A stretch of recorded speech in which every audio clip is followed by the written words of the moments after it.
And welcome for Monday stream. Thank you very much, Ninja. You wonderful person, you. Much love. Much love. Happy to see you here. I hope everyone's having a good day. Mine's been pretty good so far. I think I've got everything planned out and ready and so forth.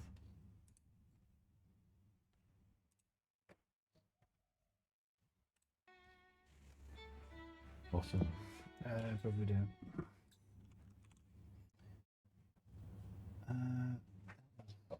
I'll just turn that off. Save that for when Nico's back.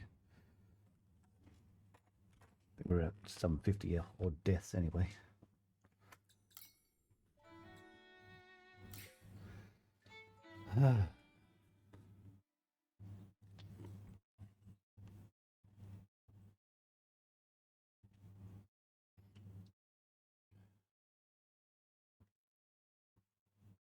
Right back in. Now, where were we? We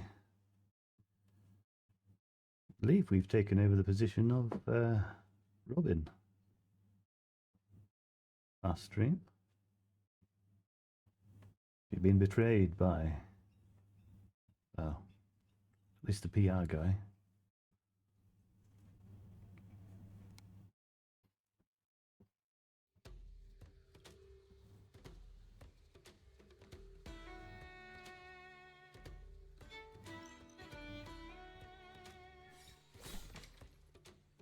Gotta remember my skills.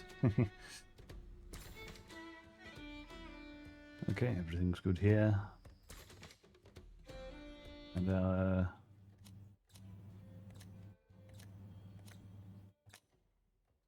Shard's okay, yeah. All good to get back into this. Right. The forge fields, that's right, we're going to the surface.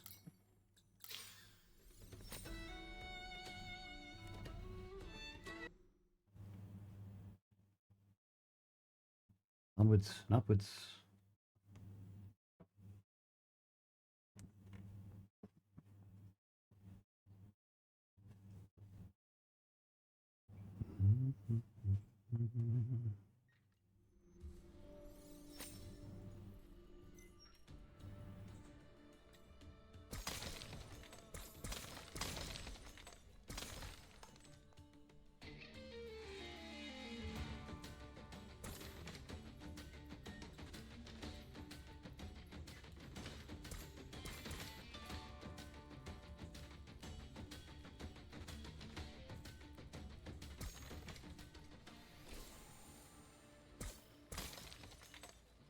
Much in the map. Right. Yes, there is. There's still a bit here.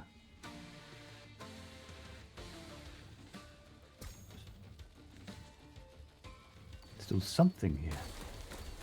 Ah, yes, right.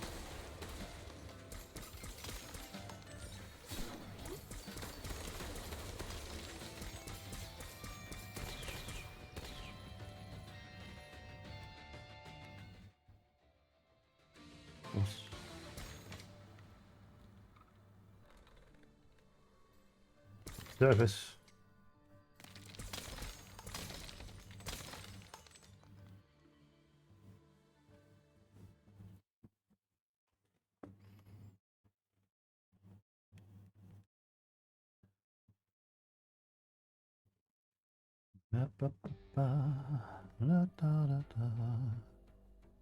Ooh.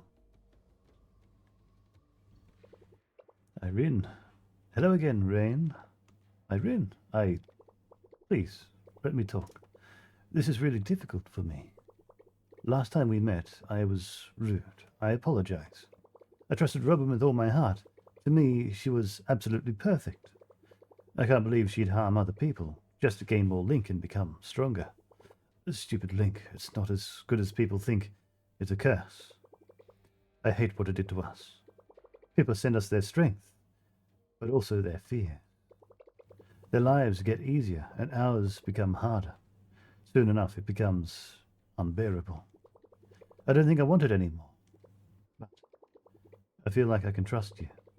I don't think you want to use the Link for yourself, like Robin did.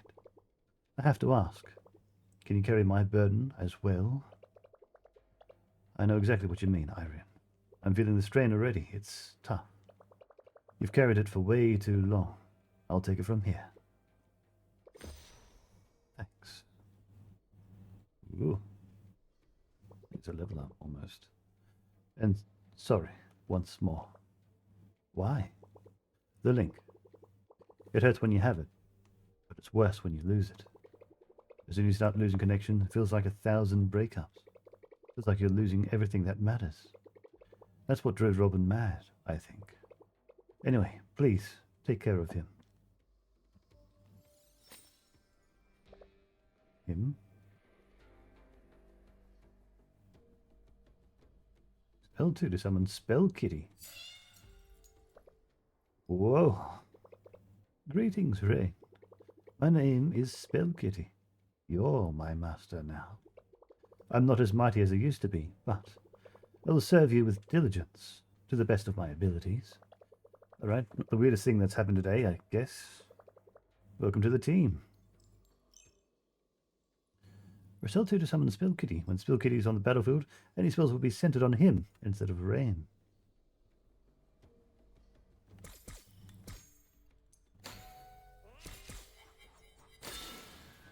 Ah. Interesting, so I can set up a remote place to cast spells from. Specific spells, at least anyway.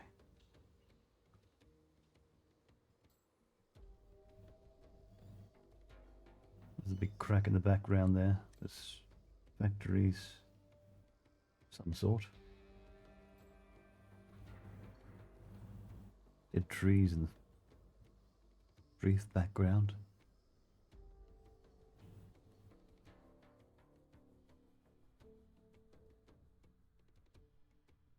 Eerily quiet. Decay.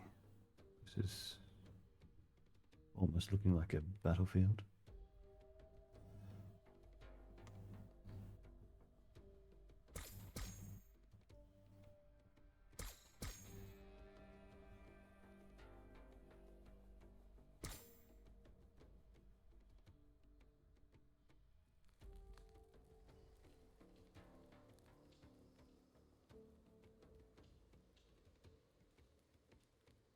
How was my day? It was pretty good. I woke up in a very positive mood, and it stayed throughout the entire day, really. Someone else actually sent a tell early on. They asked if I was annoyed by anything today, and really, I had nothing to be annoyed by. Nothing at all. That still stands true. How about yours, Dan? Seemed like you were getting rather tired last night. Did you sleep well? Or at least much?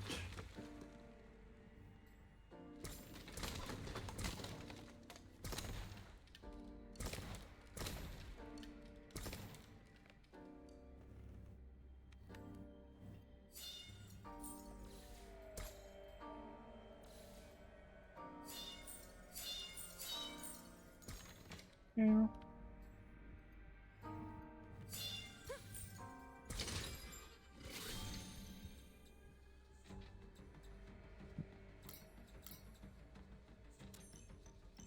Oh, the mouse is in the way.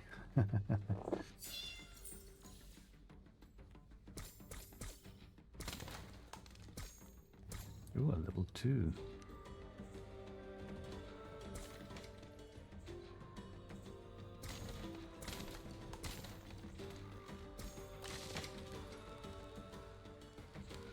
So this is where I finally get that.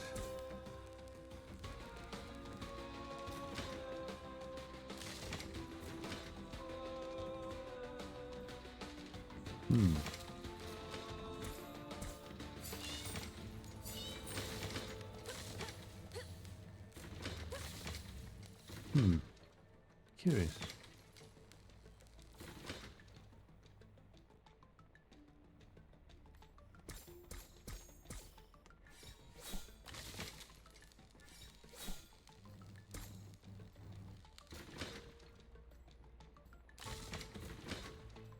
Ah, that's what it is.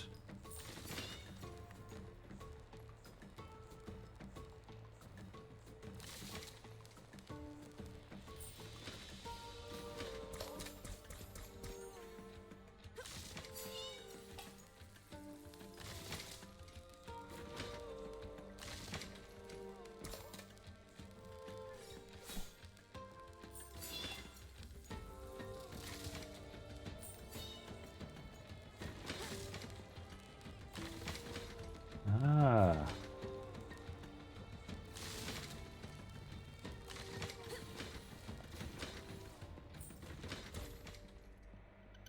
there you go. Although I am curious if you're hearing me, Dan.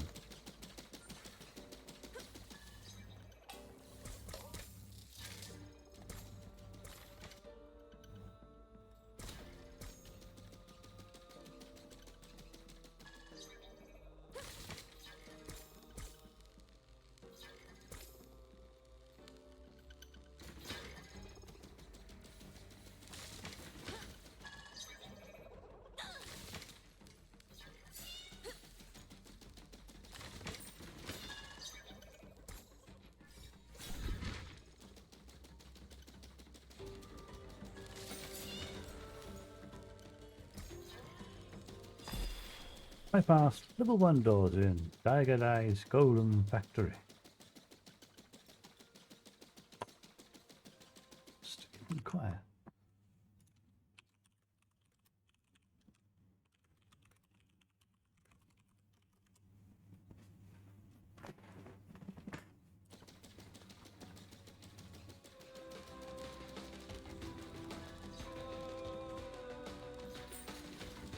Yep.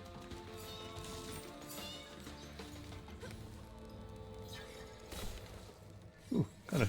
Finally.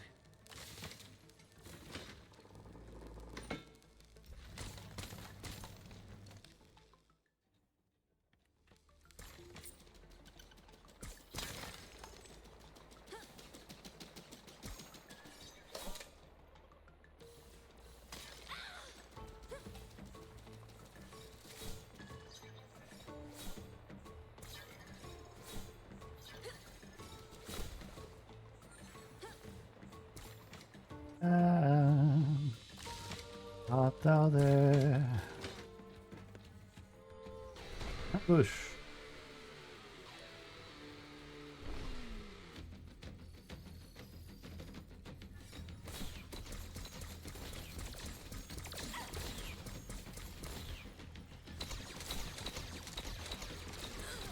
Sure.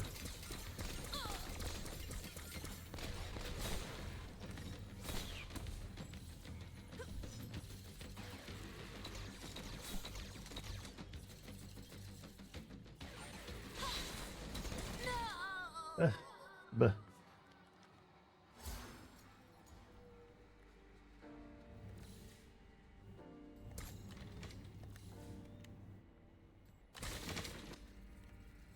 Try that again.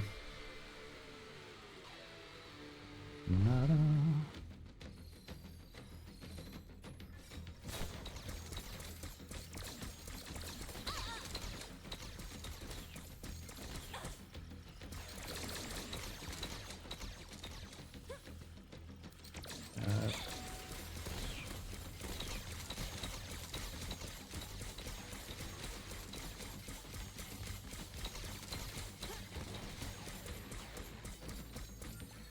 Second wave, we go.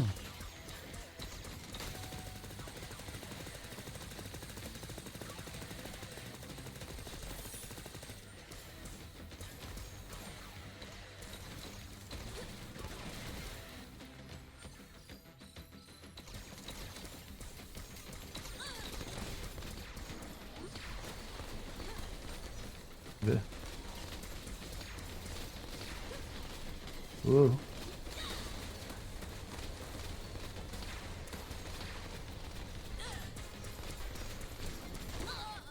Whoa. Yeah, good, good. Glad you're hearing. I'm glad you're hearing. I was worried I had things set up wrong. though everything looked fine. Speaking of brains, though. Ah. Yep. Good for this area.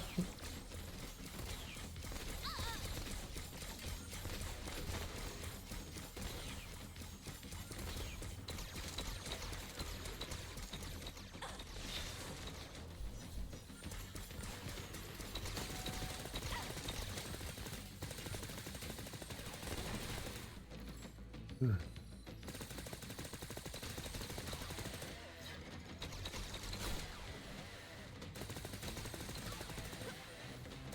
Ah.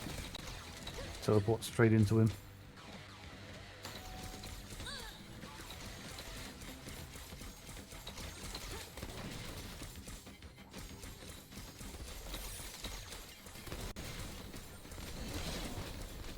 It's going to save me. Oh, welcome back. Welcome back. No, not the silly internet.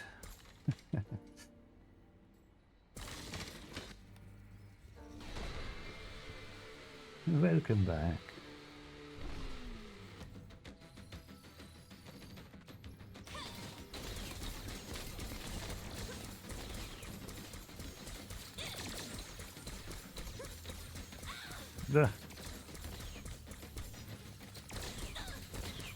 This is going to be another failure.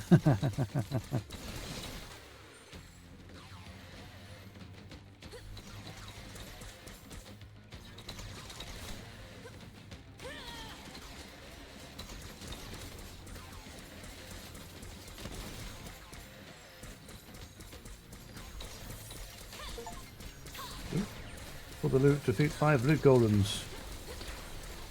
Ooh. It's one that gave me the cannon. Oh! Sandwave raid!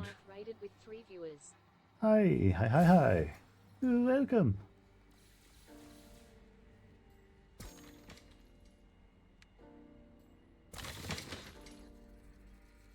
And Stone Dagger as well.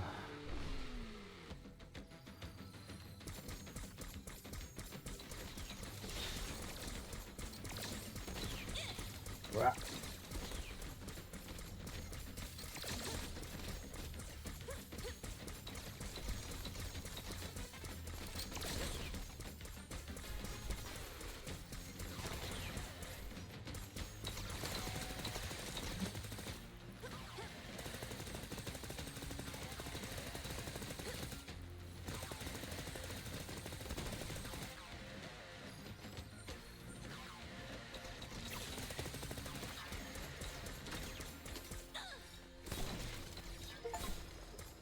Slash a stunned enemy with your sword. Nice.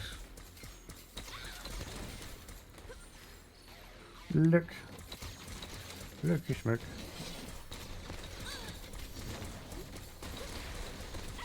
Ah, Lord.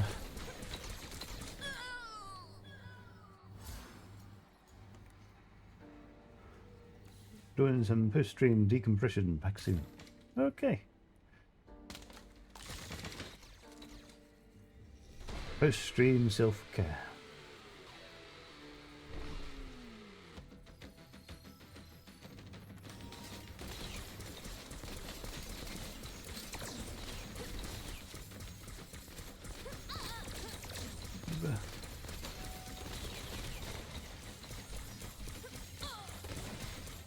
That is legit.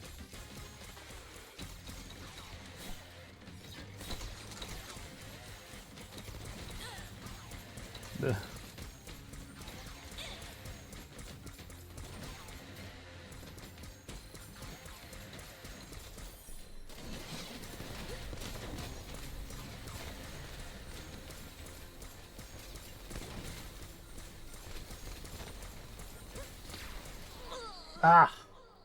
Okay. Drone. I was going to call it a head. That head! Not the head! The...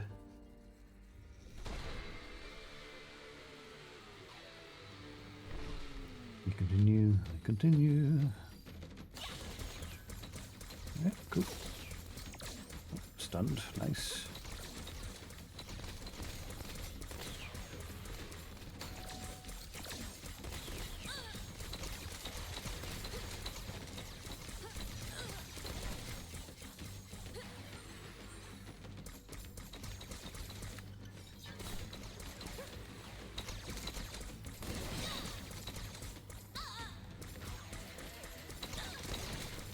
Ah.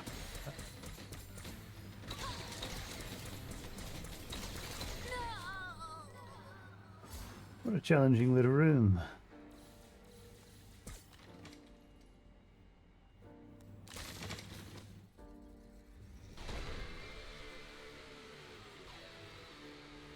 Ah, Buster. There we are.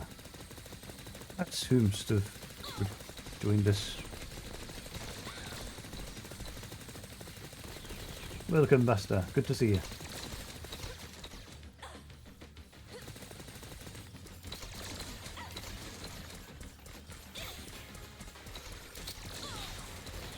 Ah, no. Shame there's no underbaker here. Can't get an extra upgrade. And I do that. Ah.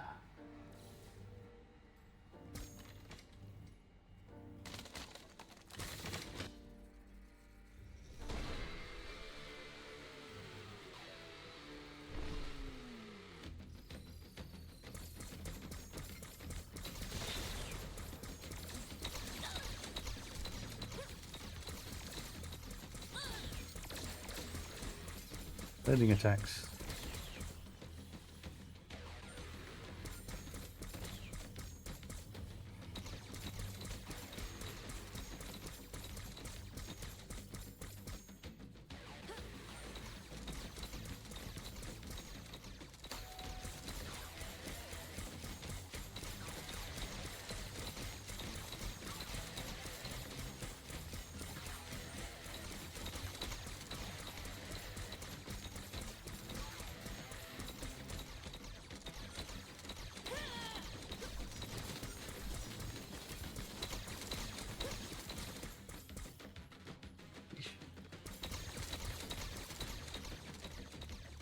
Take this.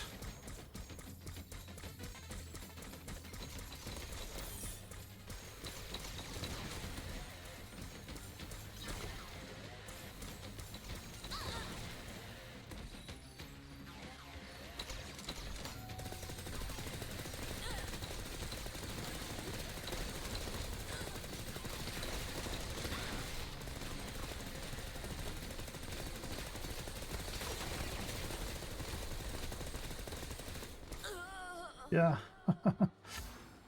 Eesh.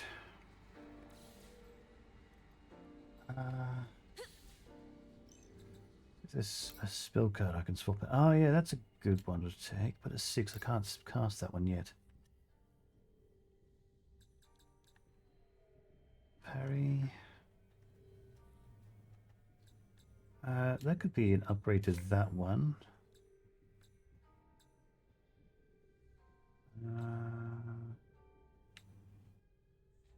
Electric orbs.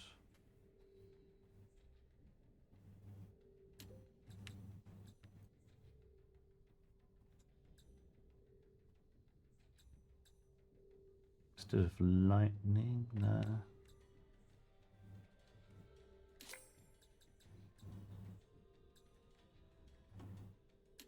This seems like a better one to use than boomerang.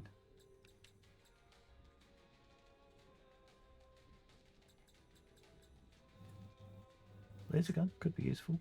Good.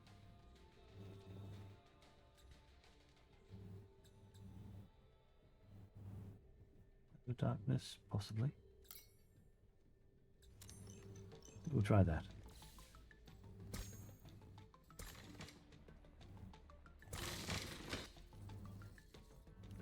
Although, thinking about that, machine guns neat, but it's not breaking through a lot of the environment. So, double up on Hand cannon. Probably be better.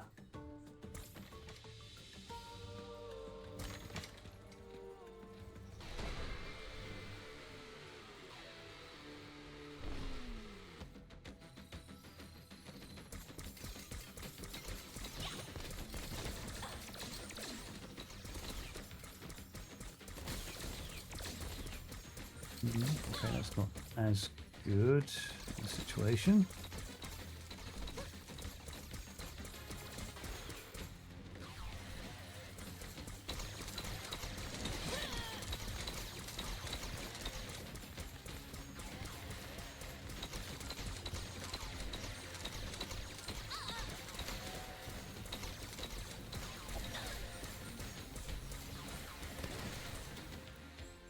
Usually see the difference in power between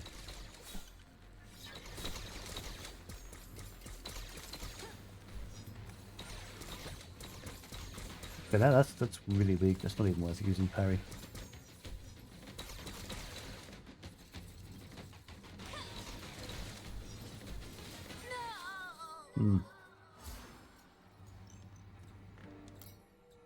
Yeah, parry's not great.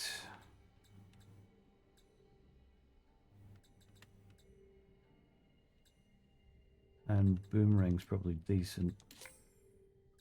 This can be swapped out for something else as well. Sentry gun could be useful.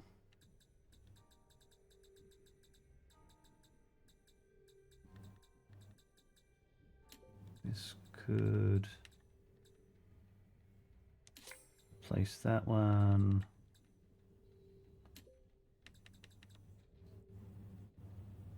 They're both decent.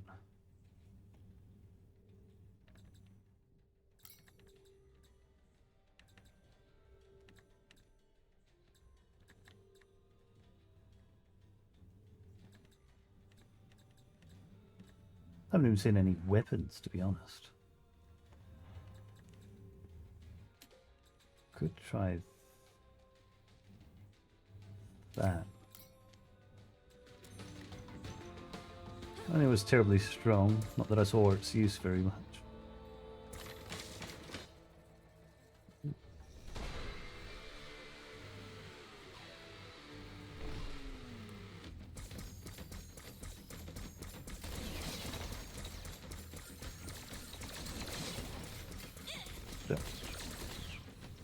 Attacks I could have avoided.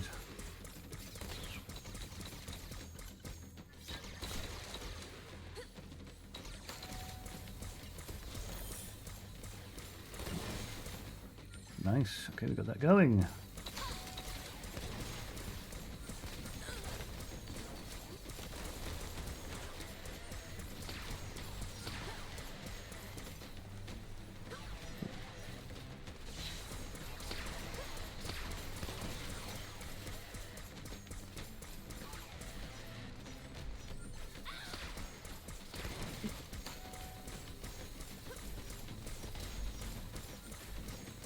And we finally did it. Finally. Of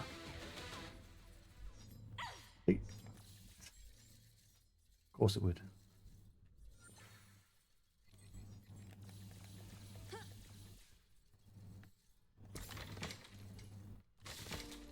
We shall rest. Get the health back. Hopefully we don't have to do that again. Welcome back.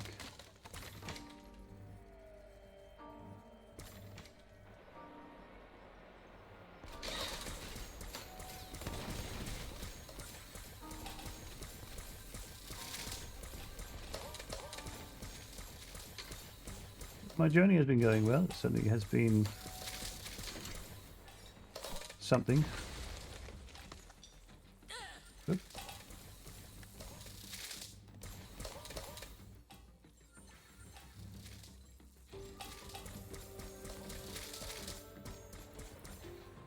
I cannot go that way yet.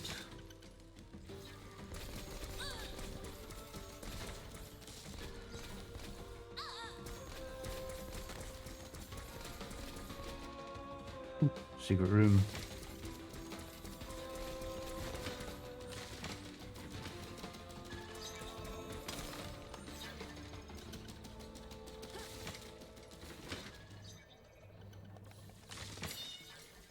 Meow.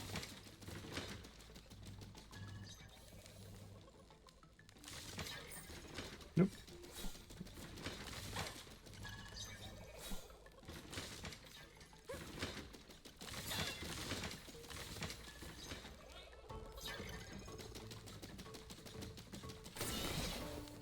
Oh, nice. Good. Level 1 and level 2 doors. Very good. Very good. Very nice. Oh, there's level 3 doors now. See where this takes us. To a chest. Reckless Blast. Powerful explosion centered on the caster. It harms everything in its area effect, including the user. I'm glad that healed me before it used it.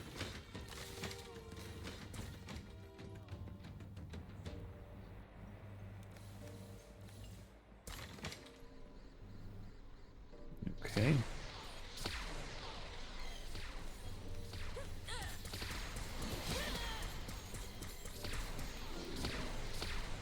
Ooh.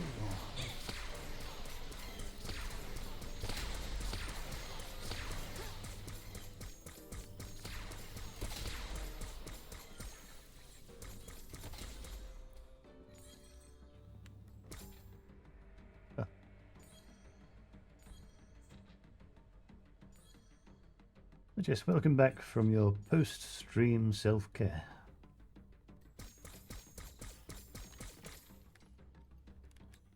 That one, what's this one?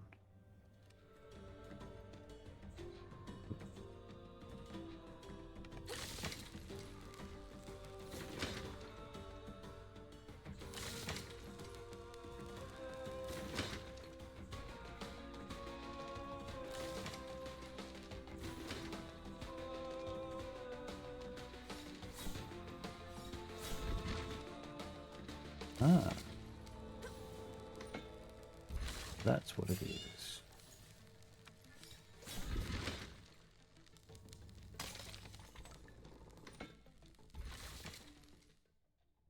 Nothing in here. Just a simplistic room.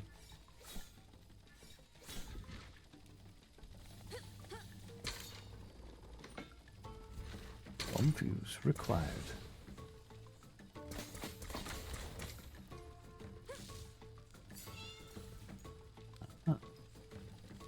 Meat. Aha.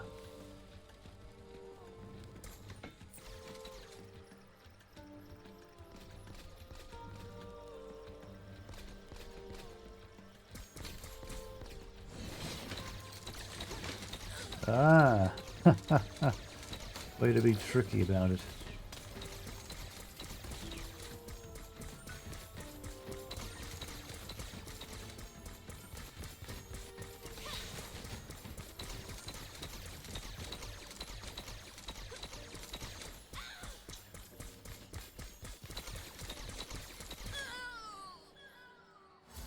There's a bomb. There is an explosive, for sure.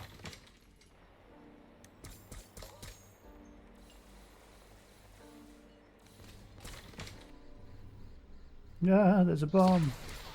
I get it now. Just keep that room because that's going to be painful.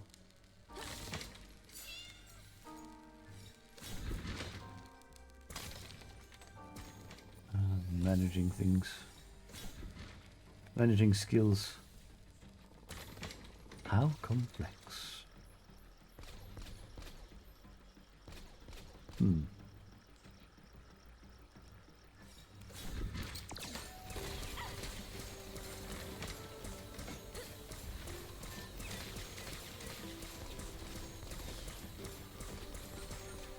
Okay.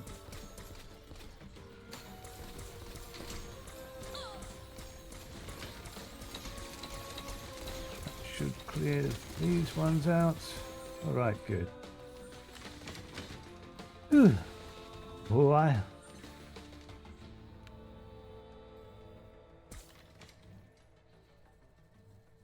This room, okay. cannot progress this way yet.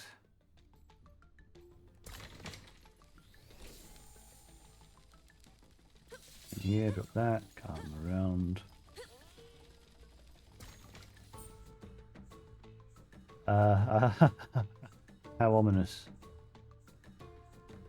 Sure, that's this. Yeah. An ambush. Boomst have come here. Oh, spawner. Machine gun, yes.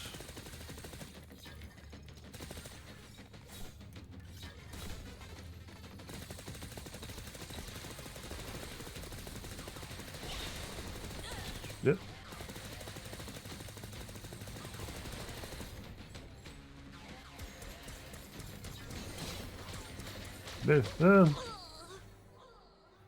Good.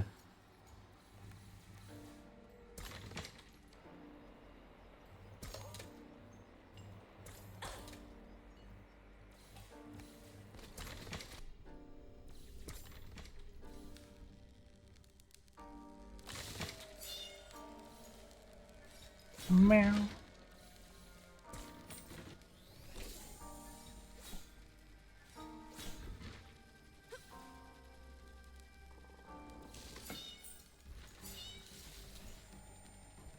I got the kitty. I got the kitty.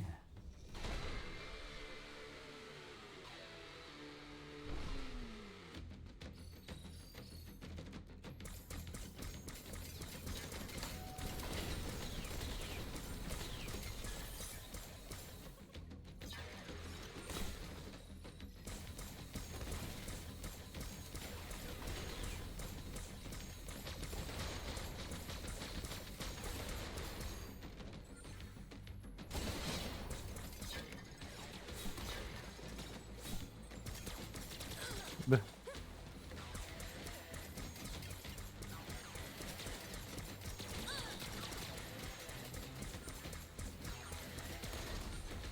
Whew.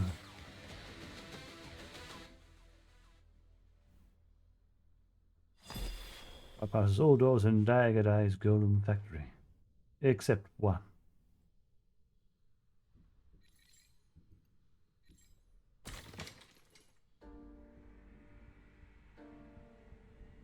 Ah. I can go through the door above now. There is more in this room. Ah, that door.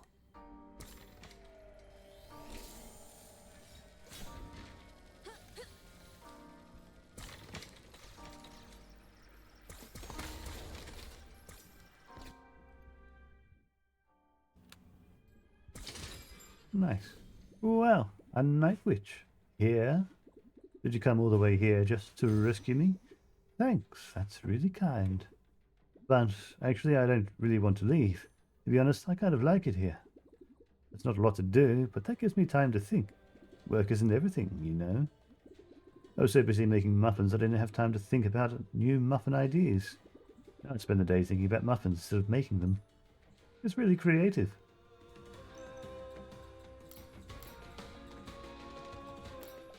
Huh. There's an abandoned golden factory on the surface. It makes sense. It explains where they were hiding. And also where they got their army from. So, that's it? An old, refurbished factory? I was afraid of finding another underground city. Another nation filled with Daigadai soldiers. That would have been bad, but at least it would have meant that we aren't alone in the world. So, Dungeonitis really is the last city. Calypso's army just made of golems. The bright side is, I don't mind wrecking golems. For now, let's focus on the mission. I didn't expect to find one of you here, to be honest. How did you get here? That huge swordsman brought me here. They've been studying Dungeonitis for years now. They also took one of those magic floating link rocks and anything else they could find. This place is like a museum. They weren't interested in my muffins, though. That made me think. I thought I was a good baker, but I still have a lot to learn.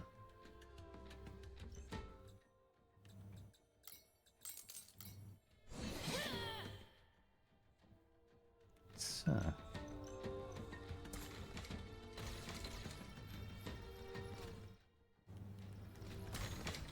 something in this room still, which is that. Okay.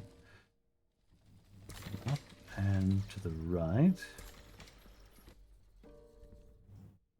Something in here.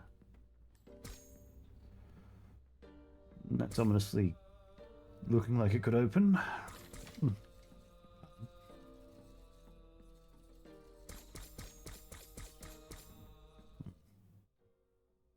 Curious. Ominously curious.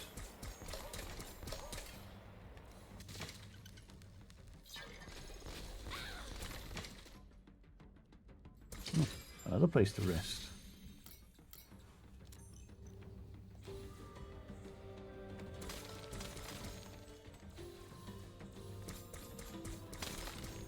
An odd, safe room.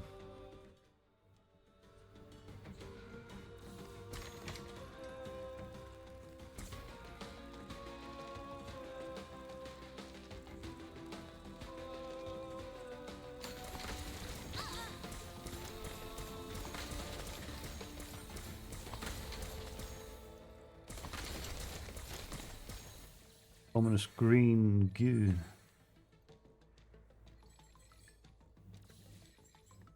This doesn't look good.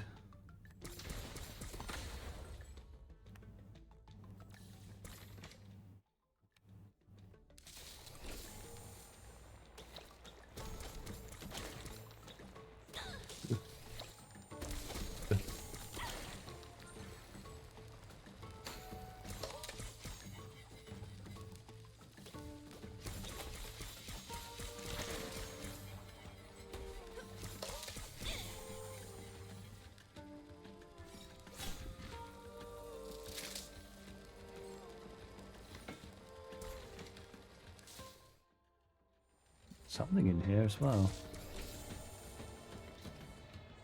Over there. Now I see it.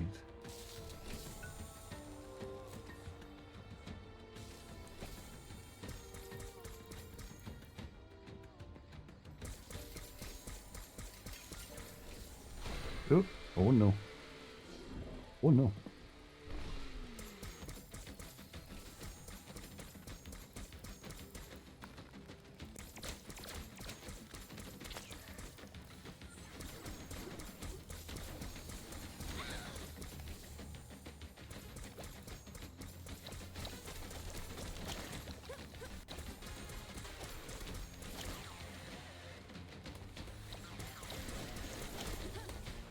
Oh.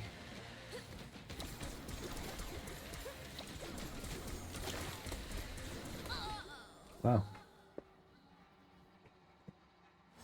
At least I'm on the other side of that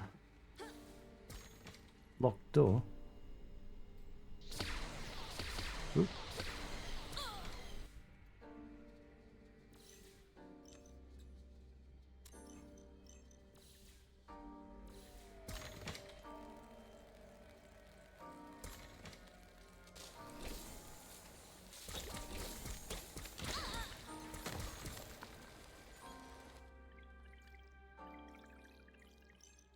Another chest.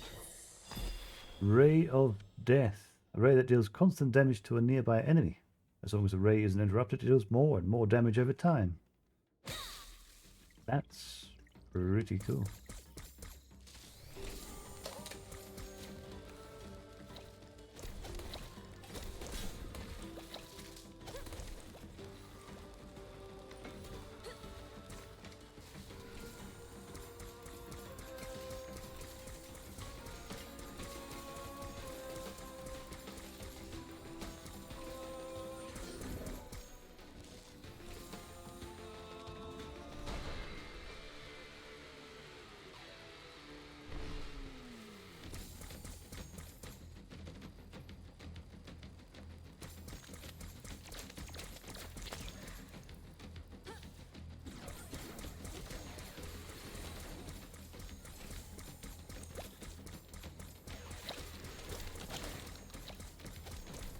Ooh.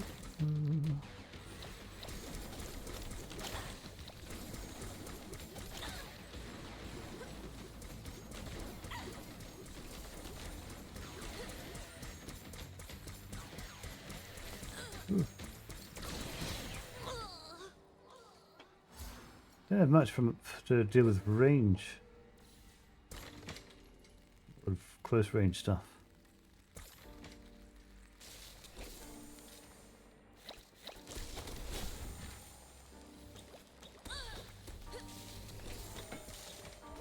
There goes some health.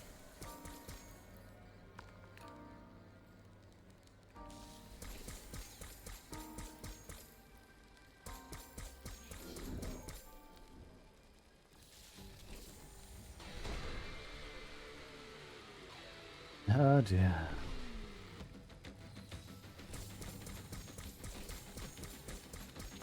Okay, just barely hit these from that range. Perhaps I could...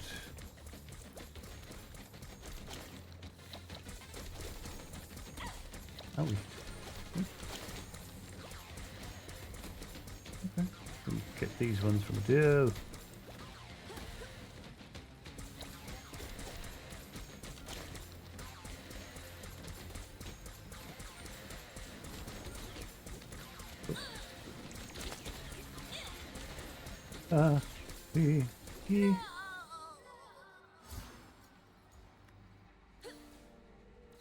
Back to it one more time.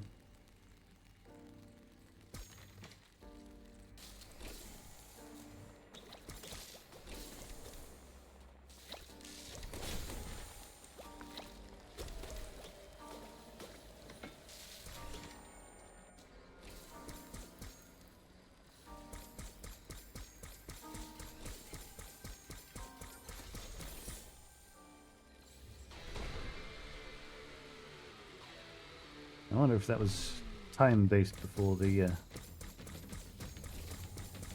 next wave. Whether it was just because I killed 2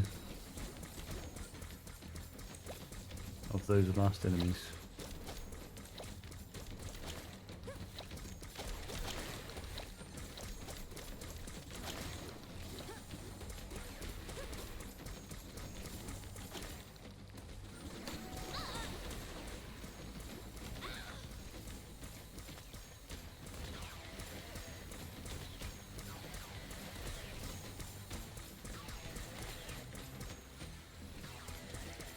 Alright, that was just about it. Okay, cool, good, excellent.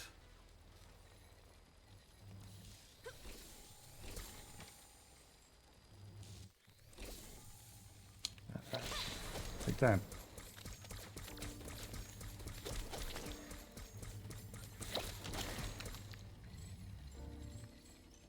There's a bomb fuse, nice. And there's another key.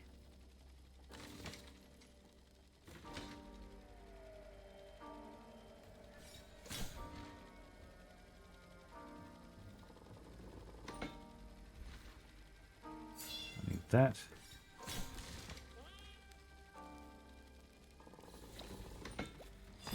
There we are. Bypasses every door on Diagadi's Golem Factory. Finally.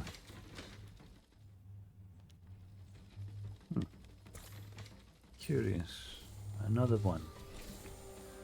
Another something. Secret somewhere here.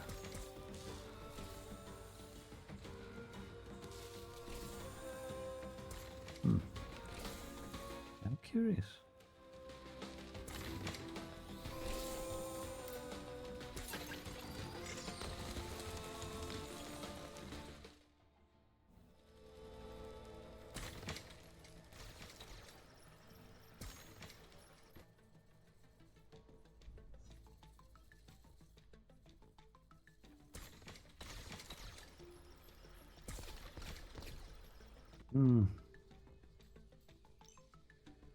Aye, rest here. The armor.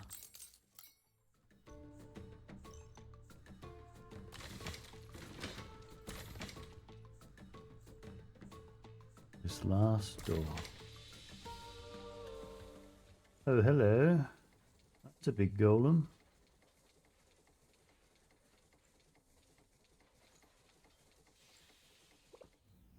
Ah, it's her.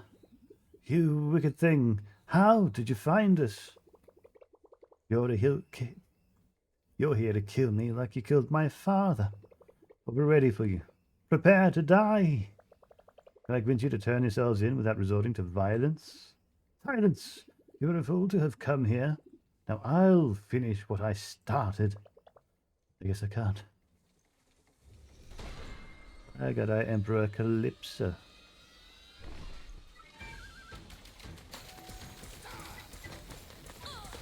Where is this?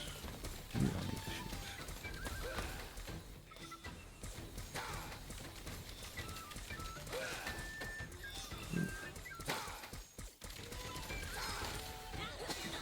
Ooh, ouchie.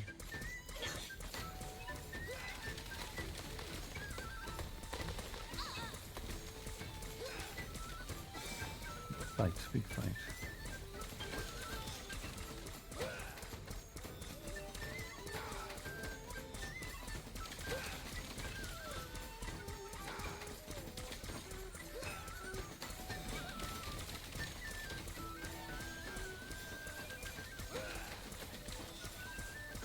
But he's just down there doing his own little thing.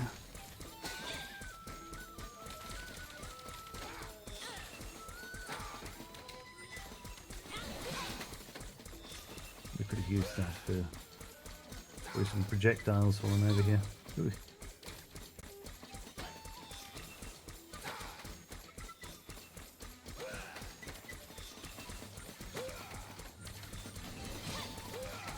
Again, I used it, although no projectiles. That's silly of me.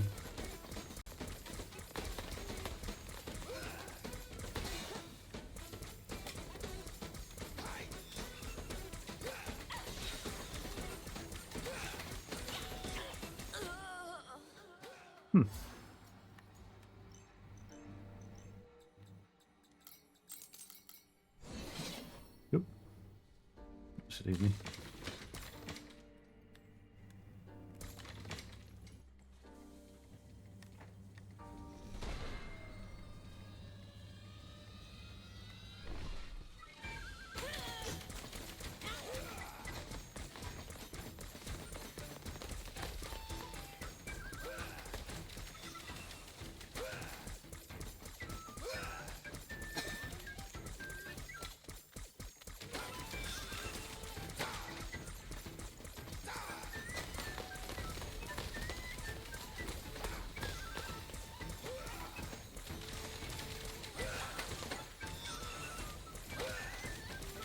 Da-da-da.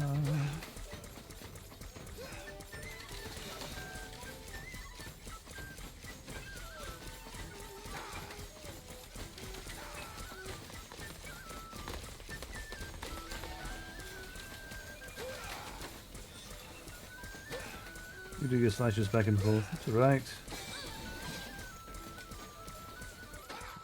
This fight's going a little better.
That was awfully close.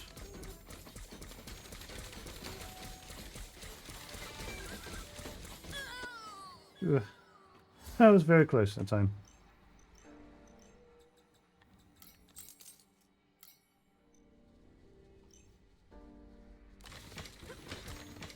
Very, very close.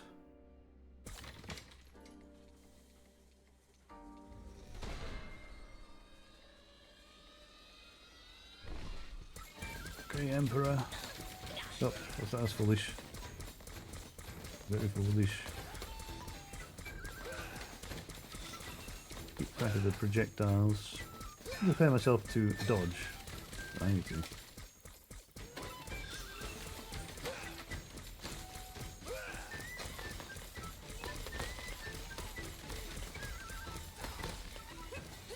Yeah.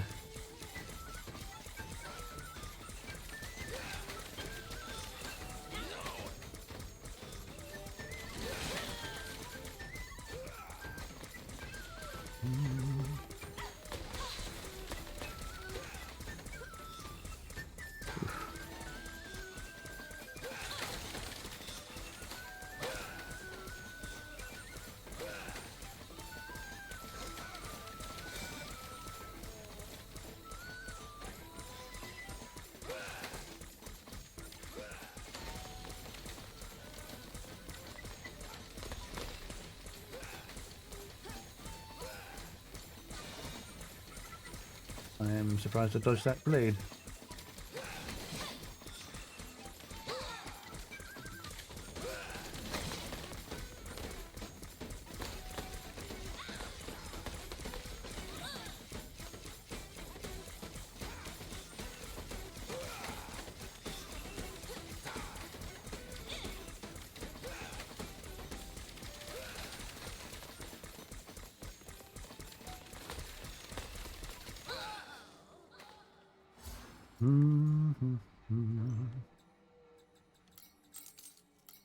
Actually had a deficit for cards here. Got to get some of them back.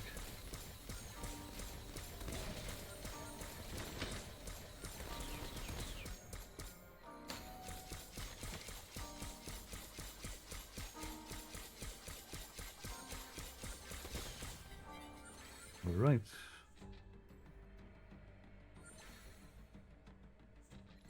Yeah.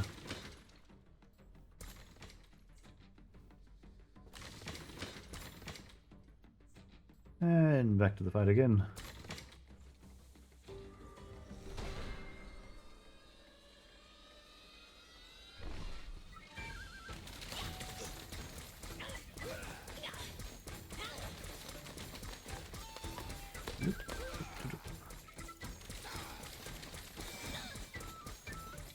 The Emperor, I failed you.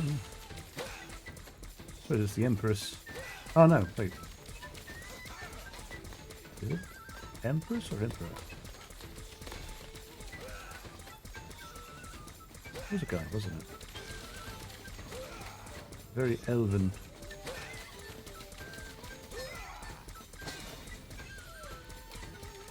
Very much elven. That.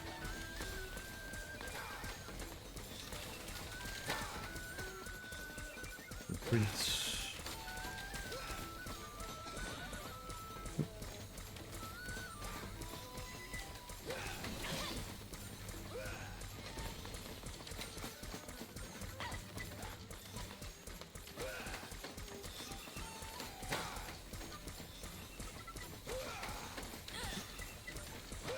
Came out very quickly. I didn't plan for it.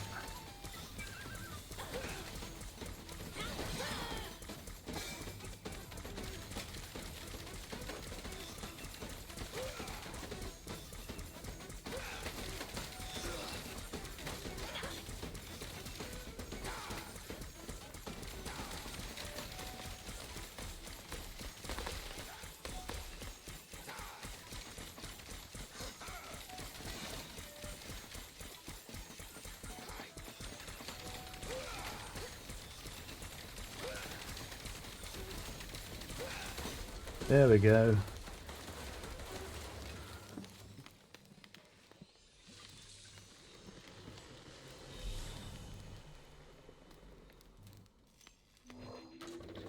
What do we get from this?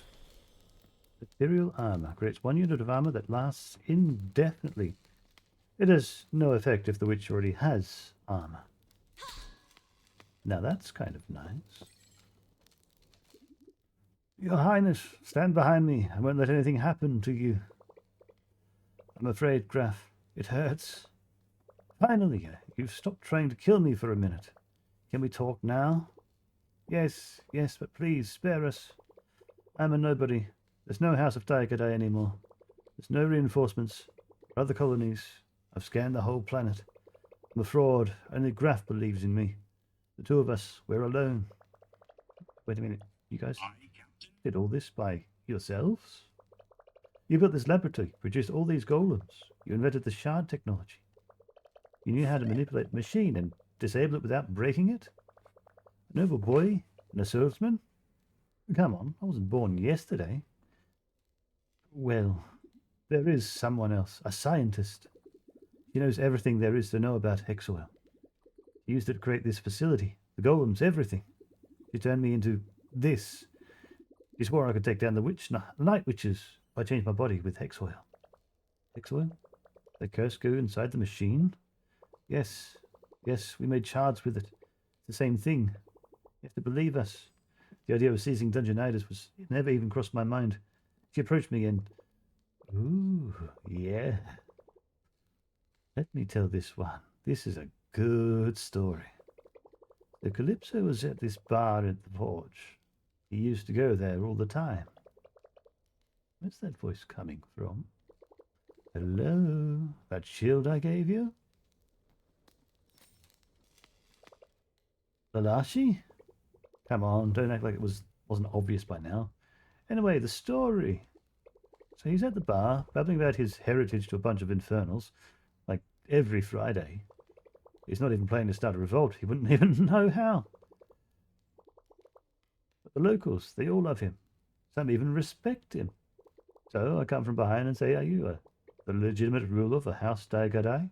He's like, yes. Then I say, do you want an army of golems? Do you know how he answered? He said, for what? For a minute I thought I'd have to find another guy for the job. You said you believed in the Daikadai banner. Oh, shut up. A genius like me would never believe in royalty. That's just for sheep. I just needed to stir things up a little so the Venerable would listen to me. And you, Rain, you are hilarious. I played you like a fiddle. I needed someone to vouch for me to get me into the castle. Robin would have never done that, I'm sure. But that rookie night witch that no one remembered? I knew they'd recruit you right away. And you'd be so insecure you'd accept my help without question. Just had to wait at the Giga Tree, the most important, least guarded part of the machine. The perfect bait for a rookie. You really are smart, Lalashi. It's honestly hard to believe. You're probably smart enough to figure out what I'm going to do to you once I find you. Oh, you're mad at me. Too bad. I was going to keep talking about my motivations stuff. It's really fun to play the villain. Just for the record, if you'd have killed those two, like you were supposed to, you'd have come back a hero. I hate to do this, because I actually like you, but good luck coming back without the shield. What? After all this, now I'm stuck here with you two? I was played. I never stood a chance. How can someone do something like this? Your Highness! Rain, please, could you give us a minute alone? Go to the entrance of the factory on the upper floor. I'll meet you there. Okay. Need some time to think as well.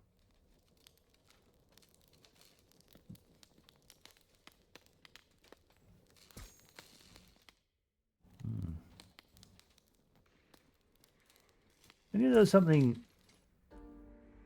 a little off about Lalachi, or Lelashi. Bring it around.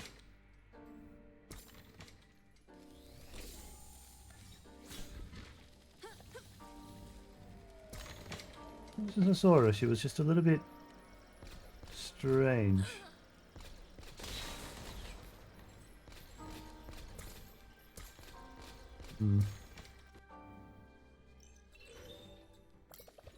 I can't believe that Lelashi played us.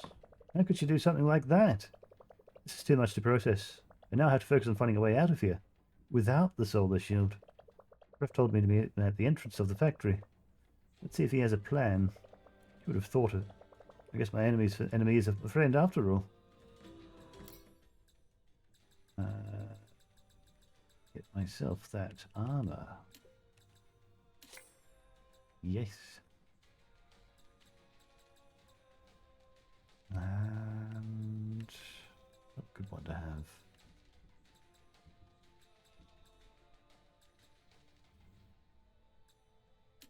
It's okay. Oh, one of these is a good idea too.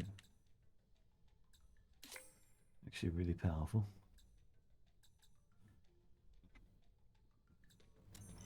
Alright.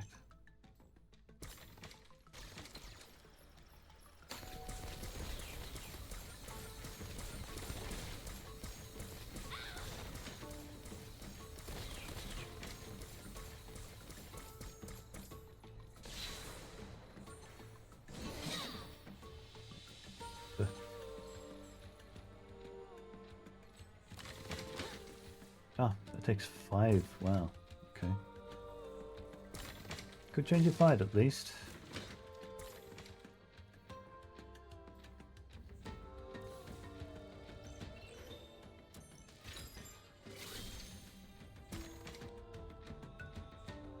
Use Graph. Graph. I can't believe I'm going to say this, but I think I judged you unfairly. You are stronger than us. You could have killed me and my master. I thought the Night Witches were nothing but weapons of destruction. Puppets at the hand of power-hungry moguls. Moguls. Moguls? Moguls. But you are way more than that. Graf, you're really getting out of character now. Let me finish. What I'm trying to say is, I'm going to help you return to Dungeonitis. I trusted Lalashi. I let her turn me into this, and she played us like fools. She can't get away with this, and only you can stop her. But how are we? Let me know when you're ready to go. Shall we go? Yes, let's go. Brace yourself.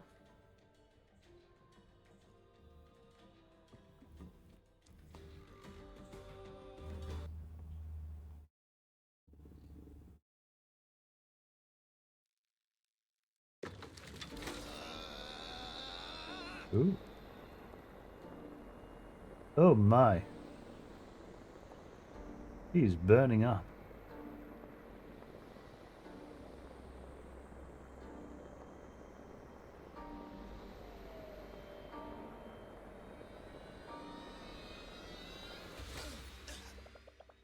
What have you done? I don't want to be a weapon anymore. You disobeyed orders to save my life.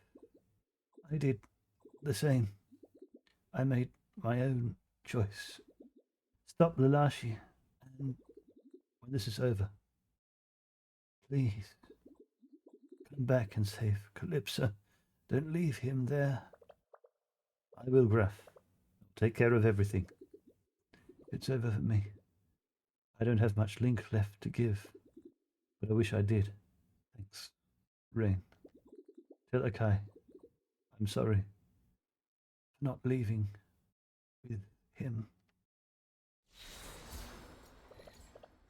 Goodbye, Graf. We weren't so different, after all. We both let other people use us like weapons, but not anymore. Not anymore. I will become a weapon to stop being a weapon. That's sad.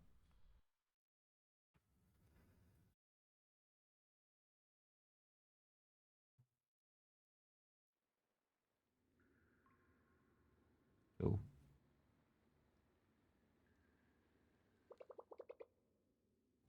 I can't just accept this. I can't. I'm a traitor. Everyone hates me. It hurts so much. Gaia, why won't you speak to me again? I thought I could see you again if my link was strong enough. What am I going to do now? Hey, aren't you the infamous Robin? Get lost. Calm down. It's not like you can hit me from down there.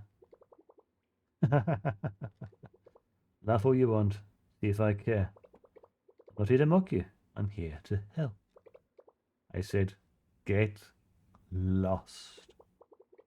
Listen, we're not so different, you and I. You're driven by power, and I'm driven by knowledge. We'd both do anything to get it. Isn't that right? You don't know what you're talking about. Rain is the most loved person in the world right now. That's why she's so strong. And you are the most hated person. Are you done? The link goes both ways. That's what people say. What if you grow stronger with people's hate? You'd regain all your lost power. Perhaps even more. And hey, hate is easier to harvest than trust. Way easier. You just have to be nasty. Shut up. That's not how the link works. Remember that huge swordsman? I used Hexoil to make him as strong as a night witch. I'm a genius. Believe me, when I do my thing, the limits of logic don't apply anymore. Please let me do this. Let me reverse your link. Tell me more. Uh-oh. Uh-oh. Oh no. Oh no.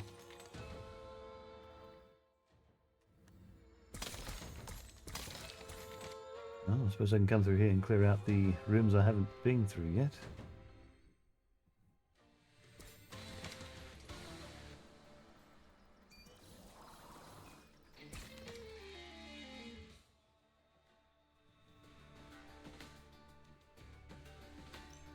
Just here because it's come from the surface. We don't want that to flip around at all, do we?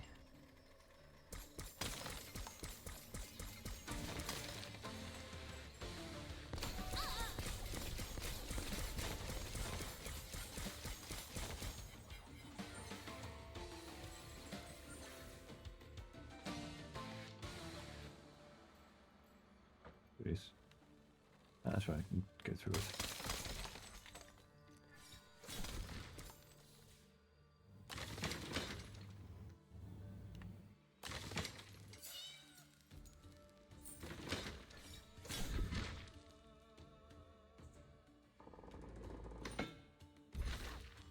Wait a minute.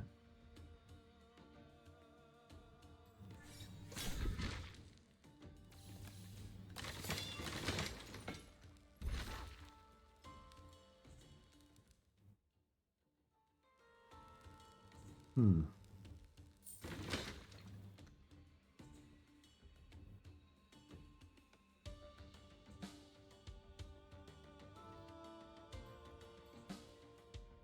I wonder if there's a way to swap where I am and the cat. That's another ability that comes up.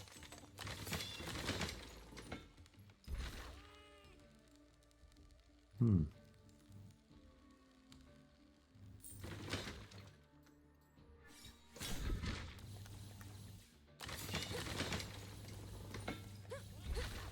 Ah, there we are. Maybe an unintended method. The golems brought me all the way here, but why? I live in the Hall of Giants. Is it because I'm a half infernal? That's why I ended up here? Are they really sorting us by race? That's messed up. Well, golems think like automatons. I mean, I had to solve a puzzle to free you. I don't care. It's inhuman. We're living beings. We shouldn't be profiled as things. Anyway, thanks, Rain. Hope you can get rid of all of them. Gotta work that out.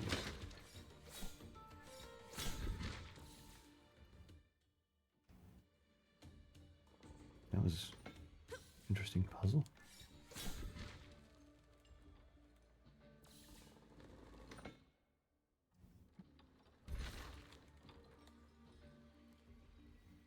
Hmm.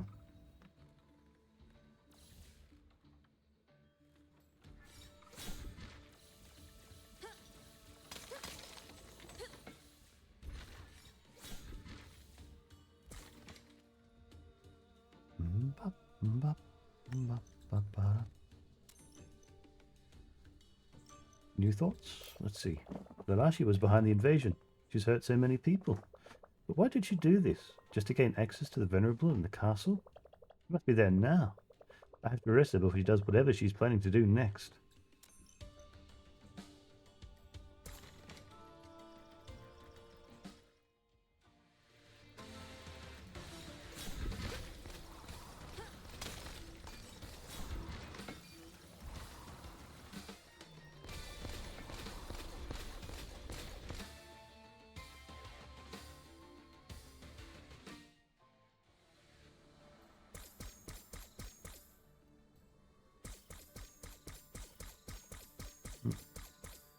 Still something in here that I cannot access.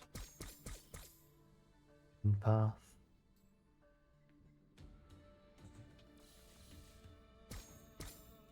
Mystery.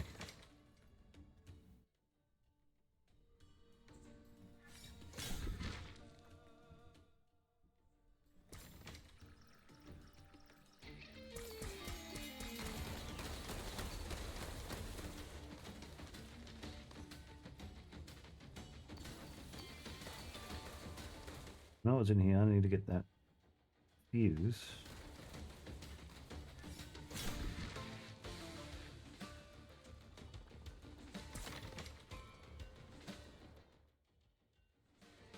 Something in here as well.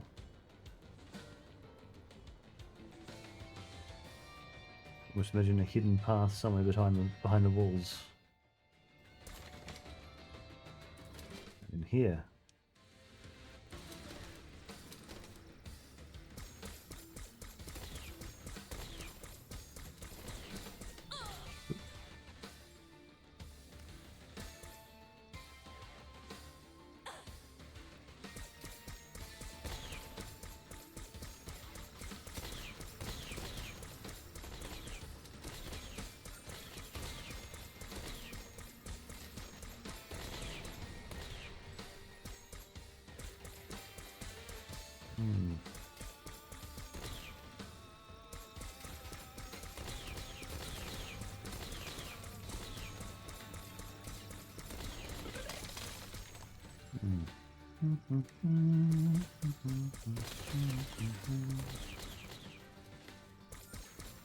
Ah, Mr. Coin over in this corner.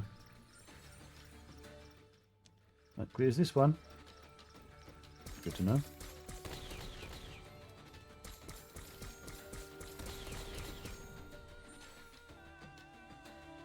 All right. At least I managed to achieve something from this room. That room. Oh, I feel like there's probably something over here. No?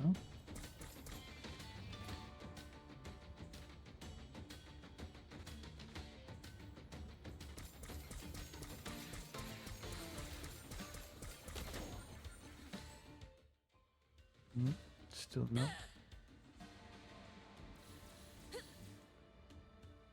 No idea.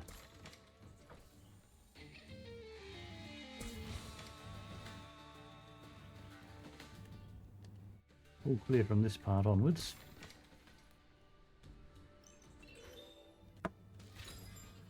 You briefly. Yuck.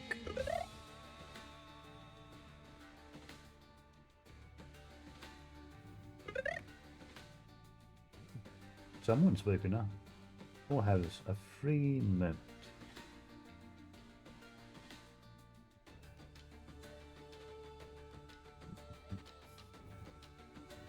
That's an interesting question.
one path.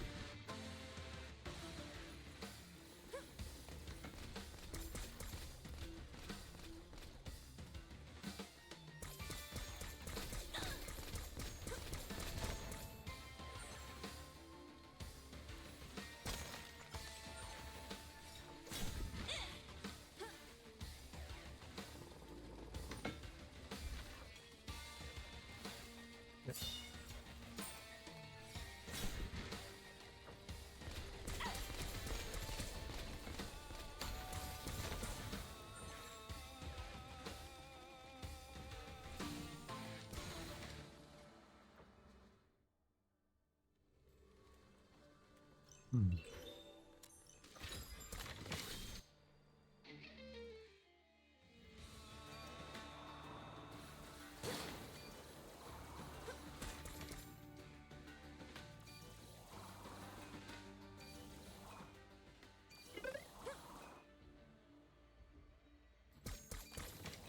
Glowing oddly.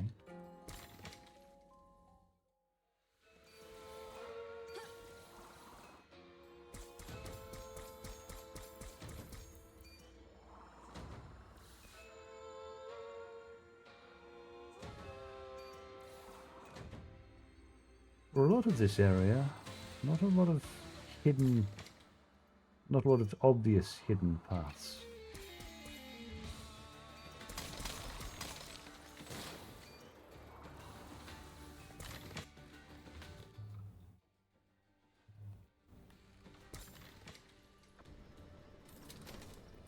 Yeah, I don't want to go through all that. Not right now.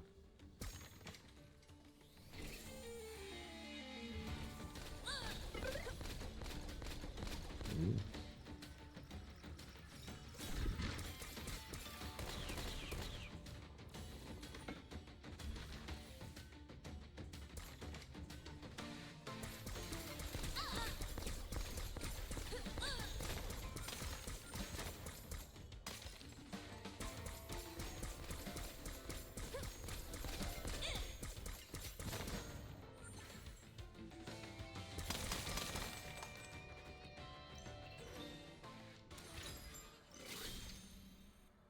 Onwards and down.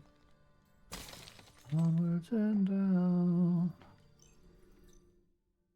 Okay, we can make it back to the hanging castle.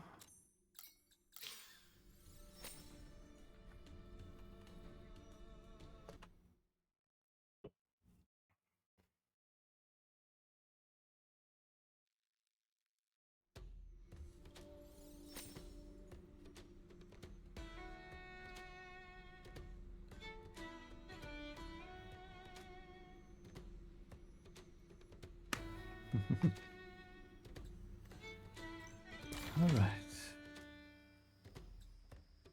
We have enough for another. Wild card. Why not? 85 UTP coins remain. Not taking missions anymore, huh? How'd you know that? Whatever. I'd rather not ask. You're not going to receive any more missions. You'll have to start thinking for yourself. I do think for myself. Of course you do, Rain. They know what I mean. No one will tell you what to do anymore. So pay attention to your surroundings. I'm sure there's a lot of things that need to be done. Yeah. Like, do you know there's a way to repeat any ambushes? Shh. I can't say too much. Remember the deal we made. I'm a sock. I don't care about consequences.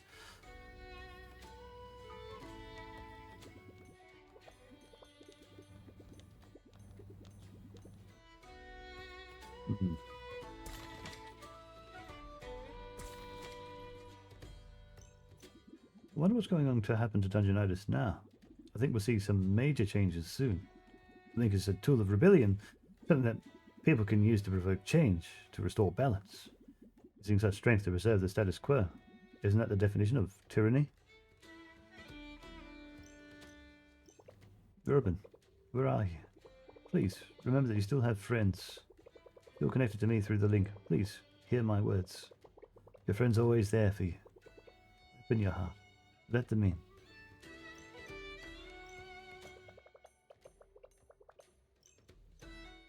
See what cards we can grab.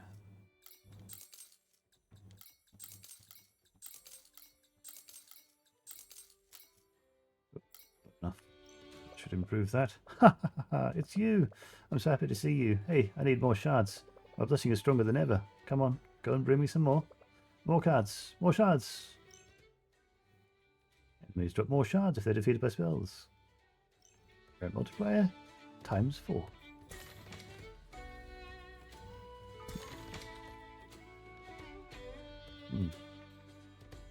He's not here anymore. The Venerable said, once we get rid of the remaining golems, we can all go home. He also said we won't need to depend on the night witches in future. Aren't you happy? You'll be able to go home and never fight again. Maybe that's what Robin needed. Retirement. Maybe. It was really hard for her, being a public figure when she wasn't actually needed. It was like stuck in time. Not allowed to be anything other than the angel of destruction. Meanwhile, I was really lucky to have Akai, the farm, peace and quiet. And all this time I felt jealous of her. I feel sorry for her, Rain. She shouldn't have done what she did. Yeah, I know. Hello. Hen. Hey, did you complete the mission? Where's Lalashi? Lalashi. He went to the catacombs, the Hall of Giants, not too long ago. Actually, she told me to give you this, if I saw you. Key to the catacombs. Ominous. She said she'd meet you there, if you want to see a great ending. Honestly, I don't know what she's talking about half the time. Okay, listen, Hen. Lalashi is a traitor. She was the mastermind behind the invasion. I'm going to arrest her and I'll bring her back. Be careful with anything she might have left behind. She's a mad scientist, after all. That is unexpected. Are you sure about this? I'm sure. I've got to go. Wait, the Venerable has to approve any Night Witch missions. You can't assign a target to yourself. Lalashi's a VIP. To work on the first Dungeonitis golems. They are almost ready. Oh no. I don't care. Fire me. I'm going. You inform the Venerable, or do whatever you have to.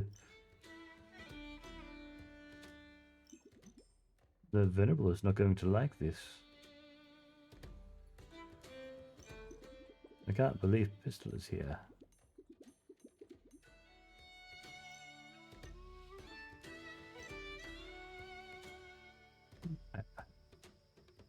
Good game.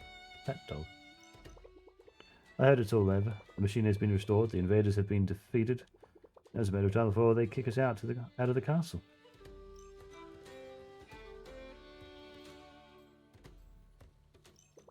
You're the greatest night witch that ever lived. But I don't want to sing about night witches anymore, to be honest. After everything that happened today, I realized I was thinking about war stories 14 years after the war was over. I don't want to see war ever again. I don't want to hear about it. That's it. I don't care what people think. I'll sing my own made-up stories from now on.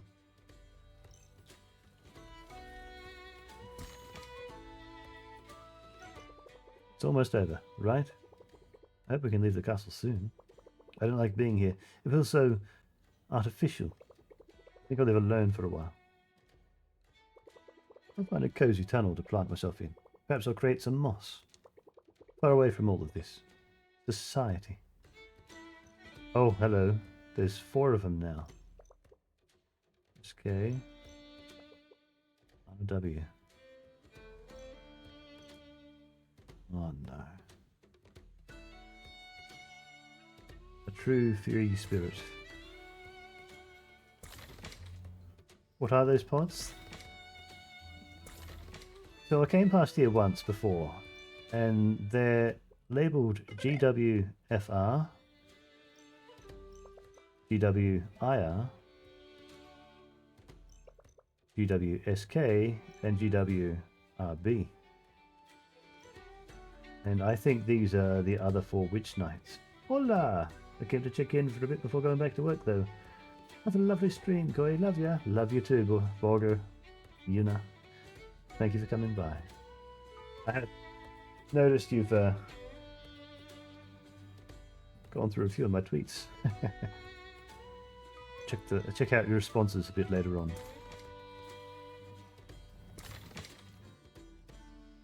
Now we got a thumbs up here. I'm really worried about my friends, Rain. I usually visit them to see how they're doing. With the crisis, I haven't seen them in a while.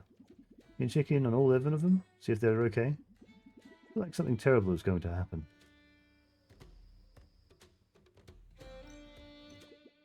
You're safe. I'm so glad. Is it finally over? Okay. I have some bad news. It's Graf. He's gone. Did you... No. He died carrying me back from the castle. He burned up under the broken sky. He shielded me. He saved me. He died saving a White Knight Witch's life on the battlefield where they lost the war. He also wanted me to tell you he was sorry. He regretted not leaving the army with you that day. You didn't answer me. Is it all finally over? Can we go home? Not yet. I'm sorry. There's something else I need to do. We will go home soon. I promise.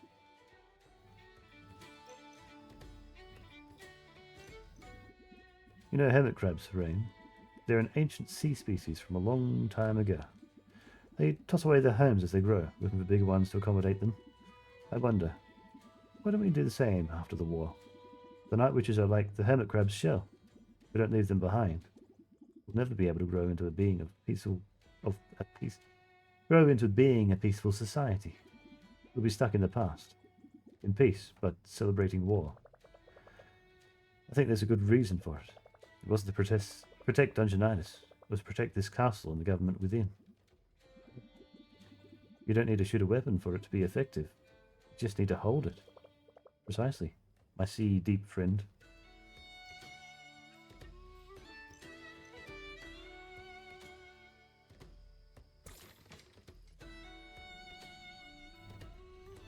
What's everyone here? Back to town market.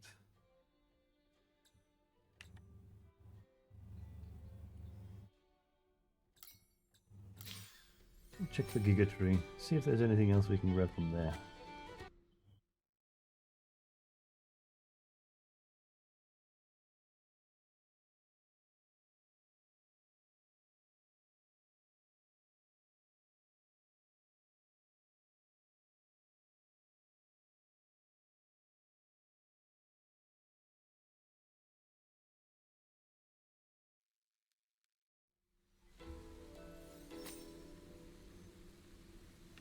See, rooms we haven't explored yet,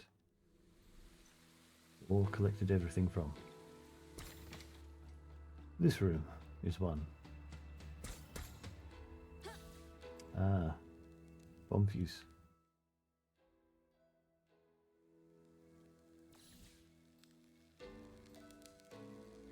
At least I can get this one free. Rain, you're a night witch? What else did I miss while I was locked in here? Oh, I've got so much stuff to find out about now. Can you send me to the castle? I really need to ask around. Find out what's going on. Yeah, I was just about to do that. I can't teleport you unless I have your link, though. Of course. Thanks, Rain. For real. Yay. Level up. Weapon durability. Mana overload. Most people feel safe because you exist. You feel deeply responsible for their safety. Temporarily store mana beyond your maximum capacity.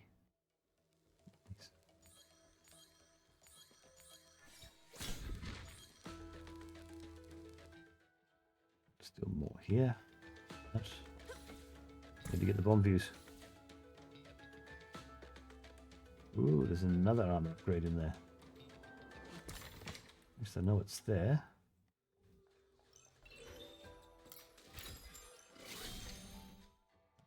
Up and to the left.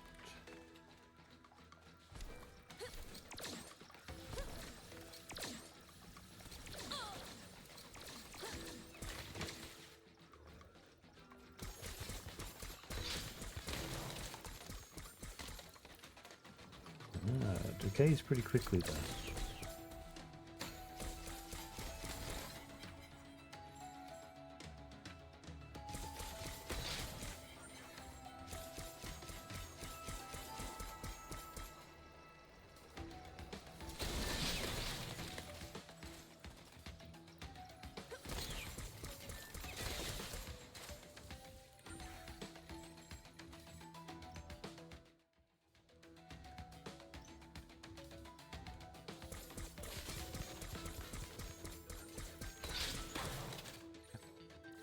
explosion.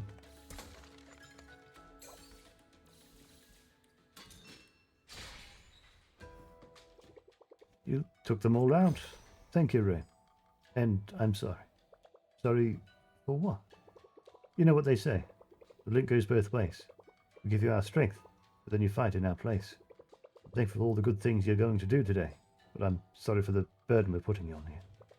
Don't worry, Fafeti. You'd do the same for me. I certainly would. If I could. This room, clear. Fantastic.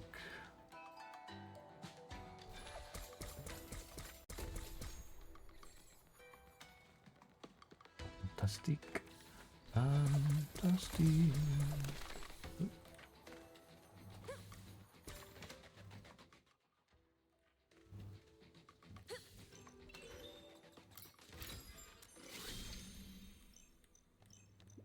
Those damn monkey golems. I've seen them throwing boomerangs at you through walls. Yeah, they're pretty sneaky, but I've got an ace up my sleeve. I can reach them with spell cards if they're not on the other side of the wall. Even if they're on the other side of a wall, they can't hide from me.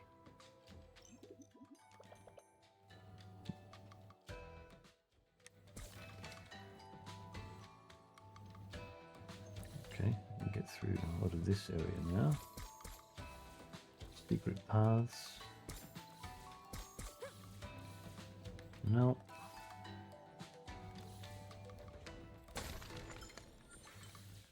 Ooh. Nice. I can get a lot more.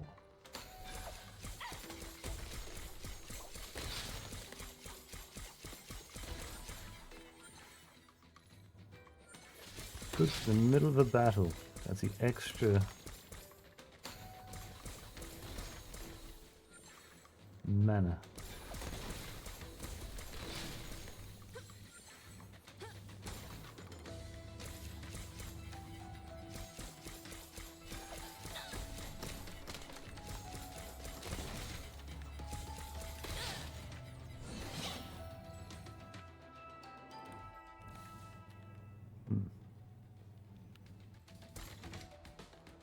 Seem like I'm gonna be able to get too much else from this area, I don't think. Could try.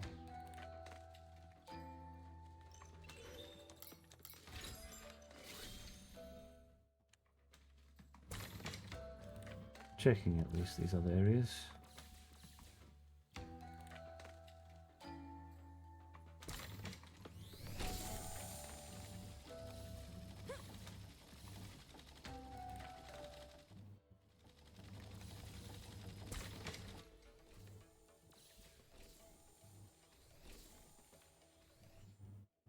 Somewhere in this room is something extra.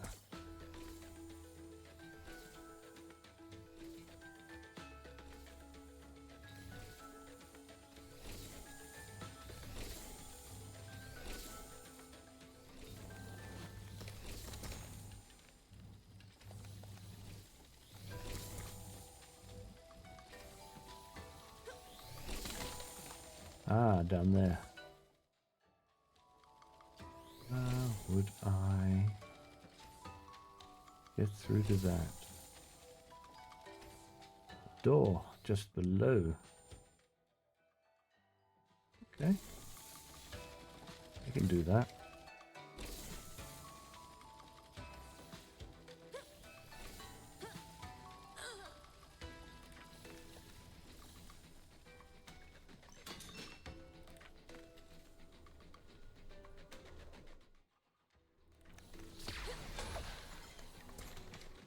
Into here.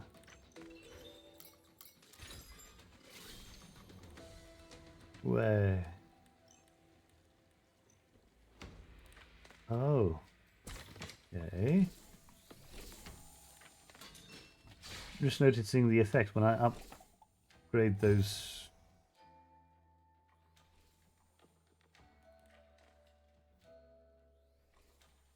Upgrade the bonfires. You broke the cage. Thanks. You know what? I always fight with Ennis because we both want to be Robin when we play. But from now on, I'll be Rain, the best night witch. Pew pew.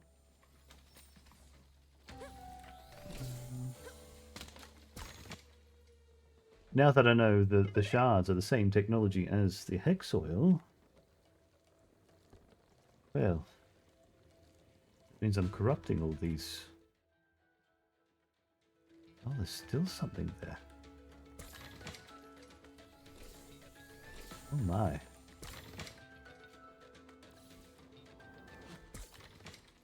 Yeah, it means I'm corrupting all of these.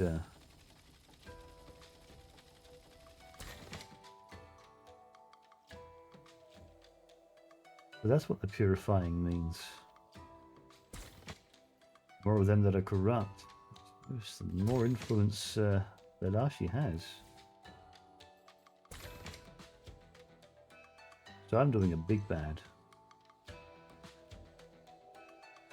It's the green effect on them.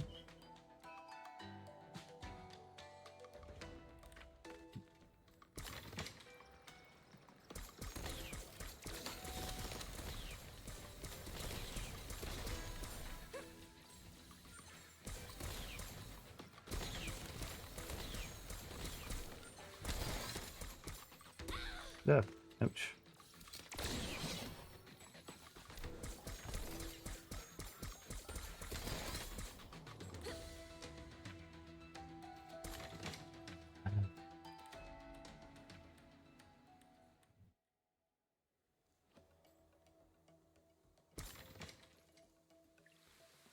Hmm.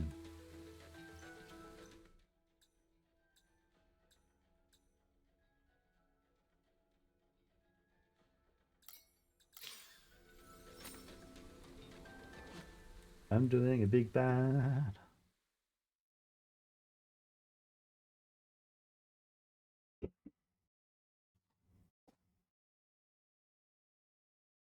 Corrupting everything.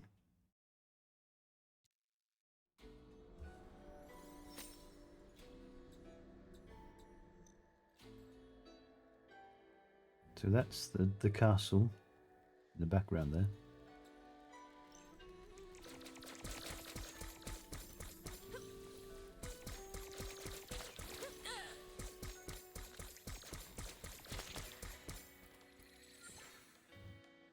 Hmm.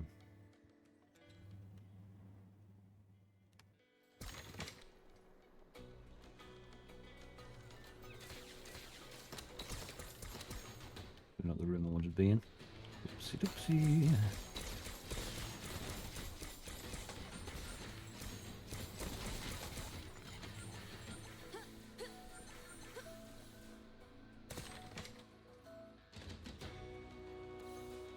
Do I gain extra from being... No? I don't? Okay. That's a shame.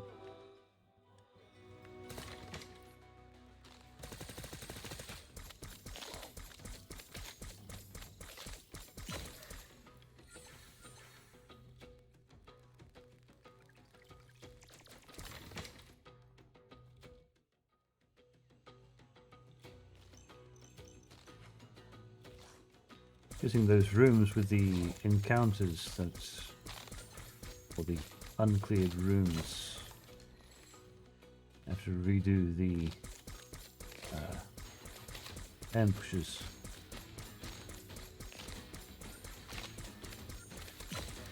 Perhaps to get another reward.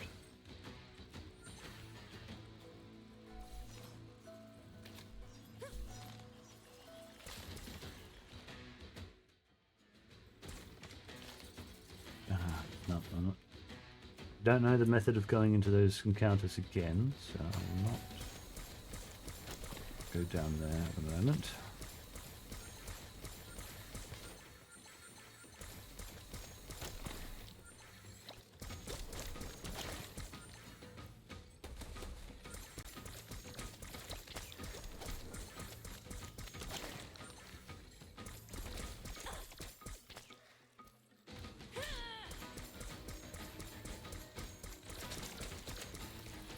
Uh,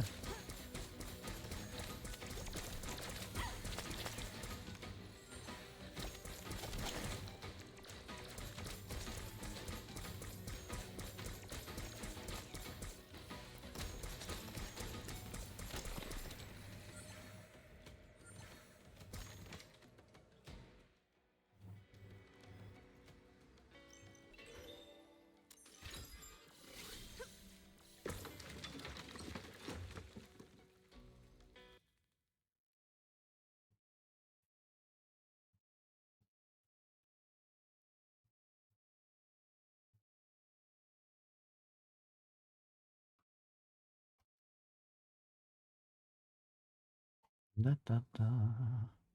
Da, da, da, da, da, da, da, da. All of the giants. I believe it's that bottom path there.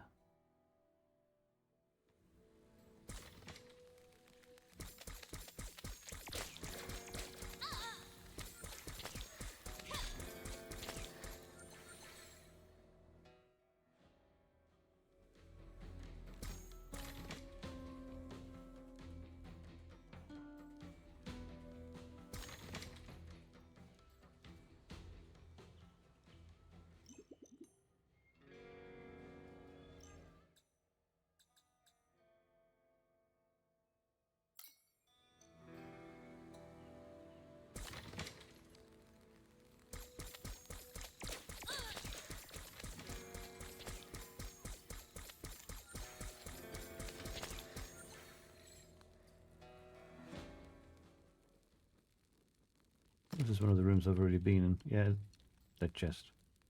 That chest there.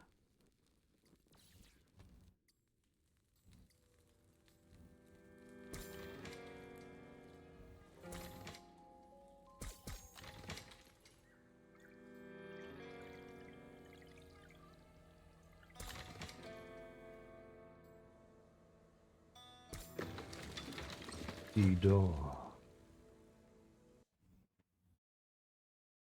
The catacombs.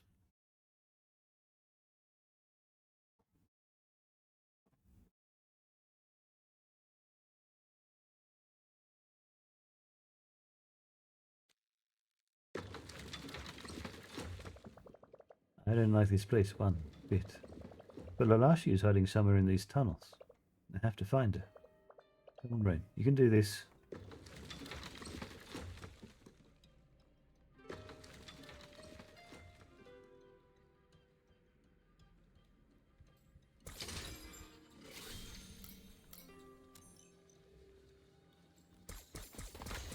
I wonder where she is.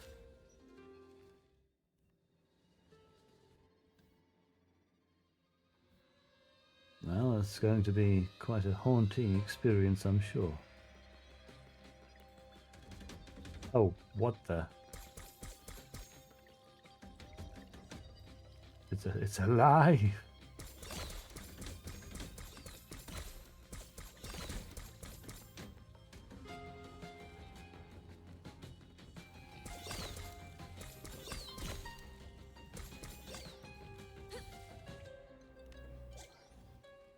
Okay. Okay.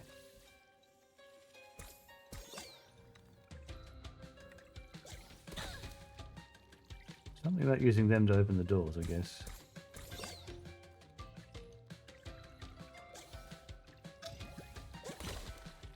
Yep, alright.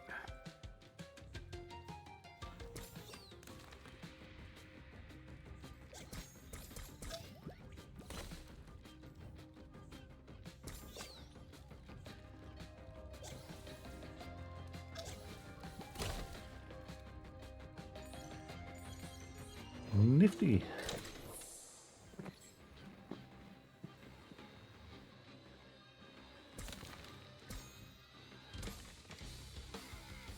Ooh, bit of a rock music going here.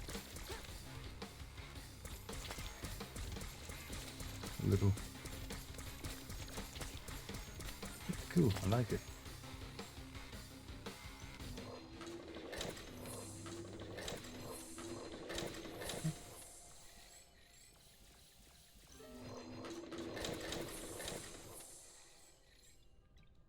Bunch of shots.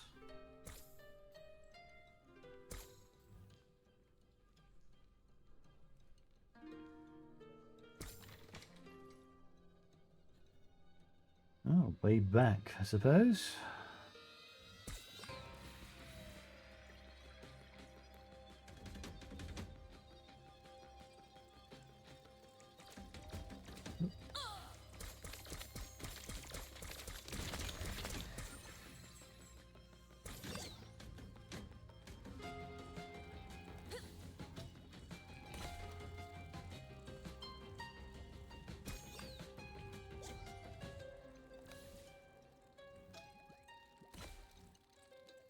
Okay. A sleeping eye.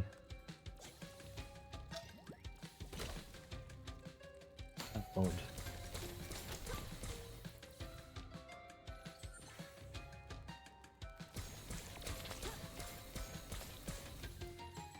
How peculiar.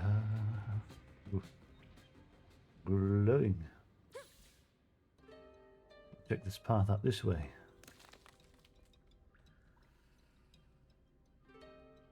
Okay.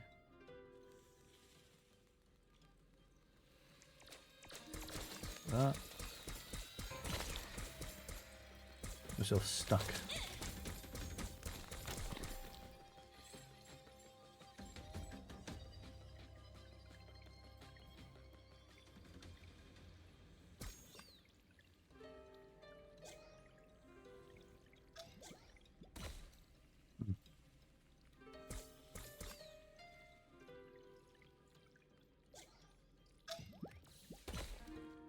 Hmm.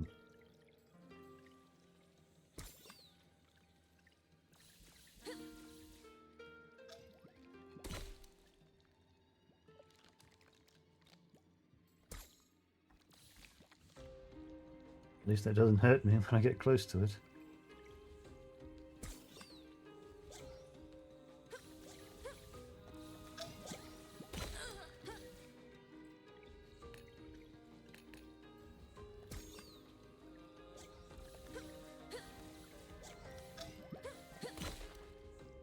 Hmm.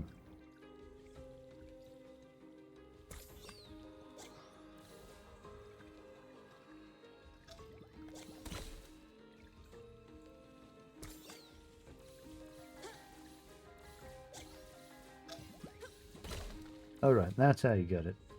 Gotta stay close to it. Also, hooded skull. Free, at last. It's time for revenge! Alright. Someone's angry. Probably rightfully so.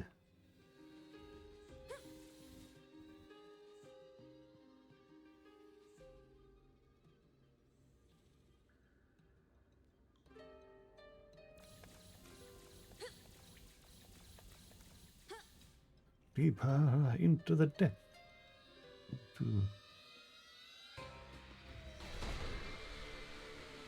Straight into an ambush. That's what it's into.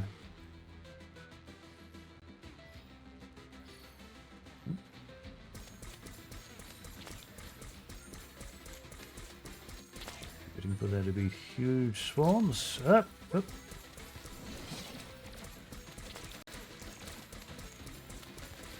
Well, it's not huge swarms. It's still swarms though.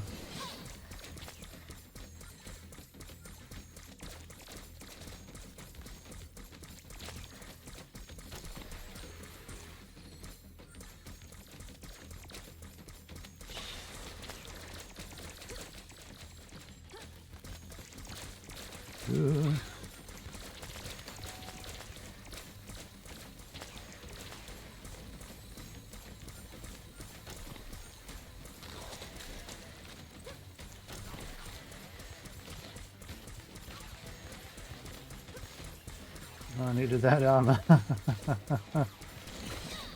Oh.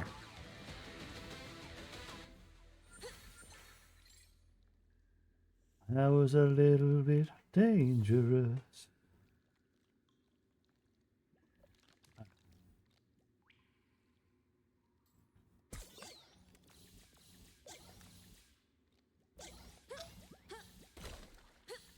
Nice. Very nice.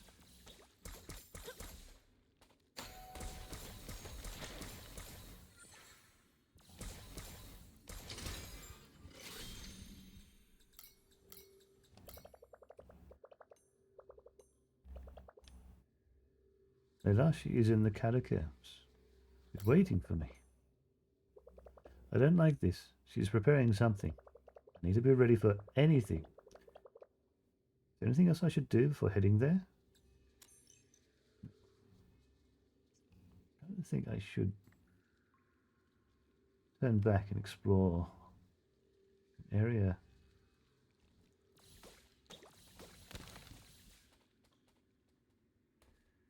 That I didn't get a full exploration of.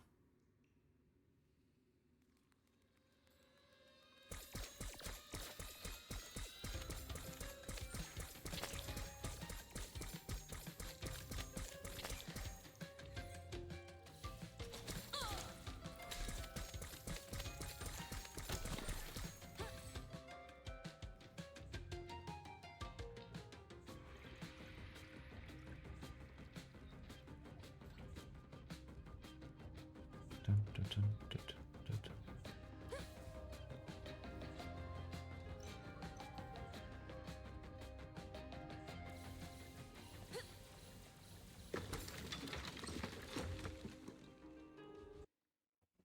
She's here. Well, there's certainly more to explore. Under the lake.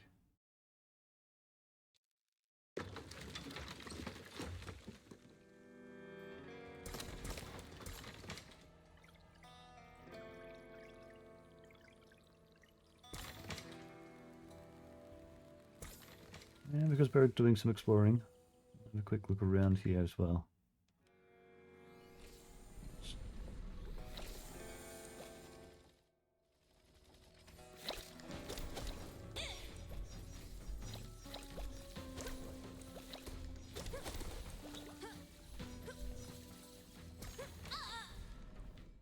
Bleh.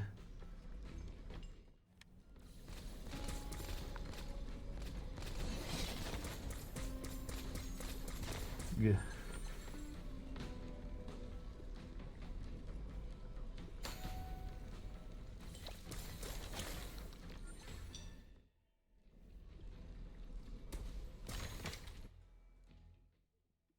Somewhere in this room.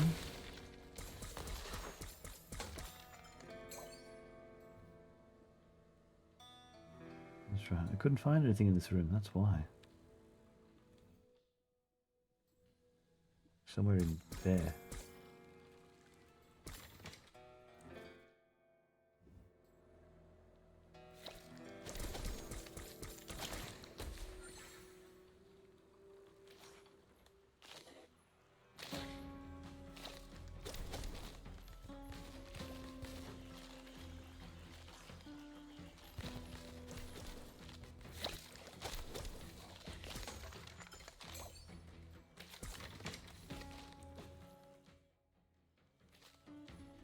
Up again.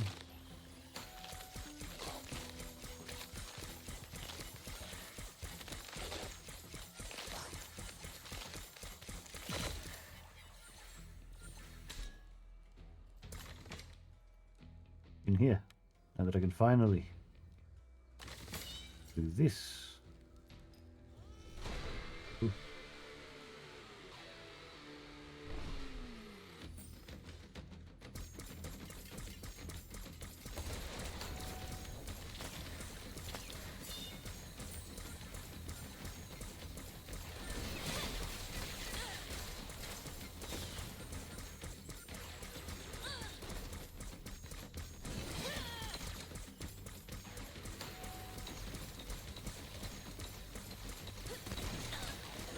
Ugh, ugh.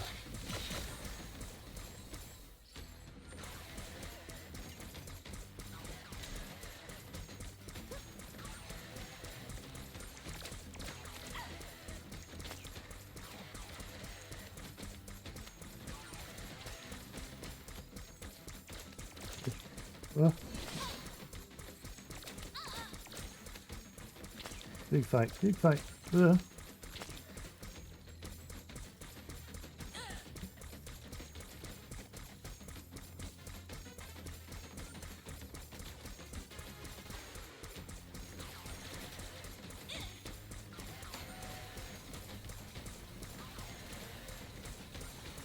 Last stand. Oof. Statue of Rain here. Robin, rather. First we lose the surface, then we move into this hole in the ground. Now they're throwing me into a stinking cage. Maybe Dungeonitis isn't so bad. We can't see the sky, but at least we're free. We have to defend it. Thanks for everything, Rain. Spell damage. Ooh, 30% increase. Weapon durability. We get more attack speed. Probably not. Shoots rockets that cause a chain of explosions on impact. Rocket launcher. Rocket launcher. So, there's a notebook page hidden here. It's attached to a lock. I can't pull it off without tearing it. Contract amendment between Robin and the underground city of Dungeonitis. Per Robin's petition, the other KWs will be allowed to live outside the castle. They won't have any regular public obligations, though they must still make appearances on special occasions. In return, Robin agrees to the following. She must live in the castle at all times. She has to make at least 3 public appearances per month, as decided by Dungeonitis. She must never stain the Venerable's reputation. She is not allowed to have romantic or strong personal relationships that might influence her behavior. Failure to comply with any of these points will result in the Unchained Protocol being activated and the removal of Robin's link.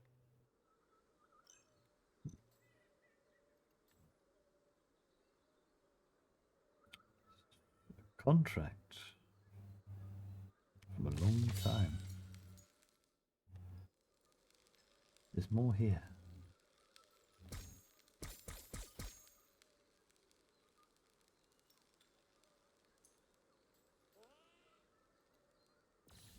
Yet more here.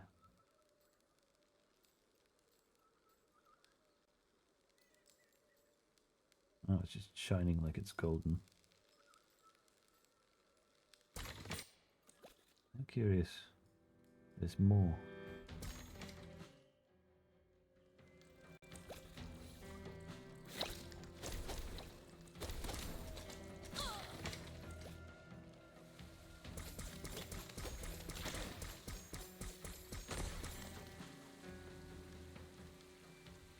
Ooh, hello.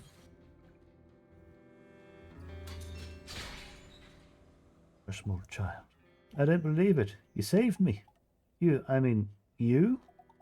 thought Robin would come save me. That would have been so cool. She must have been busy fighting a massive monster or doing something really epic. I guess she doesn't have time to go looking for cages, so thanks for helping her with that. Bye.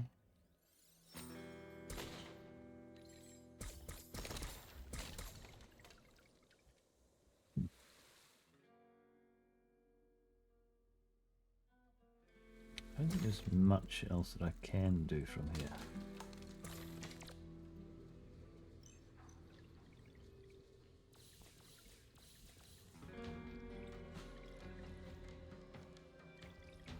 There's another room just below.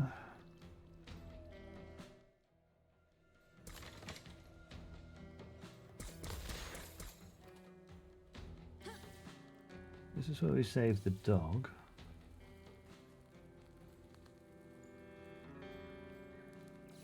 So it must be just another re-encounter.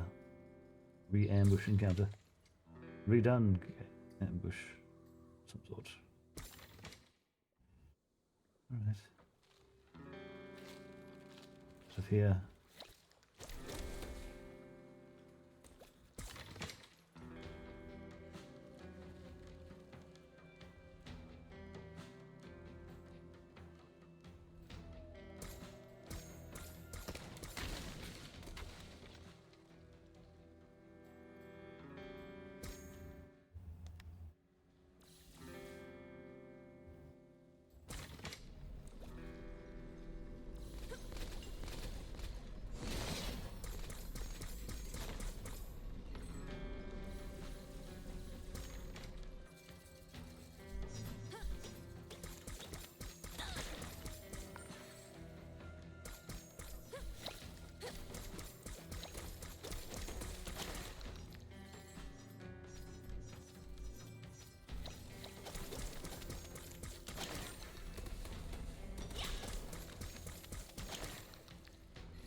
room again.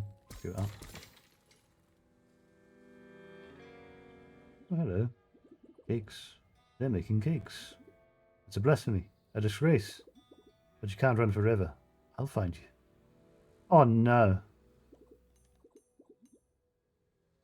Oh no. Oh no.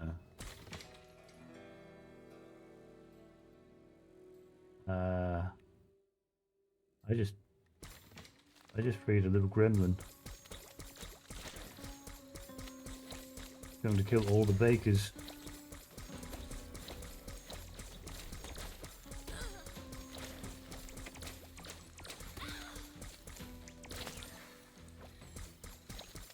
Oh no.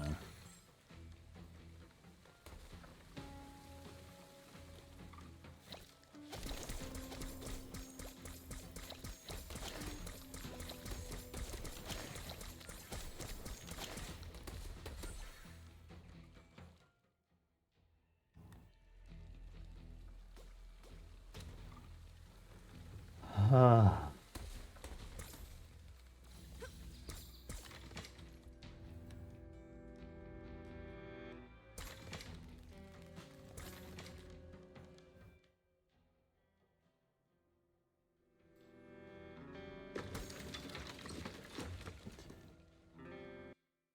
Uh-oh. I need to go back to the castle and let this guy know.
Okay, this is another one of those upgrade rooms. It's okay.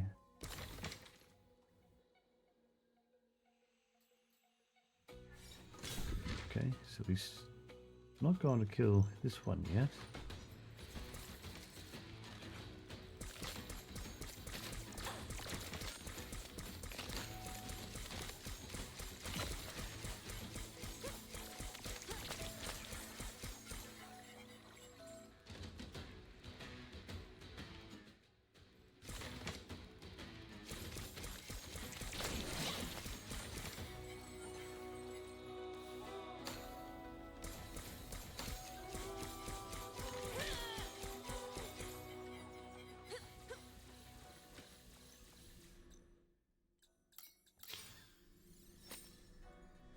I freed a little gremlin.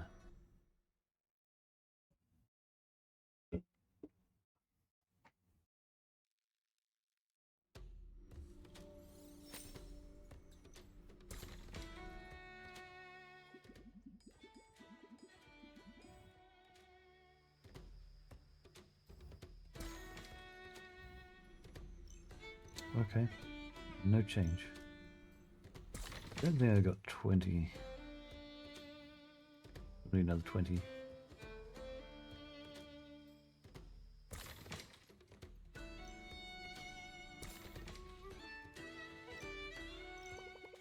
I always thought that guy's tear was wasted on you. I joked and said they should have given it to me instead, so I could fly instead of needing this crane. I'm so sorry I said those things. Don't be sorry, Theria. I can't blame you. I thought the same. I think you've always been destined to be a hero, Rain. Wonder why it didn't happen during the war. There's all these stories in the books about heroes in ancient times. Apparently every time there's been a major catastrophe, or some really dark age, people end up seeking salvation. On every occasion, a hero appears and changes history. The stories always end after that. We don't know what happens to the heroes afterwards. It sounds so much like The Link. There's nothing about night witches or Gaia's tears here. Can you imagine a world where people can choose their own heroes?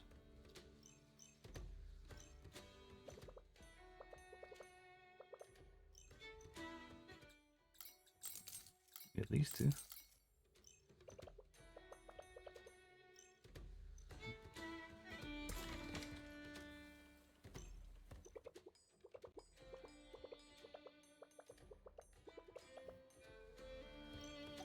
You say that you're the only night witch now. You must be really lonely.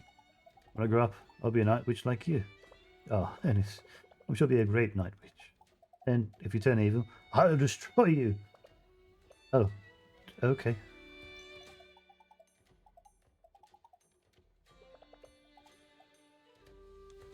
They say you're the only night witch now. That means that when we play night witches, we'll all want to be you. Why don't you play something else? Something that's not about fighting. Not about fighting? Is that even possible?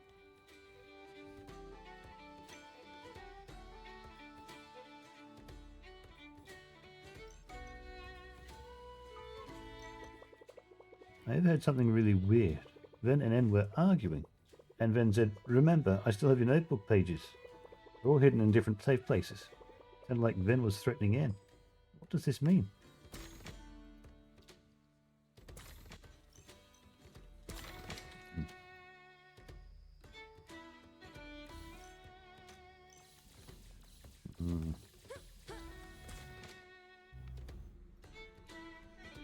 We'll try for another hour of this.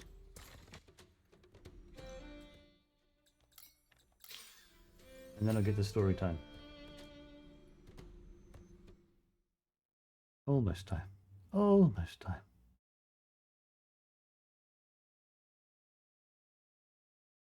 I think there's a lot of exploring still be done down here.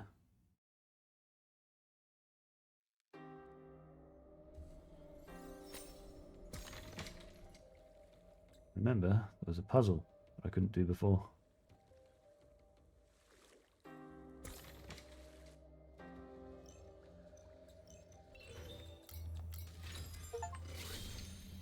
Infuse 20 arcane beacons.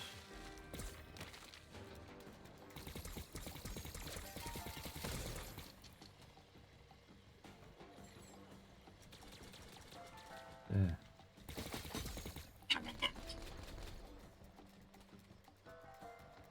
This should break them open.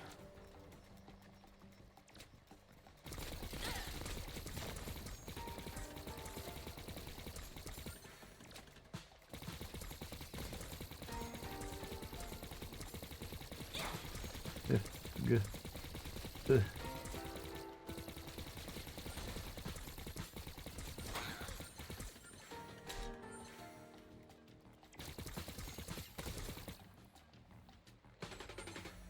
I have email. Email says VRC.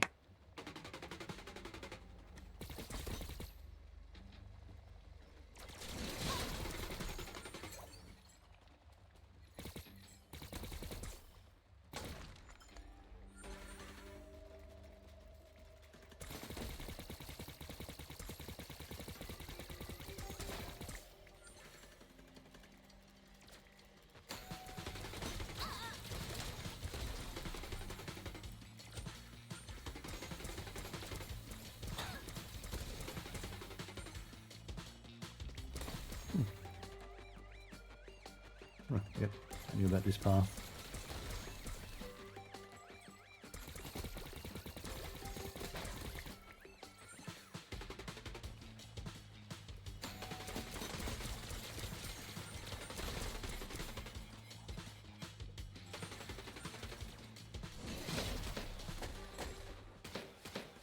Missile. Rocket launcher.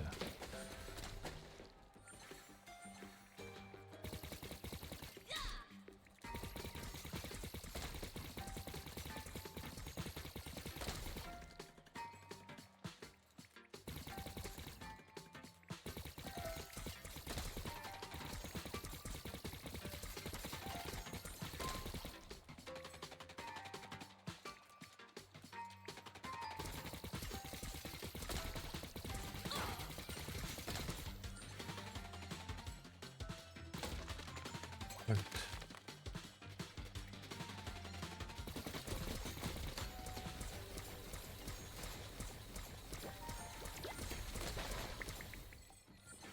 The hand cannons would have been a very useful weapon to have in those fights.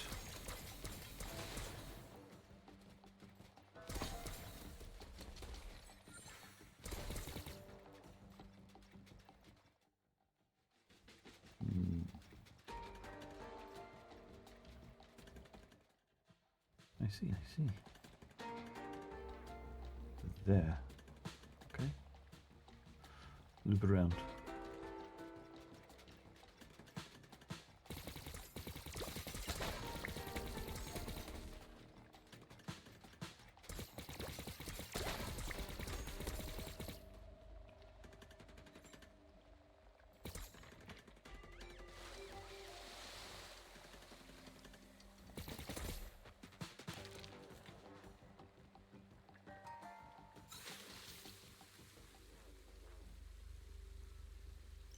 One of these to upgrade. I'm guessing no way to pass over to that side. Rip.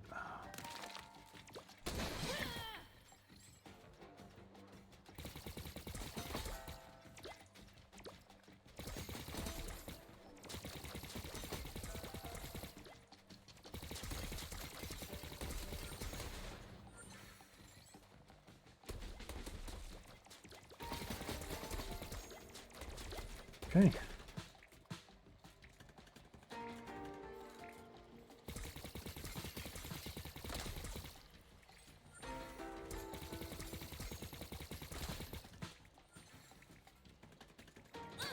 Good.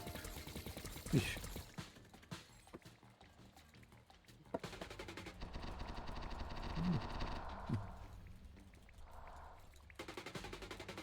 Accidentally dropped the cable onto my a button that does all the fish.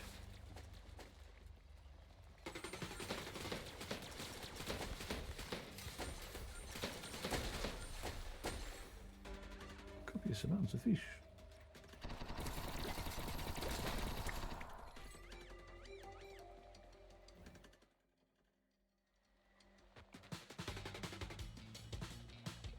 This room has something. There's nothing here. This is the other side of that room. This takes me over to this, the fishy guy. Okay.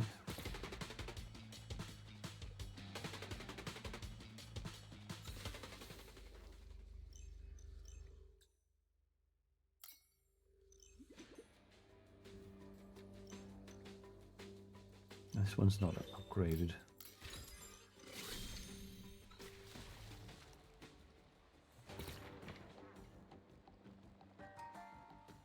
Okay, I was wrong about the path I wanted to take.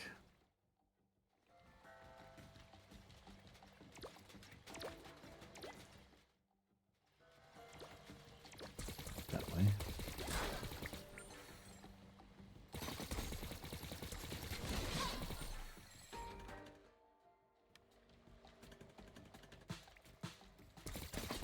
There's something in this room. Rocket launcher.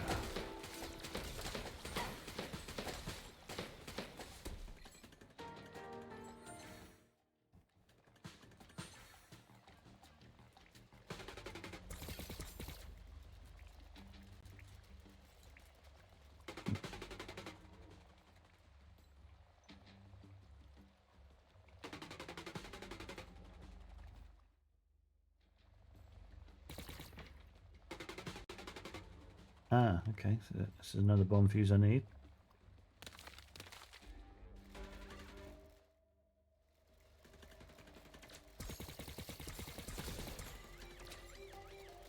I'm not sure if I've been over here.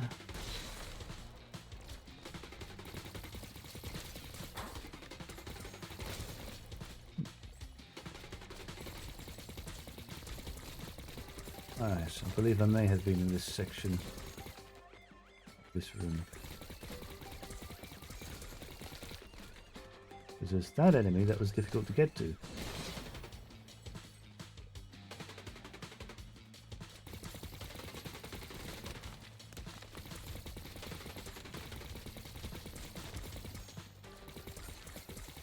And this semi-gauntlet.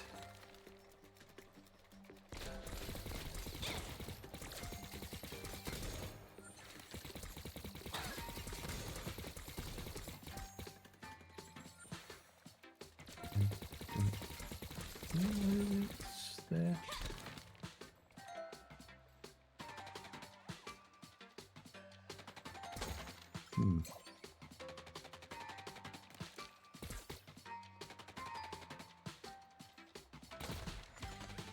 Rocket launcher.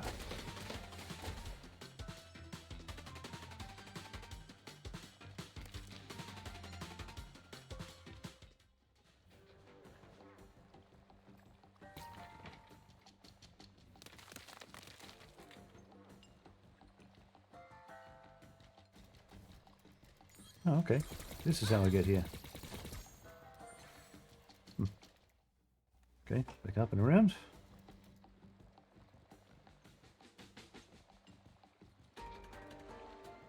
The right-hand path, if I can find a way to break them.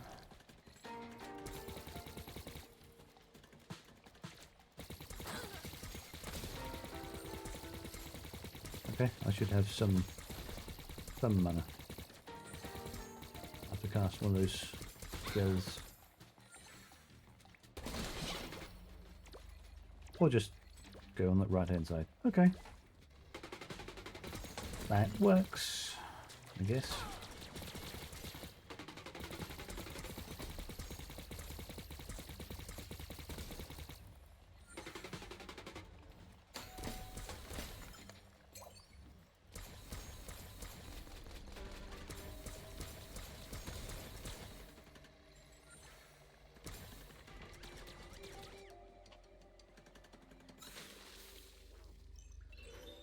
Guessing it's on the left side, not this far right.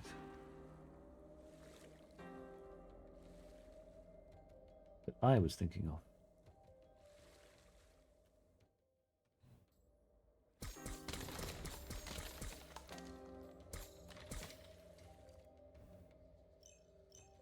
You're still here.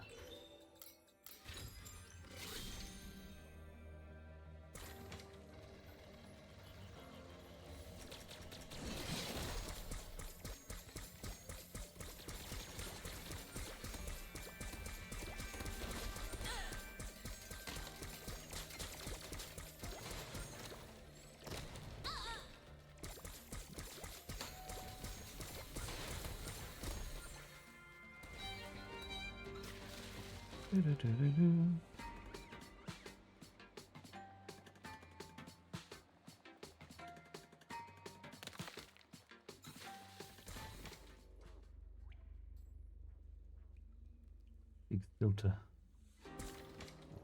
Freezer or something.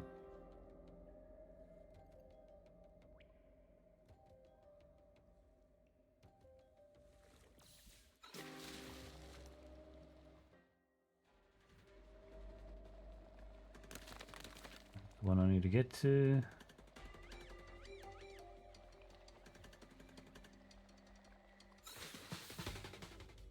Probably the one that I was originally thinking I could do something about.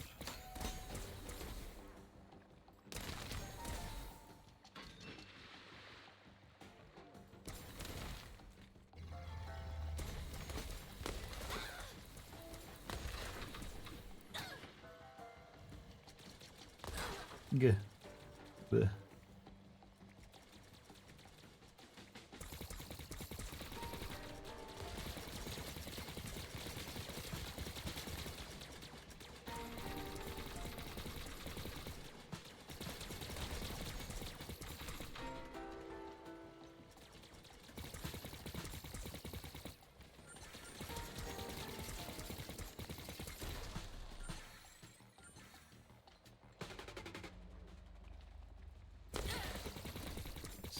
That was very silly.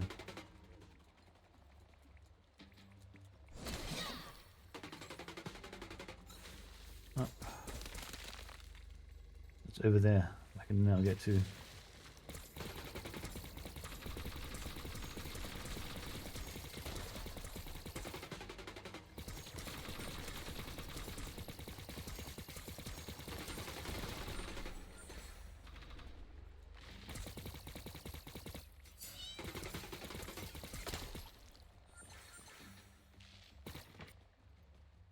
And there we are. Finally. Thank you. Thank you so much. I wanted to go to Robin's day party, but I had so much work to do. Work here with these submarines, you know.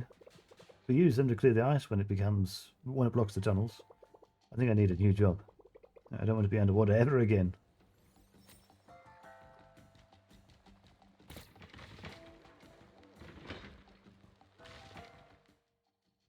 Something way at the top here.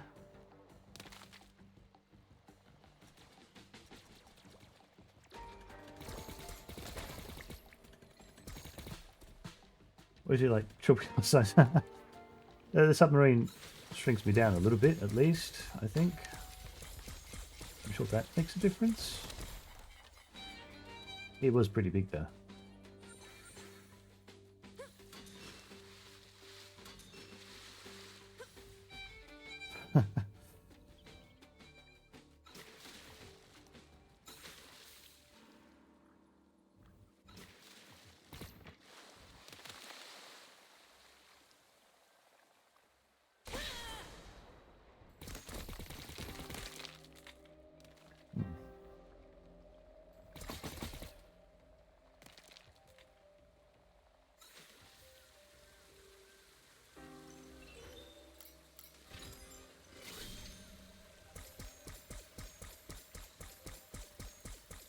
There's something in this room.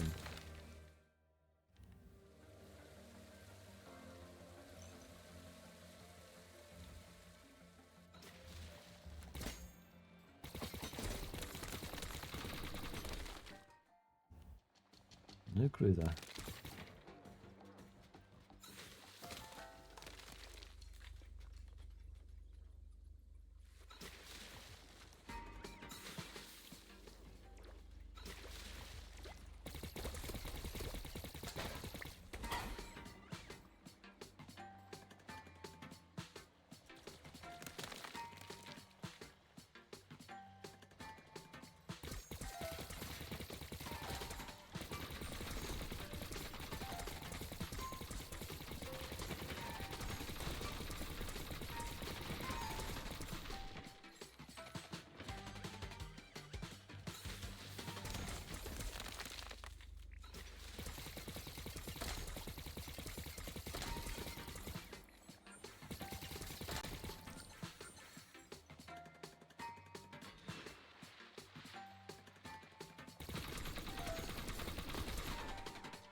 Yeah.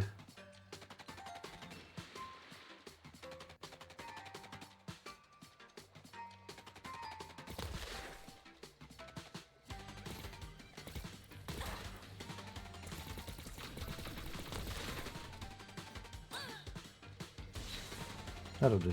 That clears this out.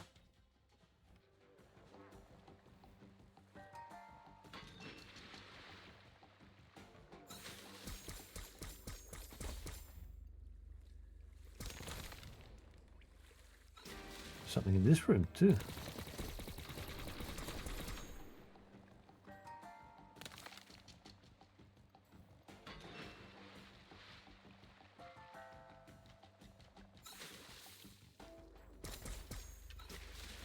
Must be this ambush. Another thing.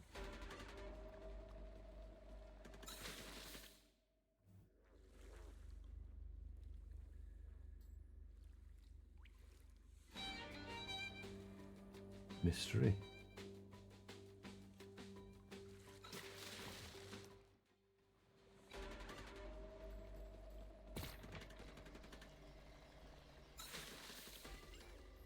Must be something about that potato.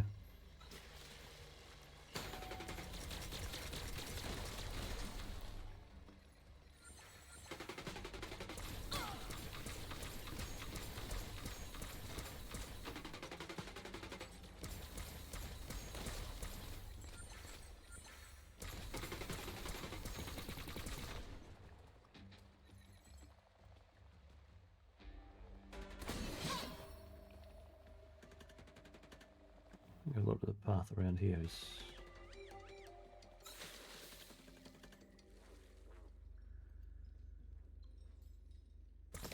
It's not about the potatoes.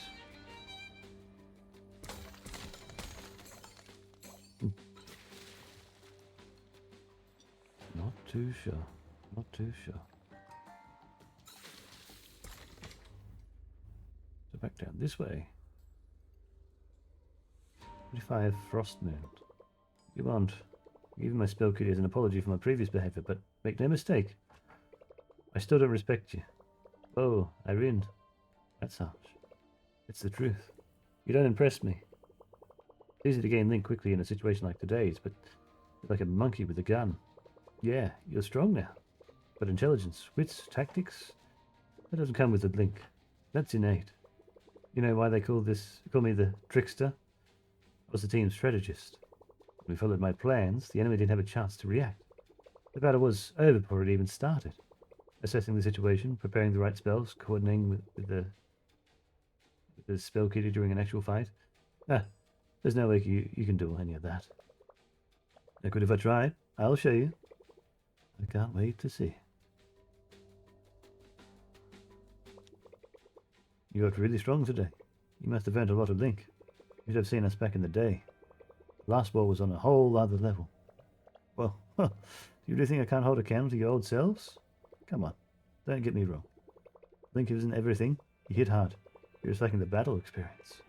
It takes time to develop a combat instinct. When we were at our best, we had so much spatial awareness that we were almost never hit by the enemy in the battle. Someday, you'll be able to do that too. I'm sure of it. Yeah, someday. How many radiant sun and frost moons do I have? Barely anything.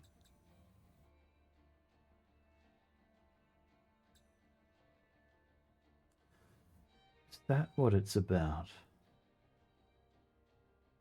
Battles without being hit?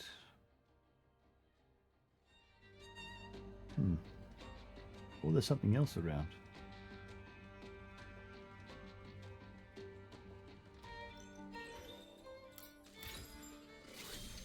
I'm going to take a brief bio break, and I'll be right back.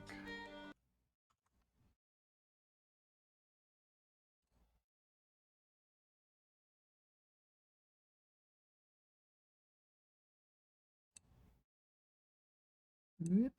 I'll have some music as well. Because this game music is good.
Ah.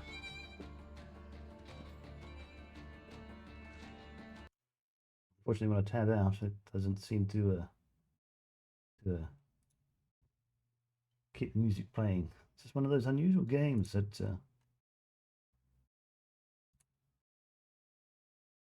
tabbing out of the game freezes it up entirely.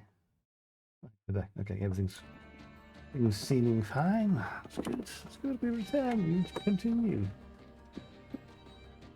There's a lot down this way.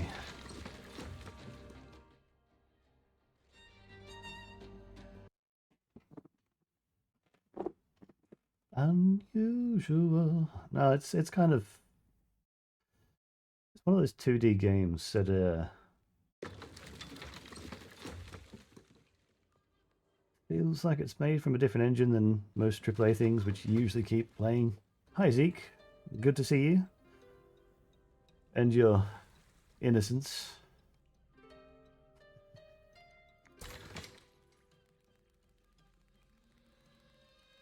Welcome back.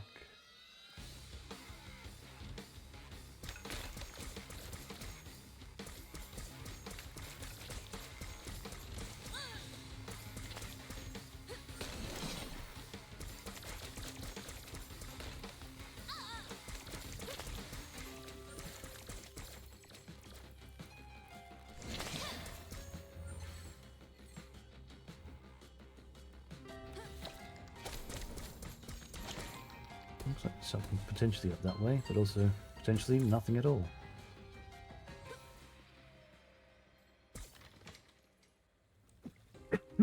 Oh, pardon me there.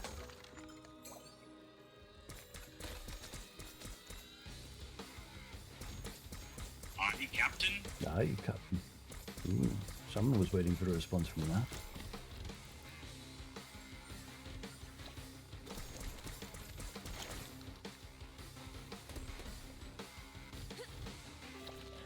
It would be exciting to try to escape from here. Again, way out.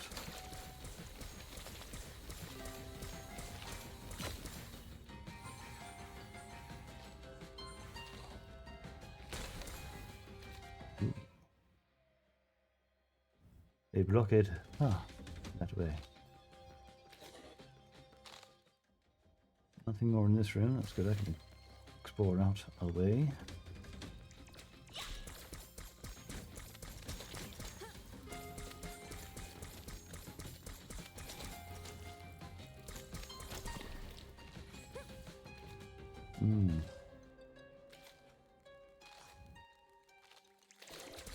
Yeah.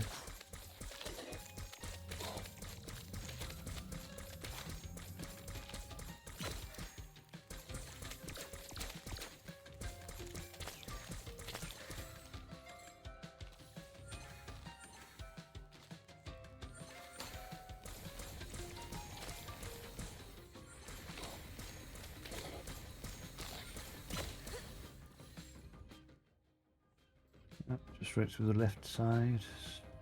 Oh, door there. Okay, that way. We go there.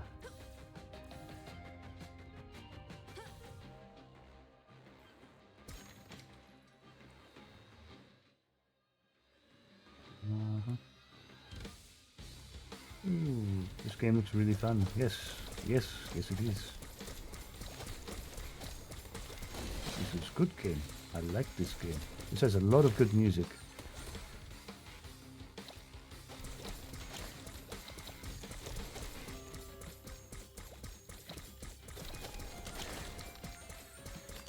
Pew pew. Much pew pew. Ooh.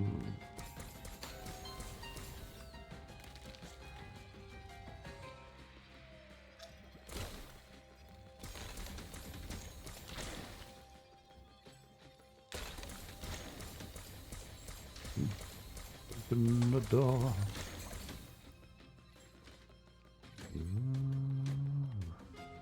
Ooh, nifty. Hi, Bogger. Sorry. Hello, Nuna.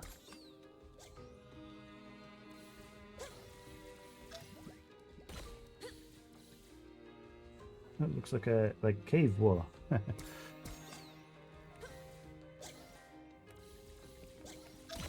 Yep.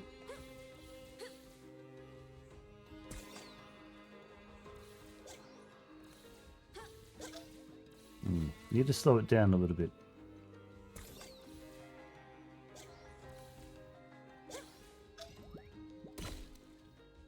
Hi, hi.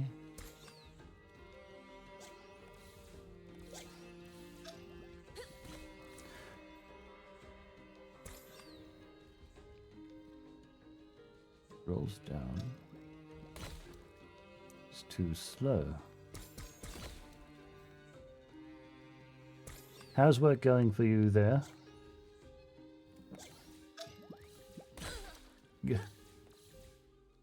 What's the objective of this game? Make your way to a boss. Kill boss, move on to next area, I guess. For this game, the lore goes... let's see, the game starts off 14 years ago. In a time where... Oh, goodies, on a break. Yeah, right. See if I can compress it all. For a time, there was the Dungeon Knight... No, not the Dungeon Knights. The Diagadai. A technological group of people who tried to progress technology to the point of having humans explore to space and so forth. However, as they were doing experiments and progressing technology, they caused cracks in the sky. The Earth was starting to decay and so forth. Then came some rebels who tried to fight against the Diagadai. However, they were no match to the technological advances of the Diagadai. And then suddenly came the Night Witches. They appeared suddenly. They drew their strength from a link between people and themselves. The more people they were connected with, the stronger they got. And they became so strong that they were able to overthrow the Diagadai. In the final battle against the Emperor of the Diagadai, the Emperor decided that he was no longer capable of defeating the Night Witches and decided to take everyone down with him. While charging up his ultimate attack with energy through his machine, the link with the leader of the Night Witches became so strong that Robin, the leader of the Night Witches, cast their last final attack. When the scene all cleared, all the dust settled, a new hole in the ground was discovered beneath the battlefield of that final encounter. It was discovered that it was called a place called Dungeonitis. So the remaining people, the rebels, moved into Dungeonitis and rebuilt their society. It appeared that Dungeonitis was originally built by giants. Then, 14 years on the celebration of the success of the battle, called Robin's Day, Robin being the leader of the Night Witches, the enemy suddenly reappeared.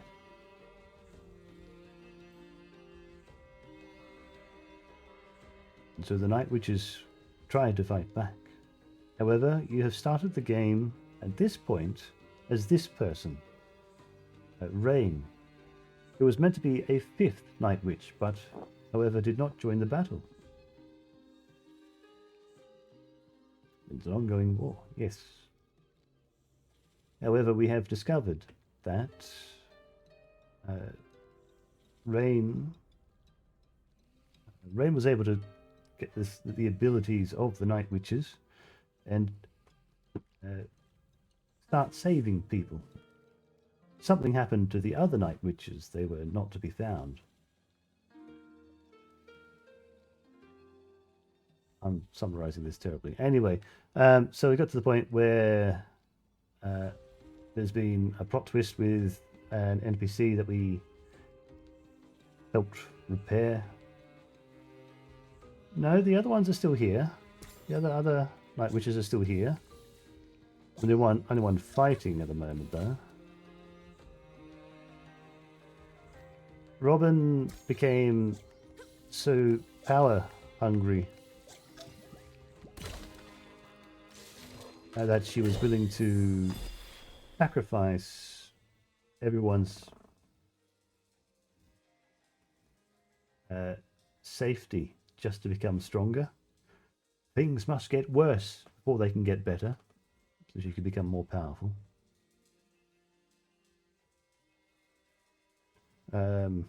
Which is every enemy around the castle with a powerful wave of magic.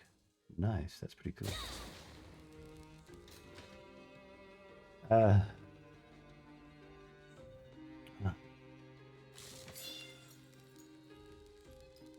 I'm sacrificing others for power.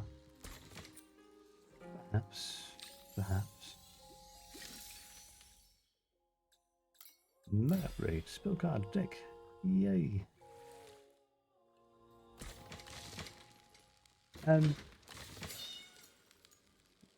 There was an engineer, and the Diagadai army reappeared because of the son of the emperor who we previously defeated as Robin.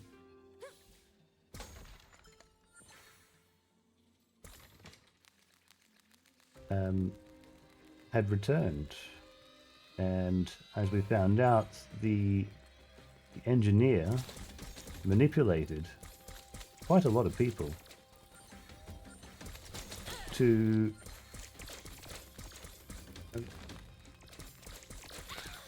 well, we don't know what their motivation is, but they're driven by knowledge and somehow managed to convince the prince that they can take over Dungeonitis.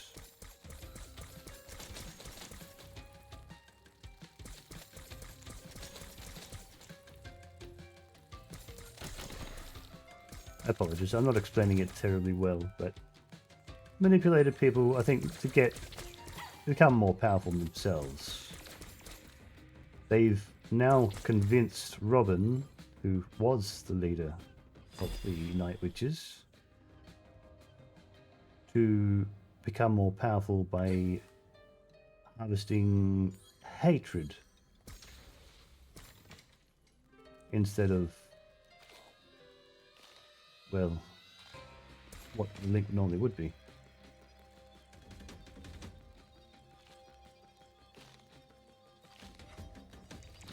Somewhat understanding. Just lightly unprepared to explain the details, I guess.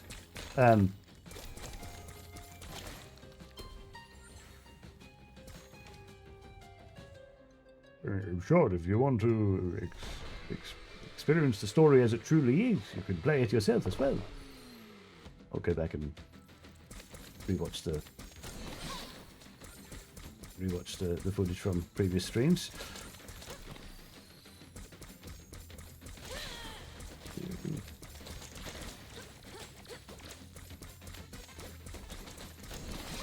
Ooh.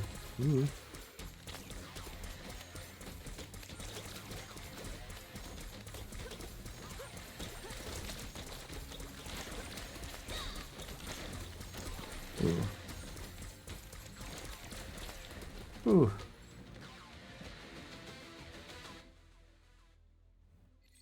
Cool. Rewatch the VODs. Yeah, cool. You're pretty cool to hear the story as it unfolds. Ooh. That's 1 point of mana.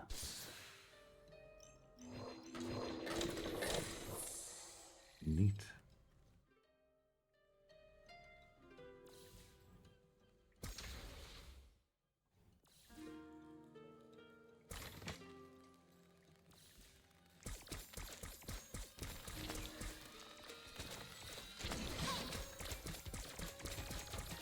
Got a really good soundtrack, this.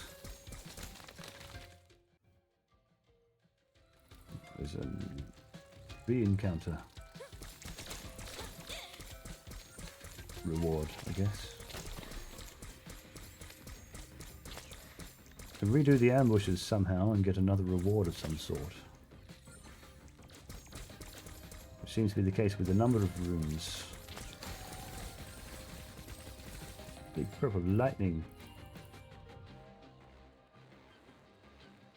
Ooh, big purple lightning is for is it an attack? Attacks above and below myself. Ooh. The axe. Ooh. The axe is an attack that swirls around me, and it's actually quite a strong attack, while also clearing away projectiles. Hello. You are alive. Good for you. I've never seen anyone alive in these forsaken caves. Only monsters. But you, somehow, you came all the way here. Your passion for muffins is unprecedented. So inspiring. Thanks for lifting my spirit. Let's bake. I don't know what these monsters are, but as a skeleton, I can tell you they're not living beings. They aren't undead either. Life and death are like two sides of a coin. These things, they're something else. Something posing as life, imitating life.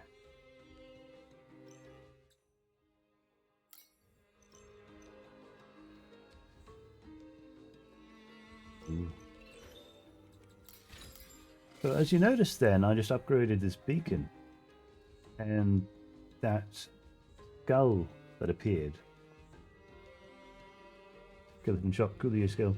They bake muffins then. That skull effect is something that's unique to what's known as hex oil. It's a toxic goo. The engineer has managed to use this toxic goo to create green shards of some sort.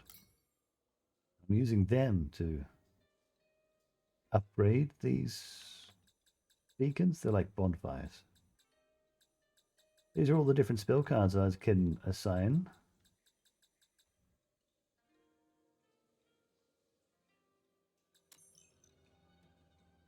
Should I desire?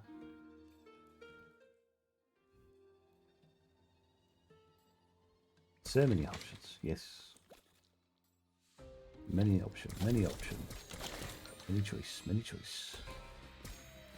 Ooh, hello.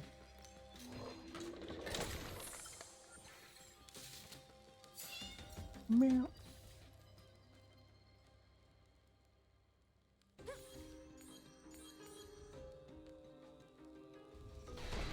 Ooh, ambush.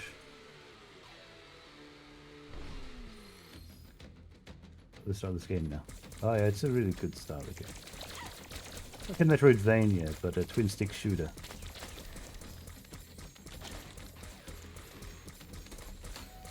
Upgrade to hand cannon. Powerful hand cannon spell.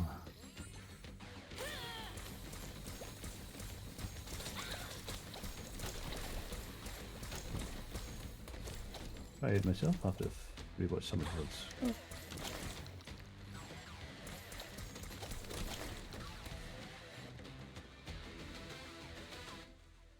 Good idea.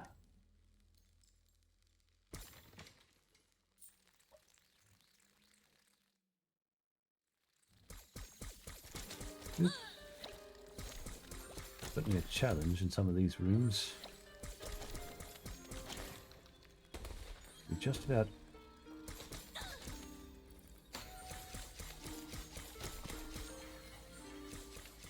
picking which spells you want to use against certain enemies. Make a difference in the battle.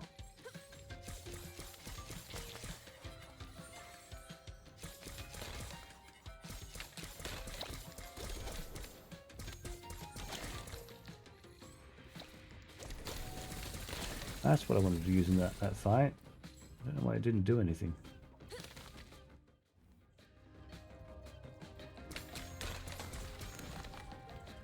Flamethrower. Not sure if they've even got flamethrower yet. Officially. Oh! Oopsie doopsie.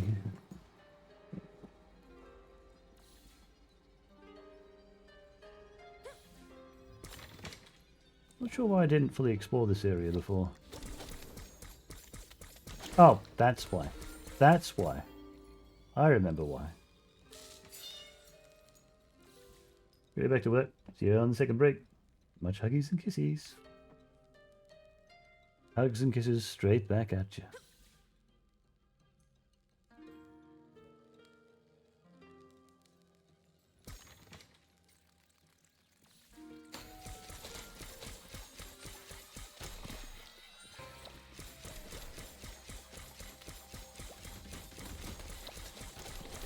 There. My armor.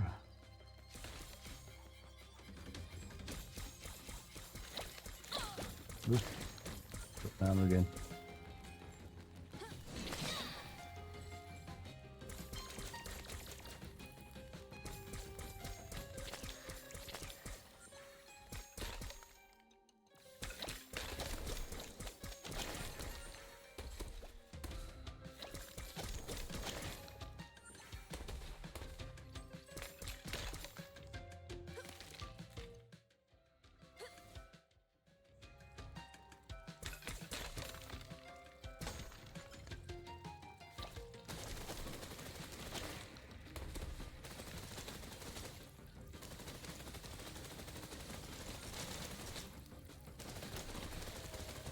Not the most powerful weapon, and you don't get to see projectiles while you're firing at him.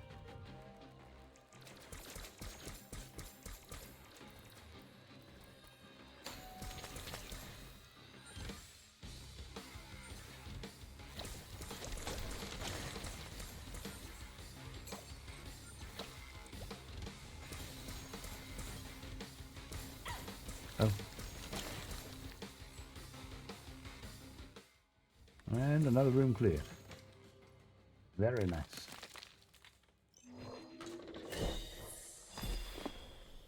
Super reckless blast. A huge, powerful explosion centered on the castle that harms everything in its area of effect, including the user.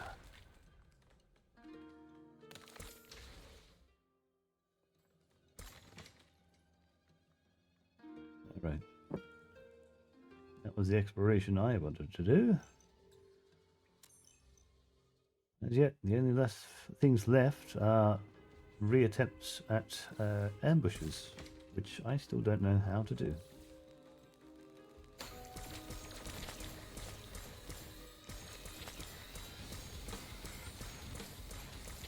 I'm sure I will learn soon enough.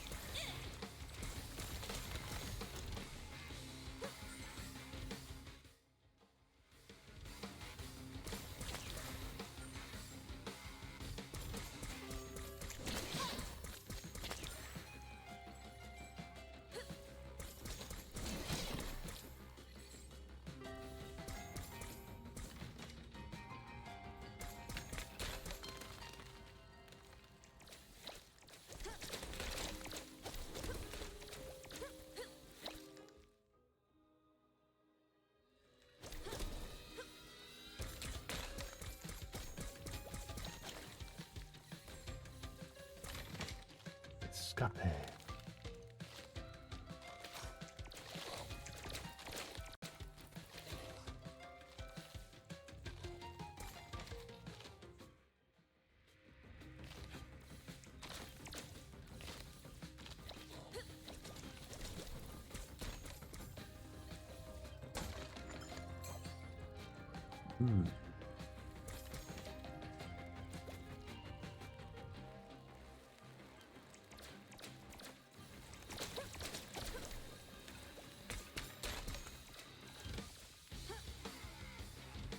Freedom.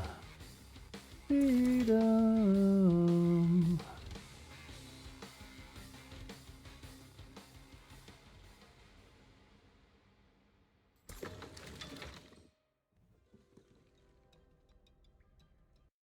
A good bit of exploration done.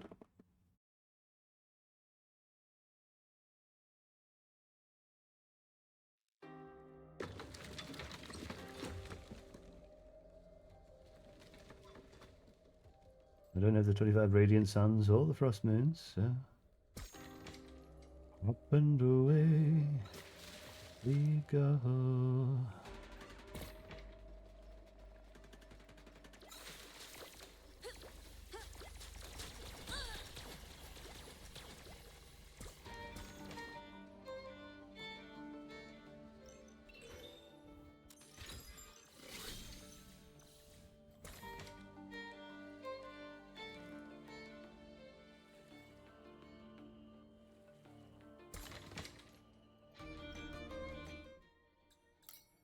To the castle, because I may have got enough for one of those extra spell cards.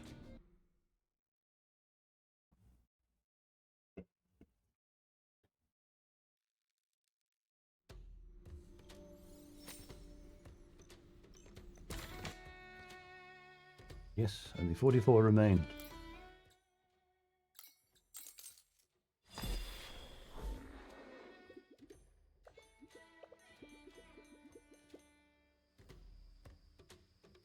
One caged ally. And I think I know where they are. 7.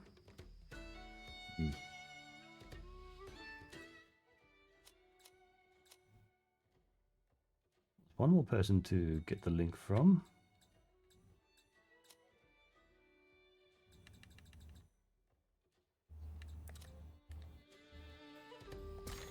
Seven missions.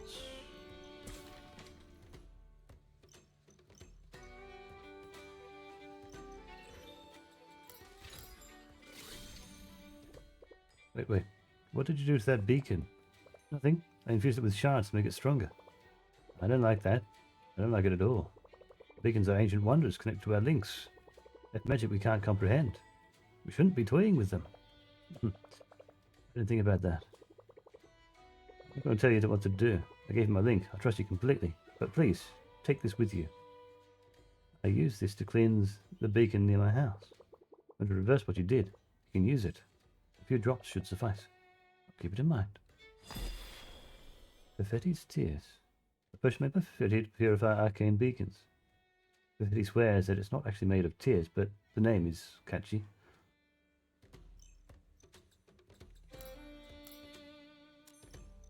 Hmm.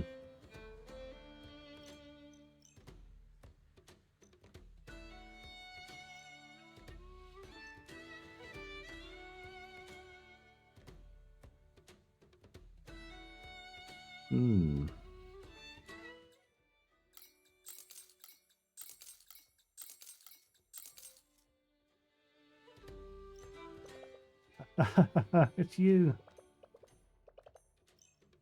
That's one more card at least. I can.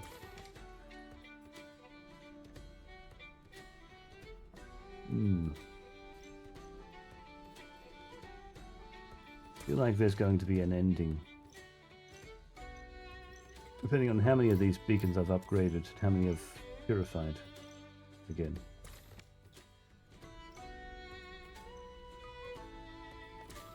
Oh.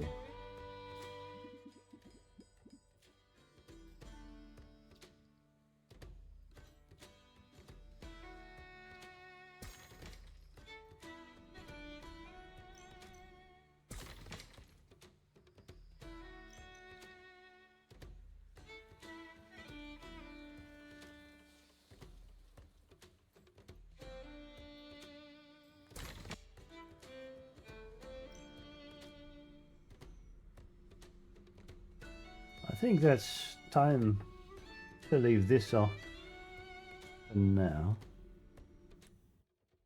I think it's time to try to set up for some story time.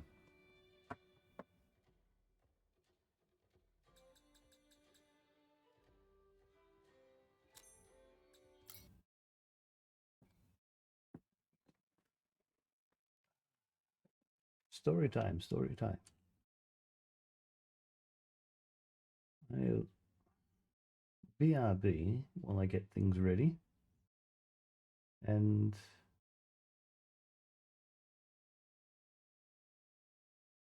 I'll come back for story time.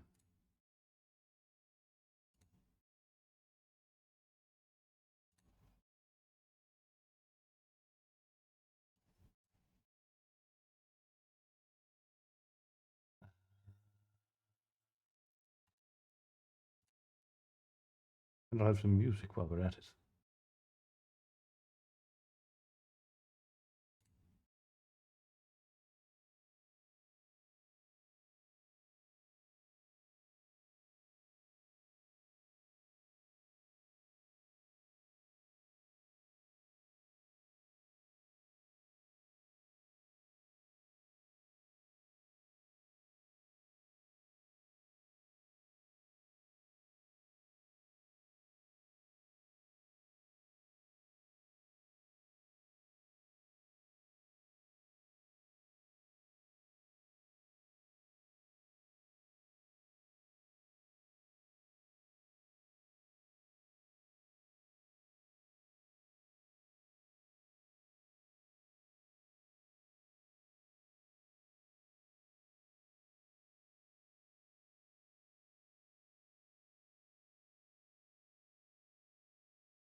Okay, I pretty much had everything going, but I needed a moment extra to clean something else up. Here we are.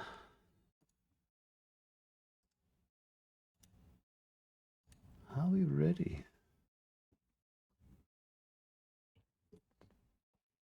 No, we're not. We're not quite ready. BRB screen, BRB text. Hey. And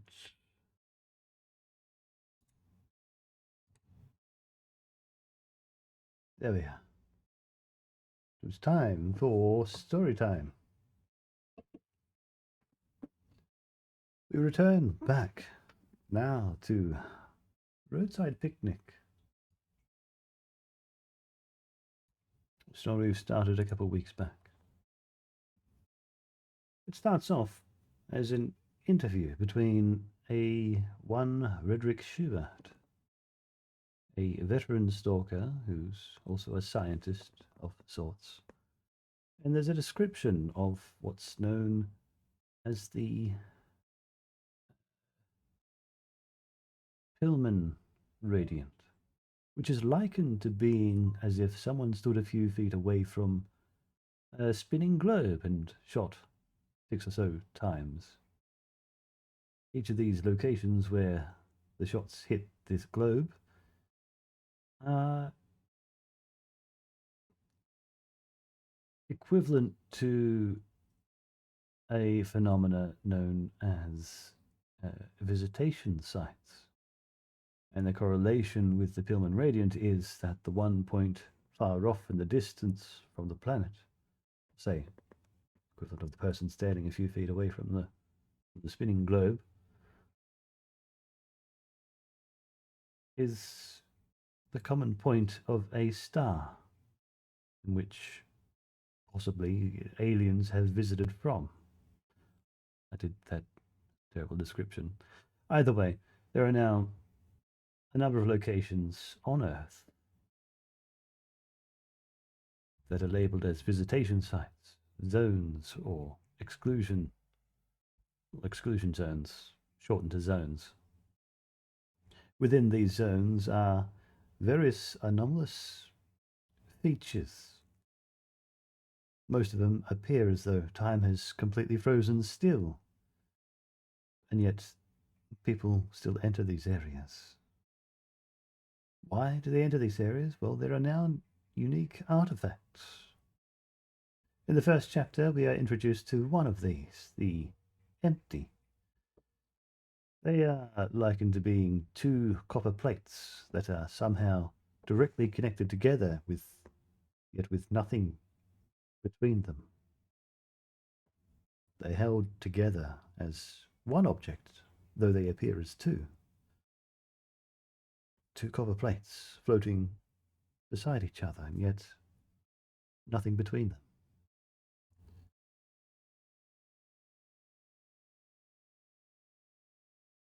We get to meet two characters in this first chapter.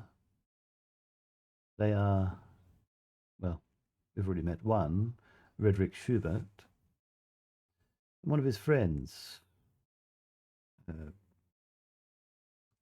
Goodness me, I'm terrible with memory. Sorry, Redrick Schubert. And we scroll through. Kirill. The first chapter, it describes their excursion into the zone to find a full empty. The full empty is much like an empty, but there's some material in the space between the two copper plates. Unfortunately, at the end of the chapter, Kirill is found dead. While in the excursion, Kirill had brushed against a silvery material, which, when observed to happen, Redrick heard a very distinct cracking noise. Observing his friend, Kirill, there was nothing on his back, despite his back being the location that had brushed against the material. In Chapter 2, a few years later, Frederick Schuart has left the institute he was working at and had made an excursion into the zone with another veteran stalker. The last of the first original stalkers. The rest of those original stalkers had unfortunately passed as well by this point. But this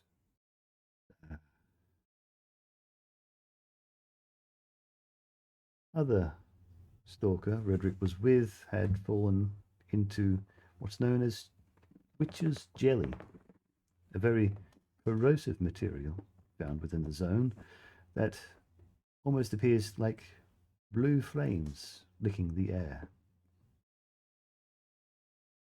It had already completely ruined his feet and legs, almost up to the kneecap.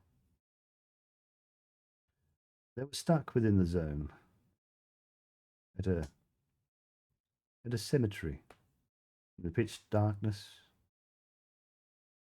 In the distance, they could see someone clambering around, blind as though. I'm not quite sure what or who this clambering, stumbling fool within the cemetery is, but they're not, well, human. Redrick and his friend are trying to avoid this person, while also trying to avoid the guards who patrol the zone for illegal stalkers. Now that Redrick is no longer part of the official institute studying the zone, he is an illegal stalker. However, these patrol don't tend to like firing the guns near or within the zone without being absolutely certain. There are creatures that are much faster than any human, which could be what this stumbling corpse may be. Should it capture a human, it would probably not be a very pretty sight. In Chapter 3 now, we move on from that excursion to someone different. Chapter 3 starts with Richard H. Noonan, age 51, supervisor of electronic equipment supplies for the Harmont branch of the IIEC, the International Institute for Extraterrestrial Cultures. Richard H. Noonan was sitting at the desk in his study doodling on the legal size pad. He was also smiling sympathetically, nodding his bald head, and not listening to his visitor. He was simply waiting for a telephone call, and his visitor, Dr. Pillman, was lazily lecturing him. Or imagining that he was lecturing him, or trying to convince himself that he was lecturing him. "We'll keep all that in mind," Noonan finally said, crossing out another group of 5 lines and flipping down the pad's cover. "It really is shocking." Valentine's slender hand neatly lifted the ashes from his cigarette into the ashtray. "And what precisely will you keep in mind?" he inquired politely. "Why, everything you said," Noonan asked cheerfully, leaning back in his armchair. "To the very last word." "And what did I say?" "That doesn't matter," Noonan said. "We'll keep whatever you say in mind." Valentine, Dr. Valentine Pillman, Nobel Prize winner, was sitting in front of him in a deep armchair. It was small, delicate, and neat. There wasn't a stain on his suede jacket or a wrinkle on his trousers. A blindingly white shirt, a severe, solid-colored tie, shining shoes, a malicious smile on his thin, pale lips, and enormous dark glasses over his eyes. His low, broad forehead was topped with bristly crew cut. "In my opinion, you're being paid a fantastic salary for nothing," he said. "And on top of that, in my opinion, you're a saboteur as well, Dick." Noonan whispered, "For God's sake, not so loud." "Actually," Valentine continued, I've been watching you for a long time. In my opinion, you don't work at all. Just a minute here, Noonan interrupted and waved his pink finger at him. What do you mean I don't work? Is there even one replacement order that hasn't been handled? I don't know, Valentine said and flicked his sash again. We get good equipment and we get bad equipment. We get the good stuff more often, but what you have to do with it is, I'm not sure I know. Well, if it weren't for me, Noonan countered, the good stuff would be much rarer. And besides, you scientists are always breaking the good equipment and then calling for a replacement, and who covers for you then? For example, the phone rang and Noonan broke off and grabbed the receiver. Mr. Noonan, the secretary asked. Mr. Lemchen again. Put him on. Valentine got up, brought 2 fingers to his forehead as a sign of farewell, and went out. Small, straight, and well proportioned. Mr. Noonan, the familiar drawling voice spoke in the phone. I'm listening. You're not so easy to reach at work, Mr. Noonan. A new shipment has arrived. Yes, I know about it already. Mr. Noonan, I'm here only for a short time. There are a few questions that must be discussed in person. I'm referring to the latest contracts with Mitsubishi Denshi, the legal side. At your service. Then, if you have no objection, be at our offices in half an hour. Is that convenient? Perfect. In half an hour. Richard Noonan hung up, stood and rubbed his plump hands, walked around the office, even began singing some pop ditty, but broke off in a particularly sour note and jovially laughed at himself. He picked up his hat, tossed his raincoat over his arm, and went out into the reception area. Honey, he said to the secretary, I'm off to see some clients. You stay here, hold the fort, as they say, and I'll bring you 3 present when I get back. She blossomed. Noonan blew her a kiss and rolled out into the corridors of the Institute. Attempts were made to stop him a few times. He wangled out of conversations, joking and asking people to hold the fort without him, to keep their cool, and finally emerged unscathed and uncaught, waving his unopened pass under the nose of the sergeant on duty. Heavy clouds hung low over the city. It was muggy, and the first hesitant drops of rain were scattering on the sidewalk like little black stars. Spreading his coat over his head and shoulders, Noonan trotted past the long row of cars to his Peugeot, dove in and tossed the coat in the back seat. He took out the round black stick of the so-and-so from his suit pocket, put it in the jack in the dashboard, and pushed it in with the hilt with his thumb. He wriggled around, getting more comfortable behind the wheel, and pressed the accelerator pedal. The Peugeot silently drove out into the middle of the street and raced toward the exit from the pre-zone area. The rain came pouring down suddenly, as though a bucket had been overturned in the sky. The road got slippery and the car swerved at corners.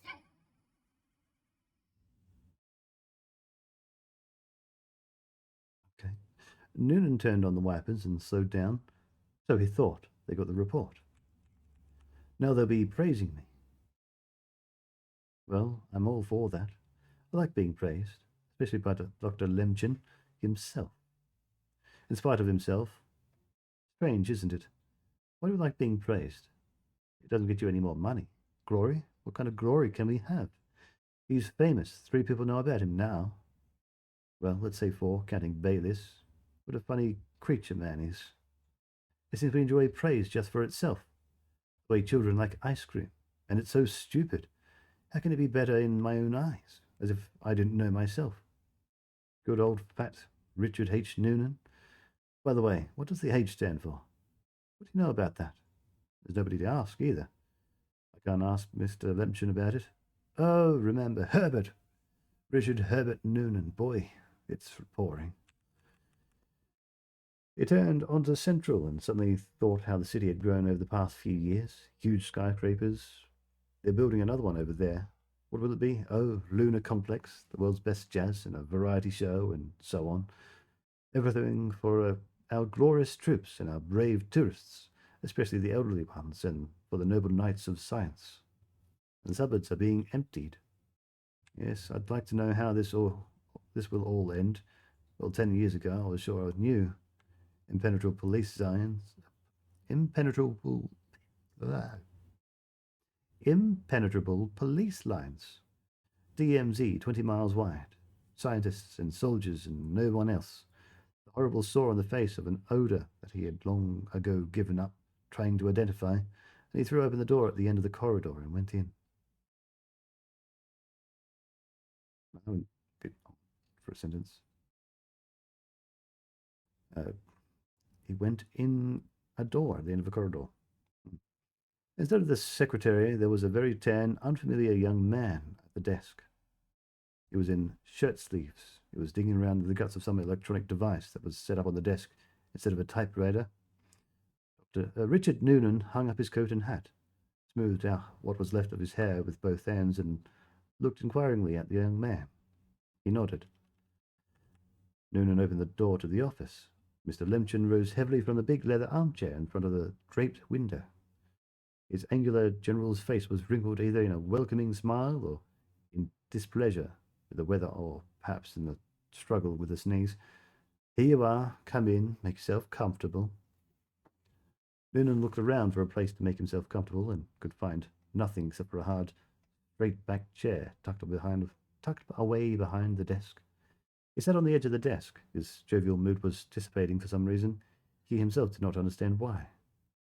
Suddenly he understood that he was not going to be praised today. On the contrary, the day of wrath. He thought philosophically and steeled himself for the worst. "Please smoke," Dr. Lemcham offered, throwing himself back into the armchair. "No, thank you. I don't smoke." Mr. Lemcham nodded as though his worst suspicions had been confirmed, pressed his fingertips together in a steeple in the front of his face, and carefully examined them for a while. "I suppose that we won't be discussing the legal affairs of the Mitsubishi Denshi Company," he finally said. It was a joke. Richard Noonan smiled readily. "As you like."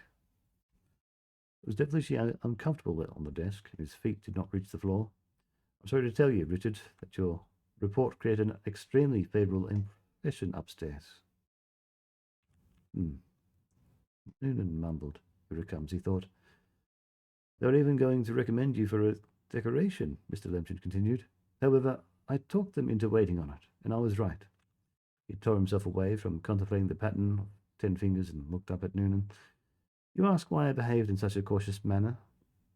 "You probably had some justification," Noonan said in a dull tone. "Yes, I had."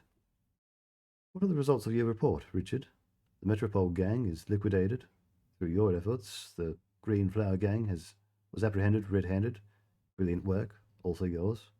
Quasimodo, the Wandering Musicians, and all the other gangs, I don't remember the names, disbanded because they knew the jig was up and they would be taken any day. All this really did happen, and it's been verified by other sources. The battlefield was cleared. Your victory, Richard. The enemy retreated in disarray, suffering heavy losses. Were given an accurate account?" "In any case," Noonan said carefully, "during the last 3 months, the bow of materials from the zone through Harmon has stopped. At least, according to my information." "The enemy has retreated? Is that not so?" "Well, if you insist on the metaphor, yes." "No, the point is that the enemy never retreats. I know that for sure. In rushing a victory report, Richard, you have demonstrated your lack of maturity. That is why I suggested they hold off rewarding you immediately." "Go blow, you and your rewards," thought Noonan, swinging his foot and glumly watching his shiny toe. "Stick your rewards in the cobwebs in the attic. All I need is a little didacticism. All I need is a little didacticism from you. I know who I'm dealing with without your lectures. Don't tell me about the enemy. Just tell me straight out when, where, and how I messed up. What those bastards managed to steal, where, and how they found cracks, and without the bullshit. I'm no raw recruit. I'm over half a century old. I'm not sitting here for the sake of your stupid decorations and orders." "What have you heard about the Golden Ball?" Mr. Lemchen suddenly asked. "God, what does the Golden Ball have to do with all this?" Noonan thought in irritation. "I wish you and your indirect manner would go to hell." Little sip.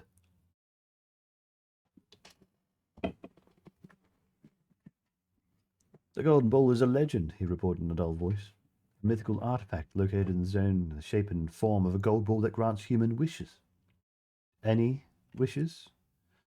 According to the canonic version of the legend, any wish. There are, however, variant versions. All right. What have you heard about death labs? 8 years ago, a stalker by the name of Stefan Norman, nicknamed Four Eyes, brought out an apparatus from the zone that, as far as can be judged, was some kind of ray-emitting system fatal to Earth organisms. This Four Eyes offered the apparatus to the Institute. They did not agree on price. Four Eyes re-entered the zone and never came back. The present whereabouts of the apparatus is unknown. People at the Institute are still tearing their hair out over it. You from the Metropole, whom you know, offered any sum that could be written on a cheque. Is that all? Mr. Lemchen asked. That's all. Lynn was blatantly looking around the room.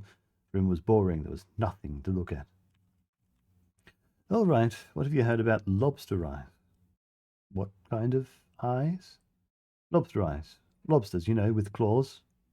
Lemchen made claw-like movements with his fingers. I've never heard of them, Noonan said, frowning. What about rattling napkins? Noonan climbed down from the desk and stood before Lemchen, hands in pockets. I don't know a thing about them. How about you? Unfortunately, neither do I, nor about the lobster eyes or the rattling napkins. Nevertheless, they exist. In my zone? Noonan asked. Sit down, Mr. Lemchen said, waving his hand. A little talk is just starting.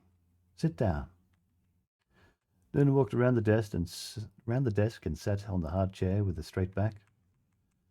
What's he aiming at? He thought feverishly.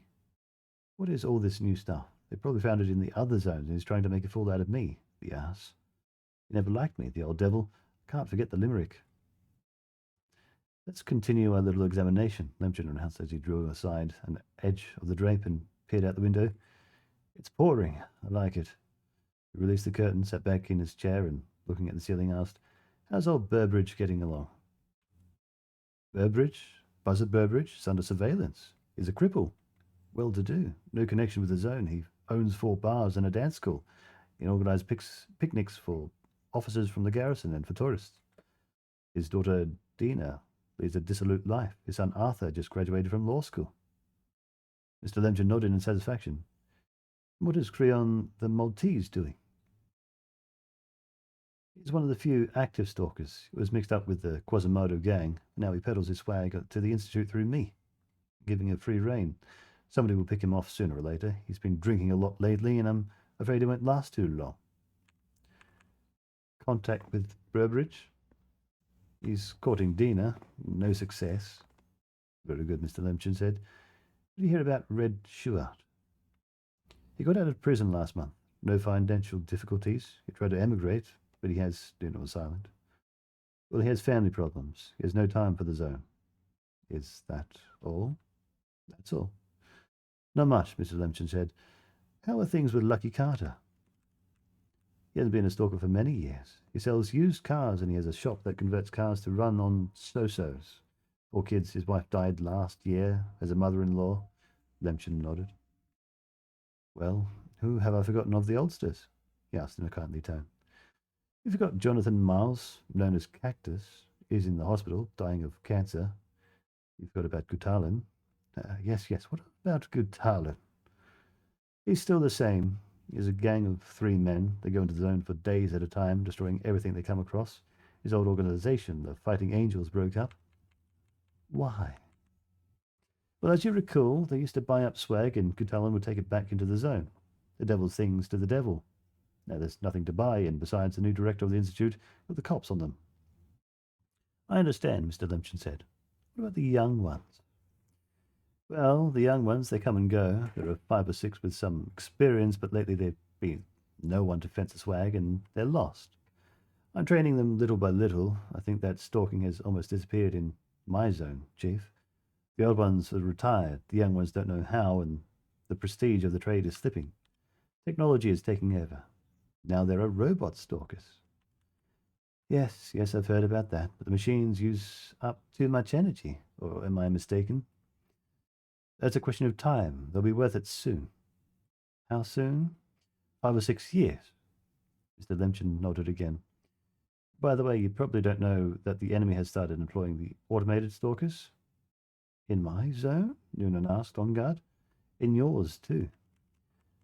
They base themselves in Rexopolis, transferred the equipment by helicopter over the mountains to Snake Canyon, to Black Lake, and the foothills of Mount Boulder. That's the periphery of the zone, Zunan said suspiciously. It's empty there. What could they find? Little, very little. But they find it. Anyway, I was just informing you. It doesn't concern you. Let's recapitulate. There are almost no professional stalkers left in Harmont. Ones who have stayed have no relationship in the zone anymore. The young ones are lost and undergoing a process of being tamed. The enemy is scattered and lying low somewhere, licking his wounds. There is no swag, and when it does appear, there's nobody to sell it to. The illegal removal of material from the Harmont zone seized 3 months ago, correct? Noonan was silent. Now, he thought, now he's going to give it to me. But where was the gap?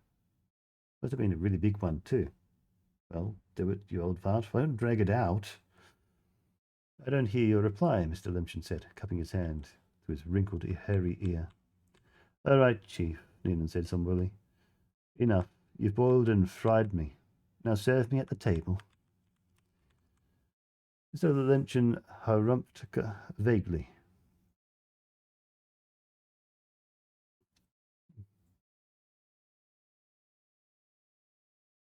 You've absolutely nothing to say for yourself, he said with unexpected bitterness. You stand there flapping your ears before authority. How do you think I felt that day?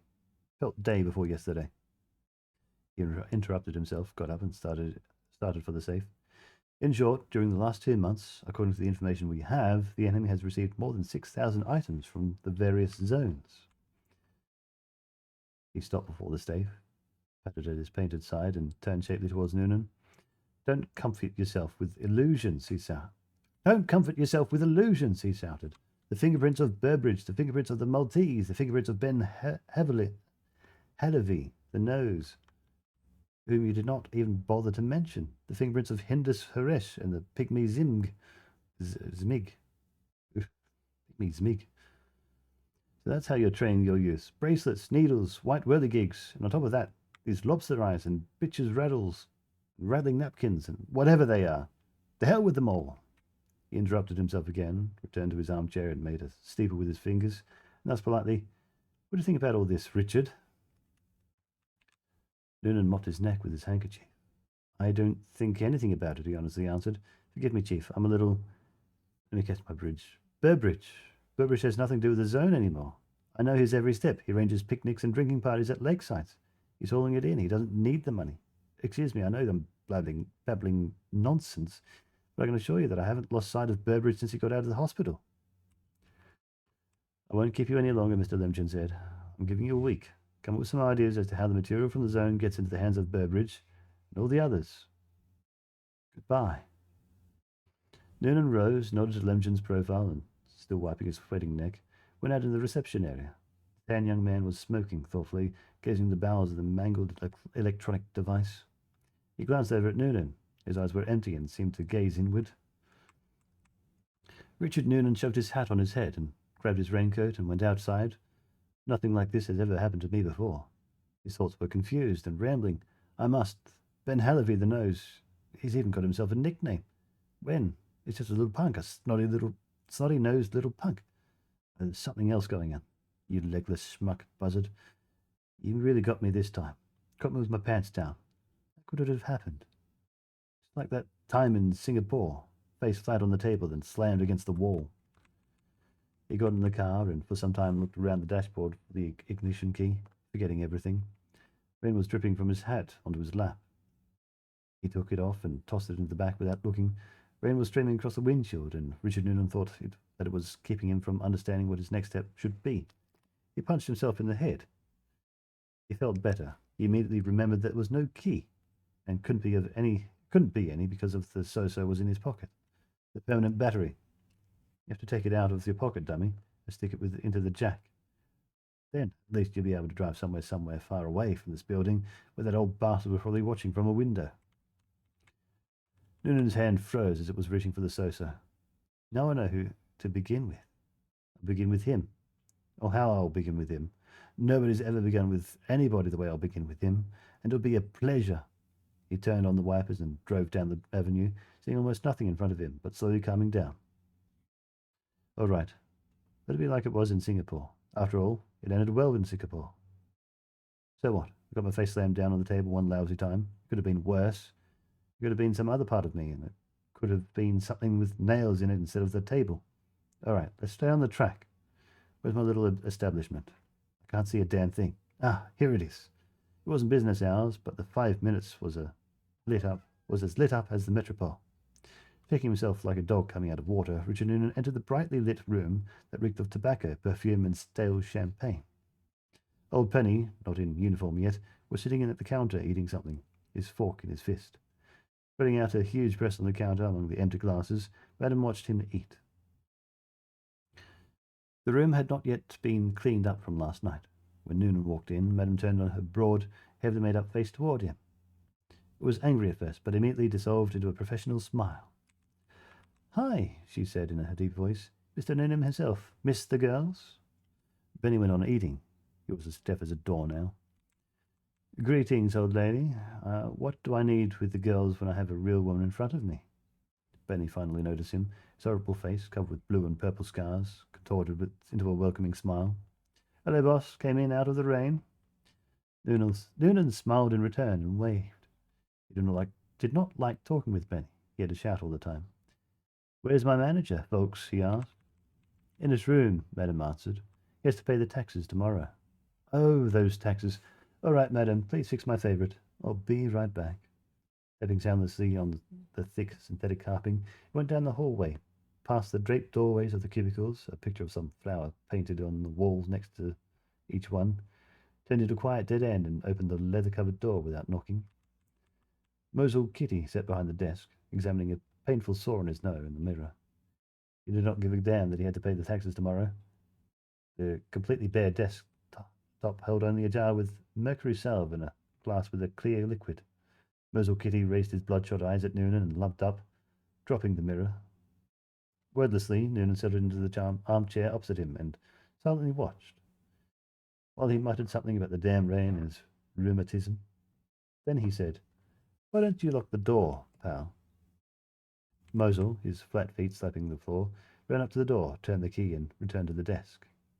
His hairy head towered over Noonan, and he stared loyally into his mouth.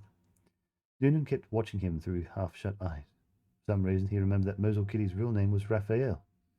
Mosul was famous for his huge bony fists, purplish and bare, that stuck out from the thick hair that covered his arms like sleeves. He had called himself Kitty because he was convinced that was the traditional name of the great Mongol kings. Raphael. Well, Raphael, baby. Let's get started. Well, Raphael, baby, let's get started.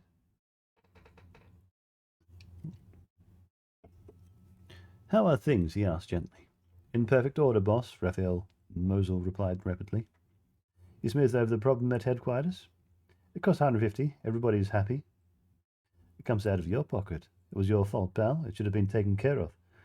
Mosul made a pathetic face and spread his hands in a sign of submission. "The parquet in the hall should have been replaced," Noonan said. "It will be done." Noonan said nothing, puckered his lips. "Swag?" he asked, lowering his voice. "There's a little," Mosul replied in a low voice too. "Let's see it." Mosul rushed over to the safe, took out a package and opened it on the desk in front of Noonan. Noonan felt around with one finger in a pile of black sprays, picked up a bracelet, examined it from all sides and put it back. "This is all?" "They don't bring any," Mosul said guiltily. "They don't bring any," Noonan repeated. He aimed carefully and jabbed his toe with all his strength into Mosul's shin.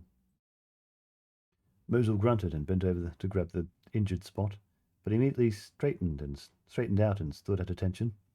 Then Noonan jumped up, grabbed Mosul by his collar and came at him, kicking, rolling his eyes and whispering obscenities. Mosul, moaning, groaning, reared his head like a frightened horse, backed away from him until he fell into the couch. "Working both sides, eh, you son of a bitch?" Noonan was hissing right into his terrified eyes. "Buzzard Burbridge is swimming in swag, and you give me beads wrapped in paper?" He smacked him in the face, trying to hit the scab on his nose.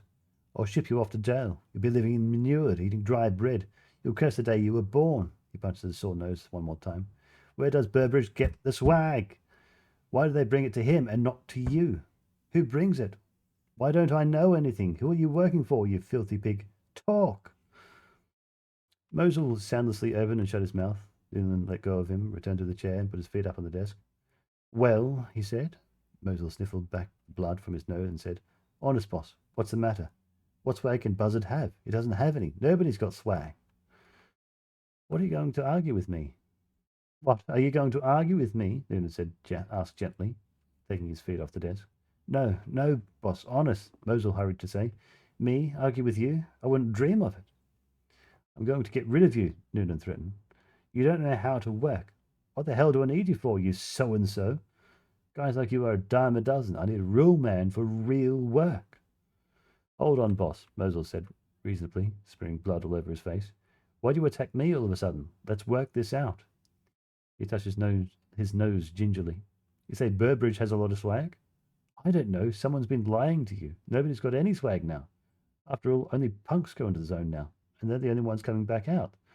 No, boss, someone's lied to you. Noonan was watching him covertly.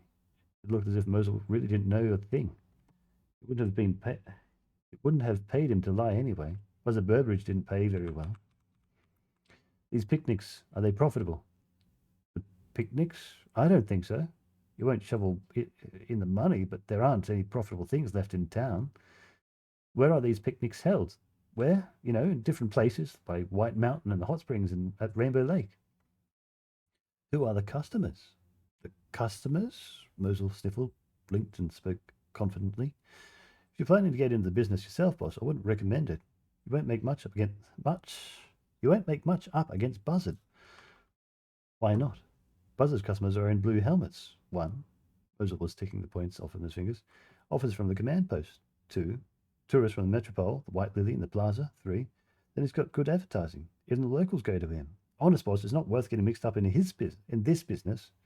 He doesn't pay us that much for the girls, you know. The locals go to him too. Young people, mostly. But what happens at these picnics? What happens? We go there on buses, see? When we get there, everything is set up on tables, tents, music, and everyone lives it up. The officers usually go with the girls. The tourists go look at the zone. If it's at the hot springs, the zone is just a stone's throw away, on the side of the Sulphur Gorge. Buzzard had thrown a lot of horse bones around there and look at them through the binoculars. And the locals? The locals? Well, that doesn't interest the locals, of course. They amuse themselves in other ways. And Burbridge? Burbridge is like everybody else. And you? Me, I'm like everybody else. I watch to see that the girls aren't hurt and, well, like everyone else, basically. How long does this all go on? Depends. 3 days, sometimes a whole week. And how much does this pleasure trip cost? Noonan asked, thinking about something else entirely. Mosul answered something, but Noonan didn't hear him. That's the ticket, Noonan thought. Several days, several nights. Under those conditions, it's simply impossible to get an eye on Burbridge. Even if you tried. Still, he didn't understand. Burbridge was legless, and there was the gorge. No, there was something else there. Which locals are steady customers? Locals? I told you, mostly the young ones. You know, Halavi, Rajba, Chicken Supper, Zmig guy, the Maltese often goes. A cute little group. They call it Sunday school. So we go to Sunday school, they say. They concentrate on the old ladies, make them make pretty good money. Some old broad from Europe. Sunday school, Noonan repeated. A strange thought came to him. School, he rose. All right, he said. The hell with the picnics. That's not for us. We get it straight. Buzzard has swag, and that's our business, pal. Look for it. Mosul, look for it, or I'll throw you to the dogs. Where does he get it? He gives it to him. Find out. We'll give 20% more than he does. Got it? Got it, boss. Mosul was standing, too, at attention, loyalty on his blood-smeared face. Move it. Use your brains, you animal, Noonan shouted and left. Back at the bar, he quickly drank his aperitif.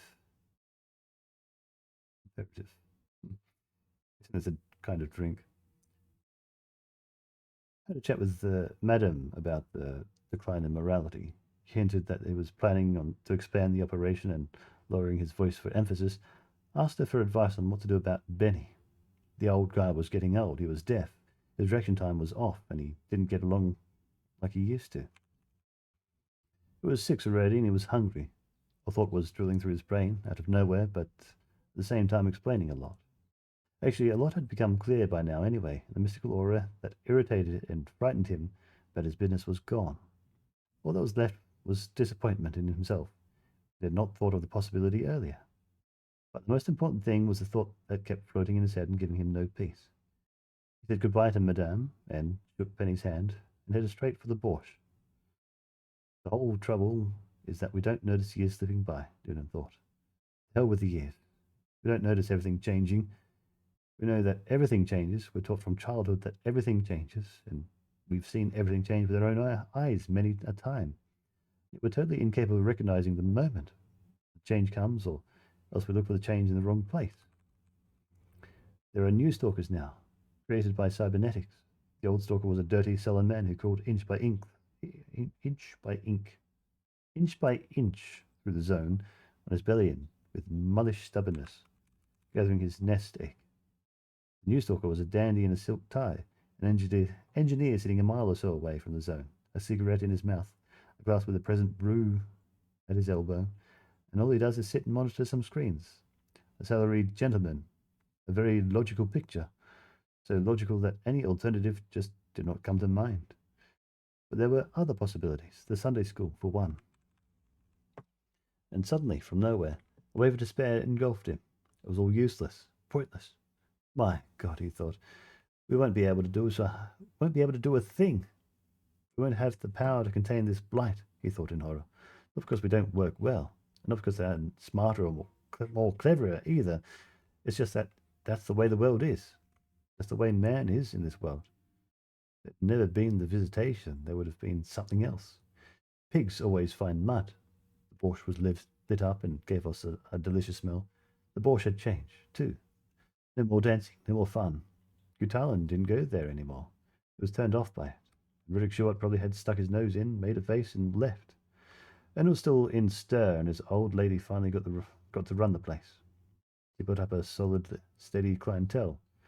The entire institute lunched there, including the senior officers. The booths were cozy, the food good, the prices reasonable, and beer bubbly. A good old-fashioned pub. Noonan saw Valentine Pillman in one of the booths. The laureate was drinking coffee and reading a magazine he had folded in half. Noonan approached him. "May I join you?" Valentine turned his dark glasses on him. "Ah," he said, "please do." "Just a second, I'll wash up first." He had remembered Mosel's nose. It was well known here. When he got back to Valentine's booth, there was a plate of steaming sausages and a mug of beer. Not cold and not warm, just the way he liked it, on the table. Valentine put down the magazines and took a sip of coffee. "Listen, Valentine," Noonan said, cutting the meat. "What do you think? How will this all end?" "What?" "The visitation, the zones, the stalkers, the military-industrial complexes, the whole lot. How can it all end?" Valentine looked at him for a long time with his blind black lenses. "For whom? Be specific." "Well, say, for our part of the planet." "That depends on whether we have luck or not. We know now that our part of the planet, the visitation left no after effects for the most part. That does not rule out, of course, the possibility that in pulling all these chestnuts out of the fire, we may pull out something that will make life impossible, not only for us, but for the entire planet. That would be bad luck. But you must admit, such a threat always hovers over mankind," he chuckled.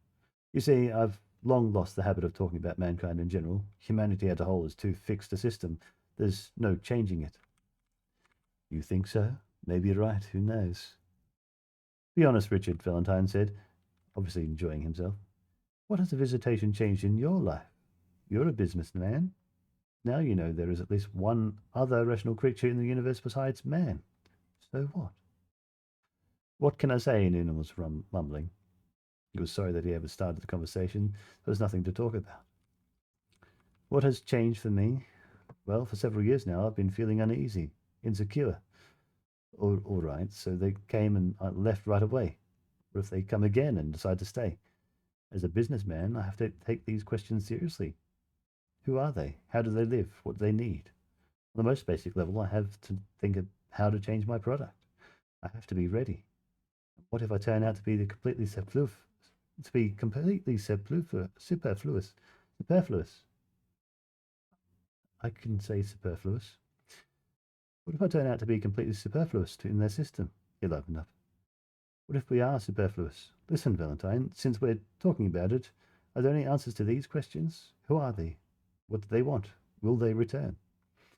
There are answers, Valentine said, smiling. Lots of them. Take your pick. What do you think? And what do you think yourself? To tell the truth, I never permitted myself the luxury of thinking about it seriously. For me, the visitation is primarily a unique event that allows us to skip several steps in the process of cognition, like a trip into the future of technology, like a quantum generator ending up in Isaac Newton's laboratory. Newton wouldn't have understood a thing. You're wrong. Newton was very perspicacious. Newton was a very Newton was a very perspicacious man. It's a very unusual word. Really? Well, who cares about him anyway? What do you think about the visitation? You can answer unseriously. All right, I'll tell you, but I must warn you that your question, Richard, comes under the heading of xenology. Xenology, an unnatural mixture of science fiction and formal logic. It's based on the false premise that human psychology is applicable to extraterrestrial intelligent beings. Why is that false? Newton asked. Because biologists have already been burned trying to use human psychology on animals, earth animals at that. Forgive me, but that's an entirely different matter. We're talking about the psychology of rational beings. Yes, and everything would be fine if we only knew what reason was. Don't we know? Newton was surprised. Believe it or not, we don't. Usually a trivial definition is used. Reason is that part of man's activity that distinguishes him from the animals. An attempt to distinguish the owner from the dog who understands everything but just can't speak. Actually, this trivial definition gives rise to a rather more ingenious one, based on bitter observation of the above-mentioned human activities. For example, reason is the ability of a living creature to perform unreasonable or unnatural acts. Yes, that's about us, about me, and those like me, Newton agreed bitterly. Unfortunately, or how about this hypothetical definition? Reason is a complex type of instinct that has not yet formed completely. This implies that instinctual behavior is always purposeful and natural. A million years from now, our instinct will have matured and we will stop making the mistakes that are probably integral to reason. And then, if something should change in the universe, we will all become extinct, precisely because we will have forgotten how to make mistakes. That is, to try various approaches not stipulated by an inflexible program of permitted alternatives. Somehow you make it all sound demeaning. All right, now how about another definition? A very lofty and noble one. Reason is the ability to use the forces of the environment without destroying that environment. Newton grimaced and shook his head. No, that's not about us. How about this? Man is opposed to animals, is a creature with an undefinable need for knowledge. I read that somewhere. So have I, said Valentine, but the whole problem with that is that the average man, the one you have in mind when you talk about us and not us, very easily manages to overcome this need for knowledge. I don't believe that need even exists. There is a need to understand, but you don't need knowledge for that. The hypothesis of God, for instance, gives an incomparably absolute opportunity to understand everything and know absolutely nothing. Give man an extremely simplified system of the world and explain every phenomenon away from the basis of that system. An approach like that doesn't require any knowledge, just a few memorized formulas, pins, so-called intuition, and so-called common sense. Hold on, Newton said. Finish his beer and set the mug nosily on the table. Don't get off track. Let's get back to the subject at hand. Man meets an extraterrestrial creature. How do they find out they're both rational creatures? I haven't the slightest idea, Valentine said with great pleasure. Everything I've read on the subject comes down to a vicious circle. If they are capable of making contact, then they are rational, and vice versa. If they are rational, they are capable of contact. And in general, if an extraterrestrial creature has the honor of possessing human psychology, then it is rational, like that. There you go. And I thought you boys had it all laid out in neat cubbyholes. A monkey can put things into cubbyholes, Valentine replied. No, wait a minute. For some reason, Nineville cheated. If you don't know simple things like that, all right, the hell with reason. Obviously, it's a real quagmire. Okay, what about the visitation? What do you think about the visitation? My pleasure. Imagine a picnic, Noonan shuddered. What did you say? A picnic, picture of a forest, a country road, a meadow. A car drives off the country road into the meadow. A group of young people get out of the car carrying bottles, baskets of food, transistors, radios, and cameras. They light fires, pitch tents, turn on the music.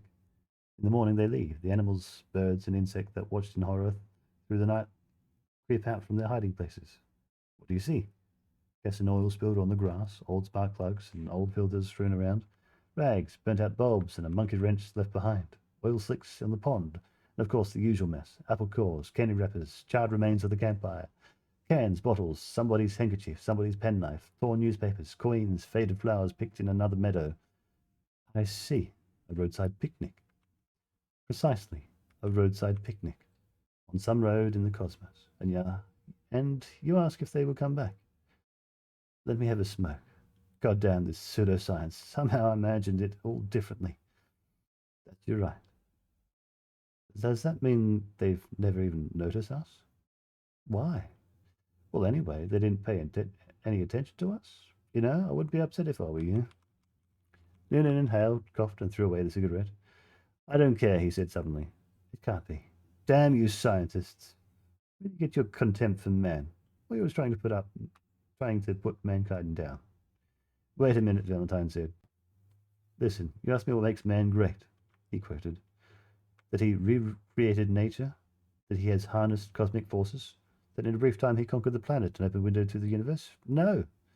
That despite all this, he has survived and intends to survive in the future. There was a silence. Noonan was thinking.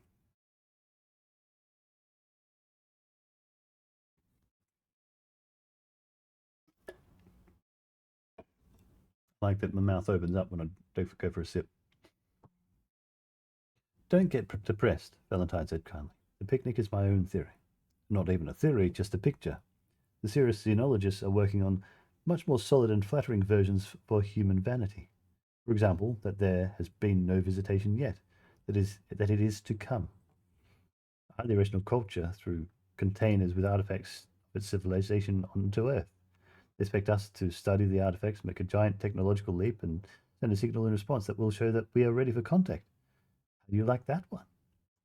That's much better, Noonan said. I see that there are decent people among the scientists after all. Here's another one. The visitation has taken place, but it's not over for a long shot. We are in contact even as we speak, but we are not aware of it. The visitors are living in the zones and carefully observing us, and simultaneously preparing us for the cruel wonders of the future. Now that I can understand. At least that explains the mysterious activity in the ruins of the factory. By the way, your picnic doesn't explain it. Why doesn't it? One of the whales could have gotten her favorite wind-up teddy bear in the meadow. Just skip it. That's just some teddy bear. The earth around it is shaking. On the other hand, maybe it is somebody's teddy. How about a beer? Rosalie, 2 beers for the xenologists. You know, really nice chatting with you, he said to Valentine. Cleaning out the old brains like pouring Epsom salts under my skull. You know, you work and lose sight of why, what will happen, and how you'll soothe your savage breast. The beer came. Noonan took a sip and watched over the head of foam as Valentine examined his mug with a look of distaste. You don't like it? Usually I don't drink, Valentine said hesitantly. Really? The hell with it. Valentine moved the mug of beer away from him. Why don't you order me a cognac in that case? Rosalie, Noonan called out, finally cheering up. The cognac arrived. Noonan spoke. But you really shouldn't go on like that. I'm not talking about your picnic. That's too much. But if we accept the version that is a prelude to contact, I still don't like it. I can understand the bracelets and the empties, but why the witch's jelly? Let's get our main spot and all that disgusting fluff. Excuse me, Valentine said, taking a slice of lemon. I don't quite understand your terminology. What mange? Noonan laughed. That's folklore. Stalker slang. Shop talk. Let's get our main spots are errors of height and gravitation. Ah, graviconcentrates. Directed gravity. That's something would enjoy talking about for a couple of hours, but you wouldn't understand a thing. Why wouldn't I? I'm an engineer, you know. Because I don't understand it myself. I have systems of equations, but no way to interpret them. Which is jelly? Is that colloidal gas? The very same. Did you hear about the catastrophe of the Currigan labs? I heard something about it. Those idiots put a porcelain container with the jelly into a special room, highly insulated and isolated. That is, they thought it was isolated, and when they opened the container with manipulators, the jelly went through the metal and plastic like water through a sieve and outside. And everything it touched also turned into jelly. 35 people were killed, more than 100 were crippled, and the entire building was destroyed. Did you ever go there? Marvelously equipped place. And now the jelly has seeped down into the basement and the lower floors. Some prelude to contact. Valentine made a face. Yes, I know all that. But you must agree, Richard, that the visitors had nothing to do with it. How could they have known about the existence of our military-industrial complexes? They should have known, Noonan insisted. Their answer to that would be the military-industrial complexes should have been done away with a long time ago. That's for sure. But that's what they should have taken care of, if they're so powerful. I mean, you're suggesting interference in the international affairs of the human race? Noonan said. I guess we're going too far. Let's drop it. Instead, let's go back to the beginning of our discussion. How will it all end? Well, look at you, for instance. You're a scientist. Are you hoping for something fundamental to come out of the zone, something that will alter science, technology, our way of life? Valentine shrugged. You're barking up the wrong tree, Richard. I don't like to indulge in empty fantasizing. When the subject is something serious, I prefer to revert to healthy, careful skepticism. Based on what we've already received, a whole range of possibilities is raised. I can say nothing specific about it. All right, let's try another approach. What do you think you've already received? You'll find this amusing. Very little. We've unearthed many miracles in a few cases. We've even learned how to use these miracles for our own needs. A monkey pushes a red button and gets a banana, pushes a white button and gets an orange. Doesn't know how to get bananas and oranges without the buttons. And it doesn't understand what relation the buttons have to the fruit. Take the so-sos, for example. We've learned how to use them. We've even learned the circumstances on which they multiply through a process of similar to cell division. We still haven't been able to make a single so-so. We don't know how they will work, and judging by present evidence, it will be a long time before we ever will. I would put it this way. There are objects for which we have found uses. We use them, but almost certainly not the way the visitors use them. I am positive that the vast majority of cases we are hammering nails with microscopes, but at least we're using some things in the so-sos and the bracelets to stimulate life processes. And the various types of quasi-biological masses, which have created a revolution in medicine, we have received new tranquilizers, new types of mineral fertilizers, and a revolution in agriculture. But why am I giving you a list? You know this is...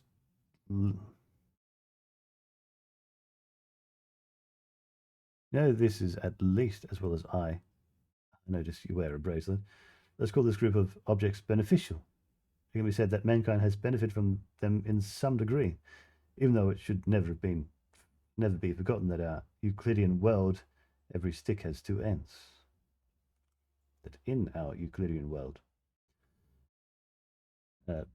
I hesitated there for a moment because, this at least, as well as I, the L has been replaced by a closed square bracket, which I thought was a bit unusual to interpret that somehow. It should never be forgotten that in our Euclidean world, every stick has two ends. Undesirable applications? Precisely.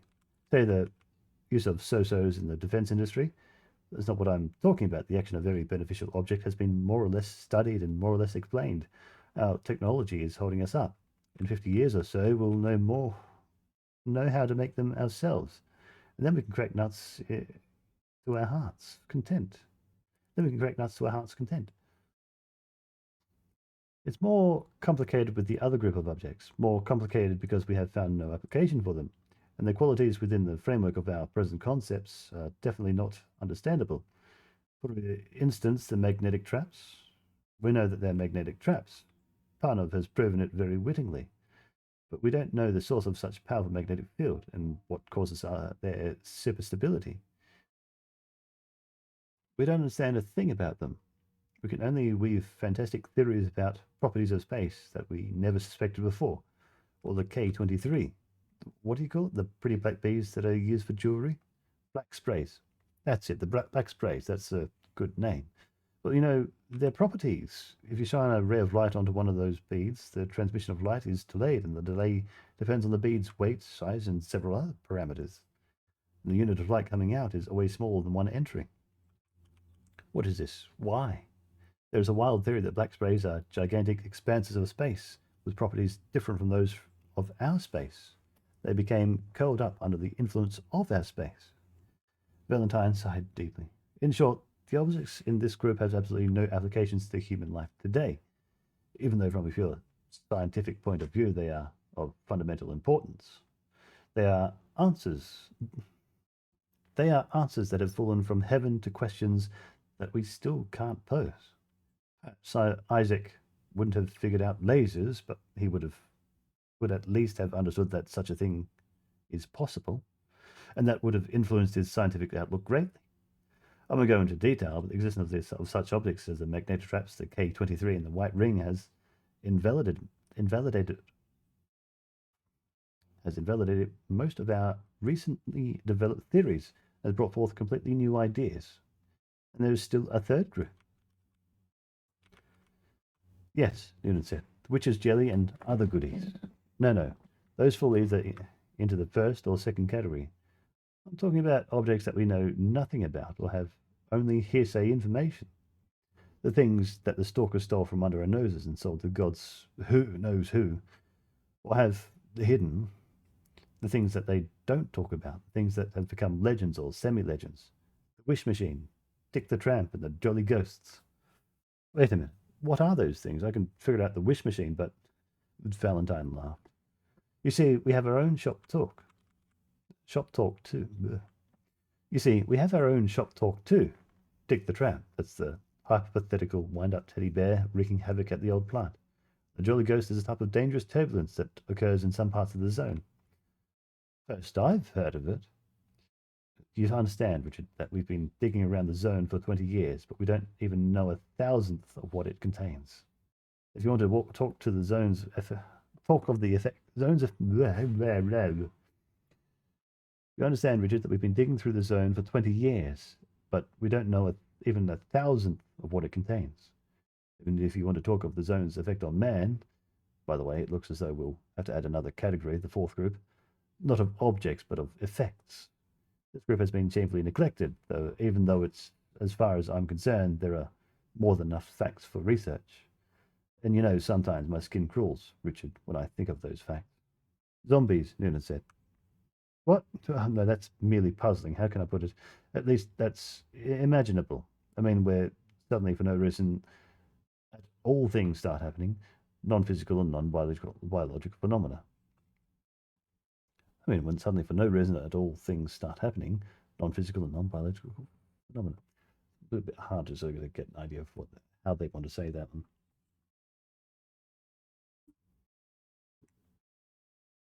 Oh, you mean the emigrants? Exactly. Statistics is a very precise science, you know, even though it deals with random occurrences. Random occurrences. Besides, that's an eloquent and beautiful science. Valentine seemed to be tipsy. His voice was louder, his cheeks were red, and his eyebrows had crept up high over his dark glasses, wrinkling his forehead into a washboard. I really like non-drinkers, Noonan said. Don't get off subject, Valentine said. Listen, what can I tell you? It's very strange. It's very strange. He raised his glass, drank half in one gulp, and went on. We don't know what happened to the poor Harmonites at the very moment of the visitation. Now, one of them decides to emigrate. Your most typical man in the street, a barber, the son of a barber and the grandson of a barber. He moves, say, to Detroit. He opens up a barber shop and all hell breaks loose. Over 90% of his clients die during the year. They die in car crashes, fall out windows, are cut down by gangsters or muggers, drown in shallow waters, and so on and so forth. A number of natural disasters hit Detroit and its suburbs, typhoons and tornadoes, not seen since 1800 something, suddenly appear in the area. And all that kind of stuff. And such cataclysmic events take place in any city, any area where an emigrant from a zone area settles. Anywhere area where an emigrant from a zone area settles. The number of catastrophes is directly proportional to the number of immigrants who have moved to the city. And note that reaction is caused by only by immigrants who actually live through the visitation.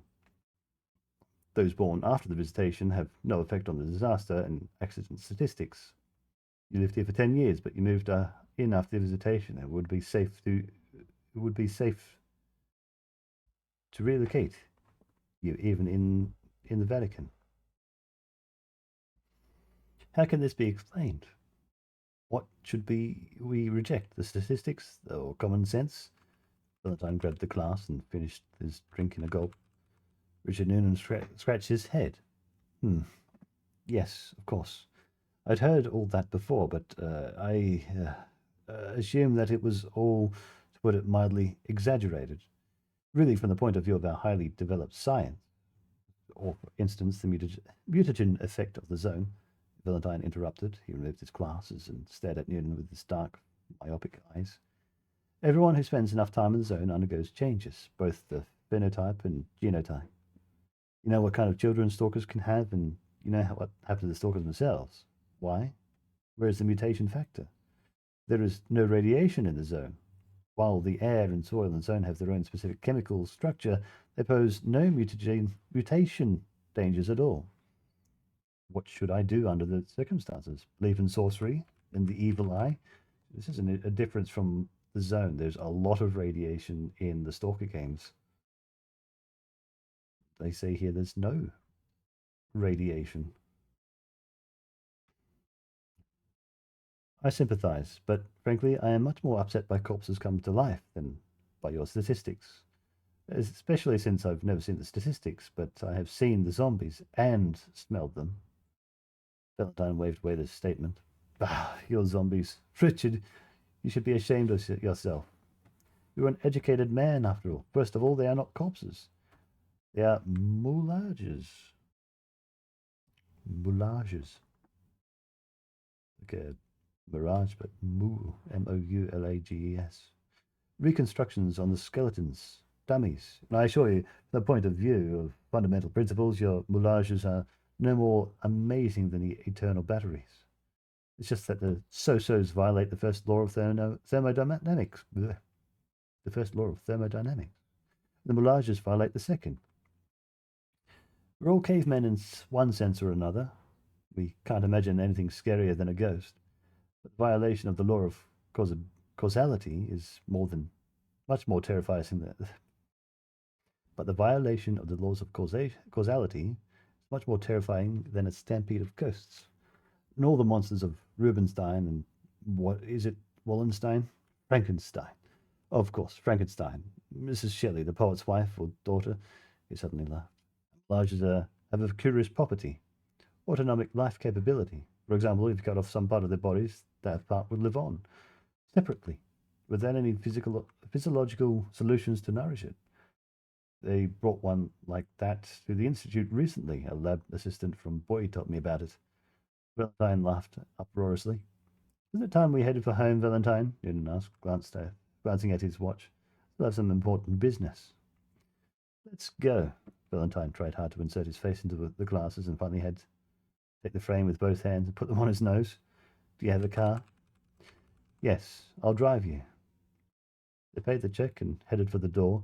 Valentine kept making mock salutes and greeting lab workers who were curiously watching one of the great men of world physics. At the door, greeting the broadly smiling doorman, he knocked off his glasses, and all three of them scrambled to catch them. Tomorrow, I'm running an experiment, you know. It's an interesting thing, Valentine was muttering as he climbed into the Peugeot. He went on to describe the experiment. Noonan driving him to the science complex. They're afraid too, he thought, getting back into the car. The highbrows are also scared. That's the way it should be. They should be more afraid than all us regular folk put together. We don't understand a thing, and they understand how much they don't. They look into the bottomless pit and know that it's inevitable. They must go down into it. Their hearts catch. They must go on, and ascend they do. But how? And what will they find at the bottom? Most important, will they be able to climb out?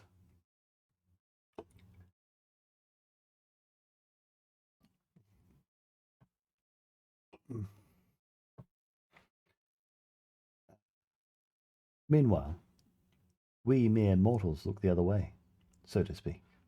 Listen, maybe that's how it should be. Let it all run its course, and we'll just get by on our own. He was right. Humanity's most heroic deed was surviving and intending to survive. And intending to survive. But he'd still tell the visitors to go to hell if he could. Why couldn't they have had their picnic somewhere else, like the moon or Mars? You heartless trash, he thought. Like all the rest. If you do know how to curl up space, they had themselves a picnic. A picnic. What's the best way to deal with my picnickers, he thought, driving slowly down the brightly lit wet streets. What would be the cleverest way to handle it? Following the law of least action, like in mechanics? Hell use is my blankety-blank engineering degree if I can't even figure out the best way to trap that legless son of a bitch? Speaking of Burbridge, there. He buzzed. He parked in front of the house in which Redrick Schuart lived and sat in the car, planning his opening gambit. Then he removed the so-so, got out of the car, and only then noticed that the house looked uninhabited. Almost all the windows were dark. There was nobody in the park, and even the lights in the park were out. It reminded him of what he was about to see, and he shivered. He even considered the possibility of phoning Schuart and talking with him in the car or some quiet bar, but he rejected the idea. For a whole lot of reasons. Besides, he said to himself, let's not behave like all those characters who ran out like rats deserting a sinking ship. He went in the main entrance and slowly up the unswept stairs. It was quiet, and many of the doors leading from the landings were ajar and wide open. It smelled damp and dusty in the apartment. He stopped before Redrick's door, smoothed his hair, sighed deeply, and rang the bell. It was still behind the door for a while. Then the floor creaked, the lock turned, and the door opened quietly. He hadn't heard the footsteps. Monkey, Schuart's daughter, stood in the doorway. A bright light fell from the foyer onto the landing, and at first Noonan could only see the girl's dark silhouette. He thought how much she had grown in the last few months. Then she stepped back into the foyer, and he saw her face. His throat went dry for a second. Hello, Marie, he said, trying to be as gentle as possible. How are you, Monkey? She did not reply. Silently and soundlessly, she backed away from the door into the living room, looking at him from under her eyebrows. It looked as though she did not recognize him. To tell the truth, he couldn't recognize her either. It's a zone, he thought. Damn. Who's there? Guta asked, looking out from the kitchen. God, it's Dick. Where did you disappear to? You know, Redrick is back. She hurried over to him, drying her hands with a towel slung over her shoulder. Still as beautiful, energetic, strong, but she looked strained somehow. Her face was thinner, her eyes looked feverish, perhaps. He kissed her cheek, gave her his raincoat and hat. I'm sorry. I just couldn't get away to come over. Is he in? He's in, Guta said. There's somebody with him. We should be leaving soon. They've been talking a long time. Go on, Dick. He took several steps down the hall and stopped ill the door to the living room. An old man was sitting at the table, a mirage, motionless and listing slightly. The pink light from the lampshade fell on his broad dark face, his sunken, toothless mouth, and his still lustreless eyes. And Noonan smelled it immediately. He knew that it was just his imagination, that the odour lasted only a few days and then disappeared completely, but Richard Noonan smelled it with his memory. The fetid, heavy smell of turned-up earth. We go to the kitchen, Guta said quickly. I'm cooking there and we could chat. Of course, he said cheerily. It's been such a long time. You haven't forgotten that I like a drink before dinner, I hope? They went to the kitchen. Guta opened the refrigerator and Noonan sat at the table looking around. As usual, it was clean and shiny, and steam was rising from pots and pans on the stove. The oven was new, semi-automatic. That meant they had money. Well, how is he? Noonan asked. The same. He lost weight in prison, but I'm fattening him up. His hair still red? You bet. Hot-tempered? What else? He'll be that way to the grave. Goethe gave him a Bloody Mary. The clear layer of Russian vodka seemed to float on the layer of tomato juice. Too much? Just right. Noonan poured the drink down. He realized that that was his first real drink all day. Now that's better. Is everything all right with you? Goethe asked. Why haven't you dropped by in for such a long time?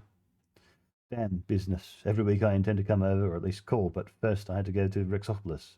Then there was a big to-do, and then I heard that Redrick was back, and I thought I'd let you two have some time to yourselves. I'm really hassled, Guta. Sometimes I ask myself, what the hell are we all running around for anyway? To make money? What the hell do we need money if all we do is run around making it? Guta clattered the pot of covers, took a pack of cigarettes from the shelf, and sat at the table across from Noonan. Her eyes were lowered. Noonan pulled out his lighter and lit her cigarette. Then, for the second time in his life, he saw her hands trembling. At the time when Redrick had just been sentenced and Noonan came over to give her some money. She was in a lot of trouble at first, with no money at all, and no one in the building would lend her any. Then there was suddenly money in the household, and quite a bit of it, judging by everything, and Noonan had a good guess as to its source. Noonan had a good guess to its source, but he continued coming over, bringing monkey, candy, and toys, spending whole evenings over coffee with Guta, planning a new happy life for Redrick. And then, having heard her stories, he would go to the neighbours and try to reason with them, explaining, coaxing, finally at the end of his patience, threatening them. You know, Red will be coming back and he'll break you all in half, but nothing helped. How's your girlfriend? Good asked. What girlfriend? The one you came over with that one time, the blonde. That's no girlfriend. That's my secretary. She got married and quit. You ought to get married, Dick. You want me to find a girl for you? Nin was about to give the standard reply. Well, I'm just waiting for Monkey to grow up. But he stopped himself. It wouldn't have come off anymore. Jeez. Nin was about to give this. I need a secretary, not a wife, he bumbled. Why don't you leave your red devil and come be my secretary? Used to be an excellent one. Old Harry still reminisces about you. I'll bet. My hand was always black and blue from beating him off. Oh, so it was like that, Nin tried to look surprised. That Harris. God, Guta said. I could never get past him. My only worry was that Red would find out. Monkey walked in silently, hovering near the door. She looked at the pots, at Richard, then came up to her mother and leaned against her, averting her face. Well, Monkey, Richard Noonan said hardly. Like some chocolate? He took a chocolate bar out of his vest pocket and extended the plastic wrapped package to the girl. She did not stir. Guta took the chocolate from him and put it on the table. Her lips were white. Well, Guta, you know I've decided to move. He spoke on a hearty tone. I'm tired of hotel living, and it's too far from the Institute. She understands less and less, almost nothing anymore, Guta said softly. He stopped talking, picked up his other glasses with both hands, and absently twirled it. You're not asking how we're doing, she continued. And you're right, except that you're an old friend, Dick. We have no secrets from you. There's no way to keep it a secret anyway.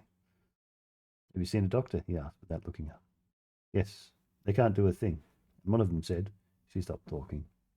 He was silent too. There was nothing to say about it, and he didn't want to think about it either. Suddenly he had a horrible thought. It was an invasion. Not a roadside picnic, not a prelude to contact. It was an invasion. They can't change us. They get into the bodies of our children, change them into their own image. He felt a chill. But then he remembered that he had read something like that in a paperback with a lurid cover, and he felt better. He can imagine anything at all, and real life is never what you imagine.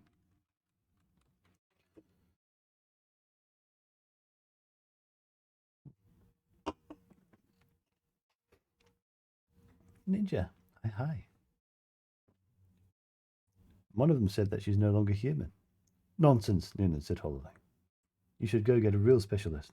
Go see James Cutterfield. You want me to talk to him? I'll arrange an appointment. You mean the butcher? She laughed nervously. Don't bother. Thanks, Dick, but he's the one who said so. I guess it's fate. When Noonan dared to look up again, Monkey was gone and Guta was sitting motionless, her mouth half open, her eyes empty, long greyish ash on a cigarette. He pushed his glass over to her. Make me another, please, and one for yourself. We'll have a drink. The ash fell, and she looked around for a place for the butt. She threw it in the garbage can. Why? That's what I can't understand. We're not the worst people in the city. Noonan thought that she was going to cry, but she didn't. She opened the refrigerator, got the vodka and juice, and took another glass down from the cabinet. Don't give up hope. There's nothing in the world that can't be fixed. Believe me, Guta, I have very important connections. I'll do everything I can. He believed that what he was saying, and he was mentally going over the list of his connections in various cities, and it seemed to him that he had heard about similar cases, that they had seemed to have ended happily. He just had to remember where it was and who the physician was. But then he remembered Mr. Lemchin, and he remembered why he had befriended Guta. Then he didn't want to think about anything at all. He scattered all his thoughts of connections, got comfortable in his chair, relaxed, and waited for his drink. There were shuffling steps and a thumping in the hall, and he could hear, more than ever, repulsive voice of Buzzard Burbage. Hey, Red, looks like your Guta is entertaining someone. See a hat. If I were you, I wouldn't leave them alone. Red's voice. Watch your false leg, Buzzard. Shut your mouth. There's the door. Don't forget to leave. It's time for my dinner. Damn it, I can't even make a little joke. For all the jokes we'll ever have, period. Now get going. The lock clicked and the voices were quieter. Obviously, they had gone out on the landing. Burbage said something in an undertone, and Redrick replied, That's all. We've had our talk. More grumbling from Burbage and Redrick's house. I said that's it. The dorm sang. There were flat fast steps in the hall. Redrick Short appeared in the kitchen doorway. Noonan rose to greet him, and they warmly shook hands. I was sure it was you, Redrick said, looking Noonan over the quick greenish eyes. Putting on weight, fatso? Keep putting it away, eh? I see you're passing the time of day pleasantly enough. Good old love. Make one for me, too. I've got to catch up. We haven't even started yet. How can anyone get ahead of you? Redrick laughed harshly and punched Noonan on the shoulder.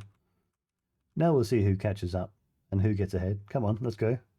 What are we doing out here in the kitchen? Good, bring on the dinner.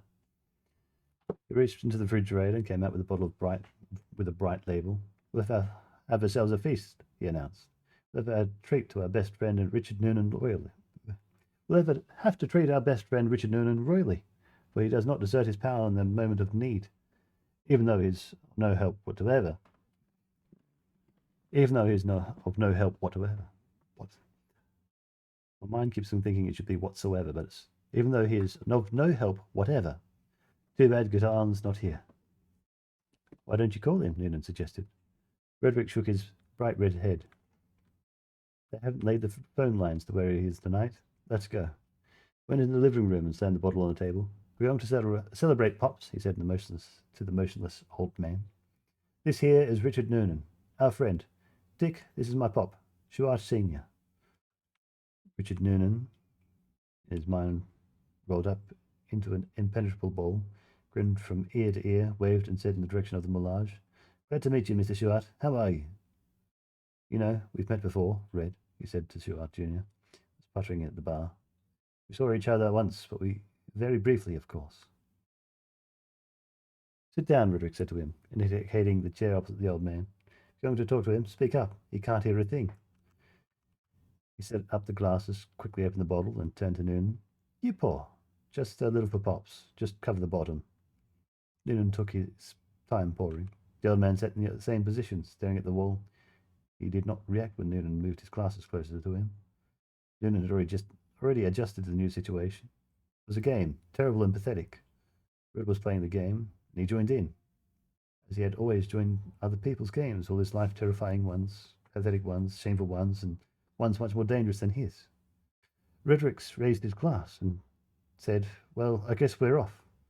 Noonan looked over the old man in a completely natural manner. Redrick impatiently clinked his glass against Noonan's and said, We're off, we're off. Then Noonan nodded, completely naturally, and they drank.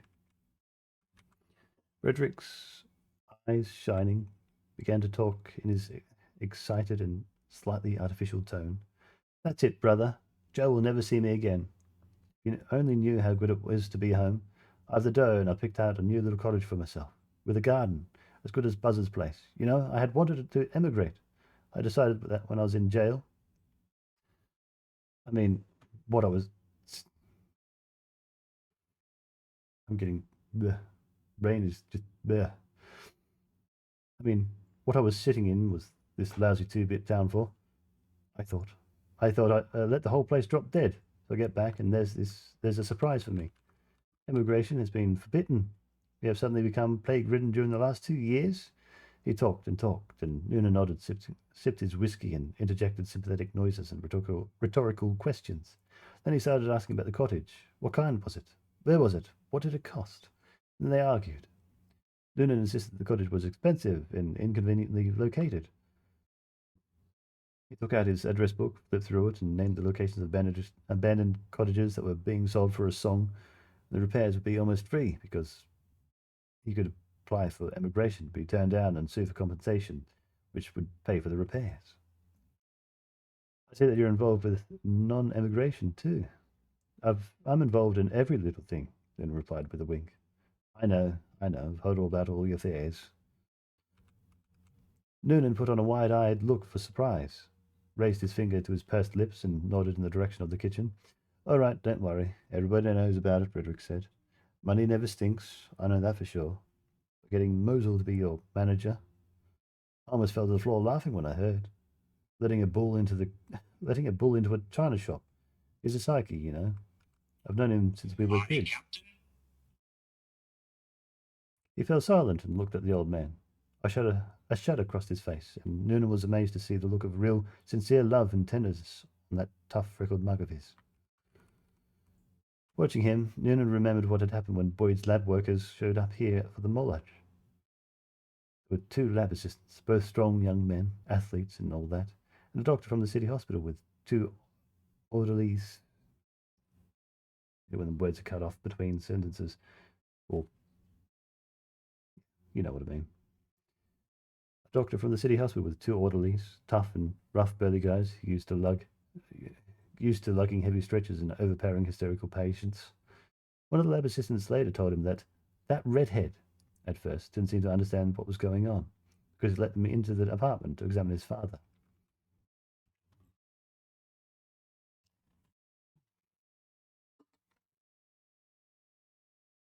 Something a little bit stronger to help me out a little bit.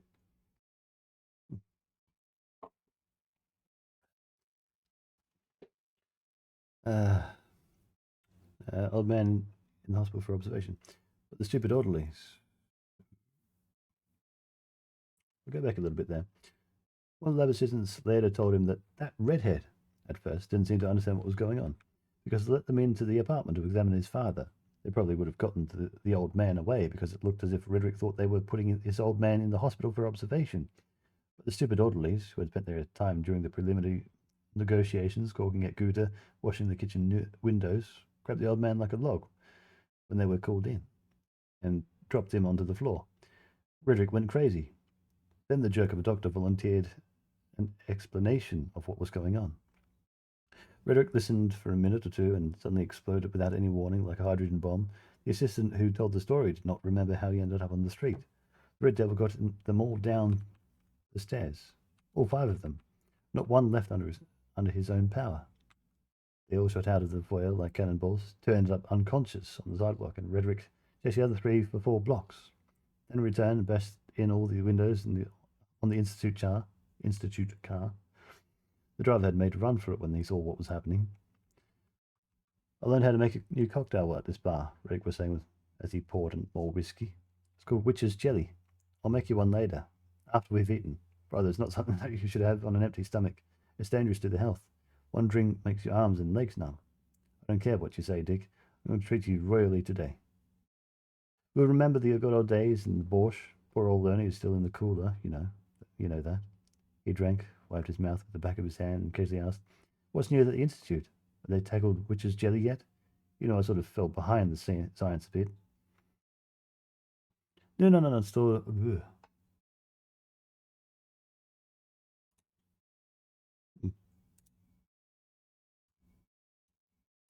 Some background sound.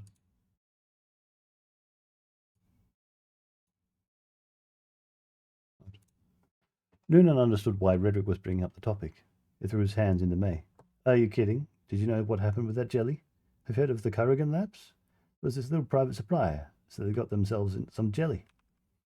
He told them about the catastrophe, about the shocking fact that he never tied up the loose ends, never found out where the lab had gotten it.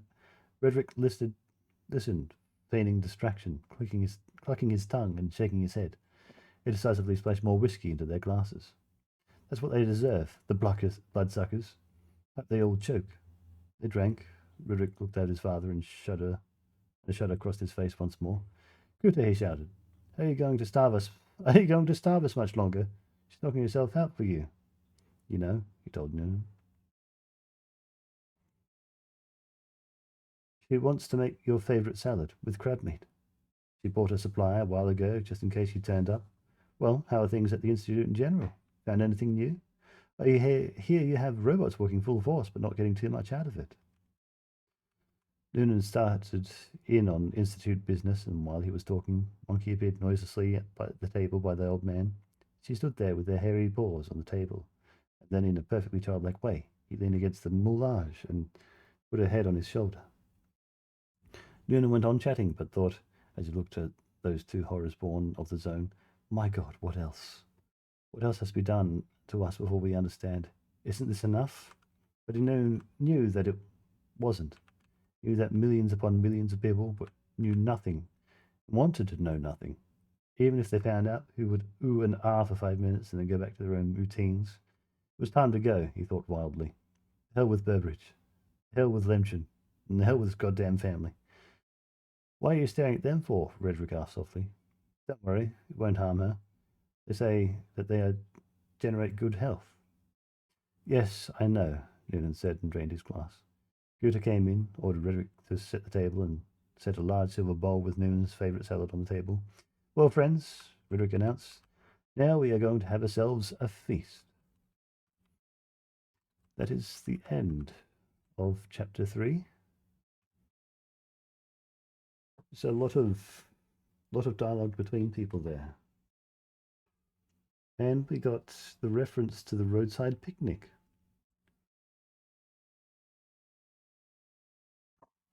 The theory that these visitation sites are like picnics, roadside picnics people go out on for, well, fun. The aliens have had their roadside picnic on Earth. Perhaps. Lots of theories that they're a prelude to contact with aliens. The supply of artifacts coming from the zone has slowed down.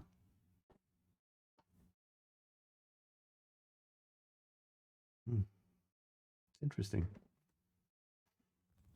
That is, however, also time to end this stream. So I'd like to thank you for coming along. I'm not sure how well the ambience I had going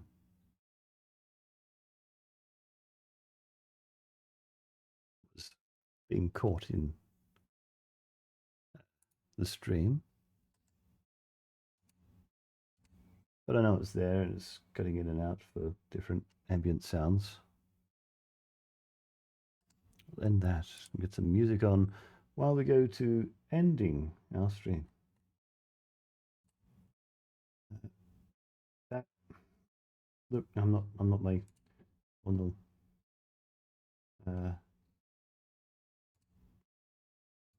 So while I'm here, does anybody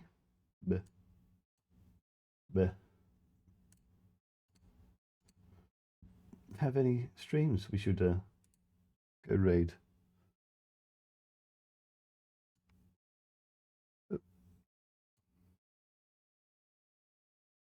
No, I didn't get music. Music, where's the music? There's music.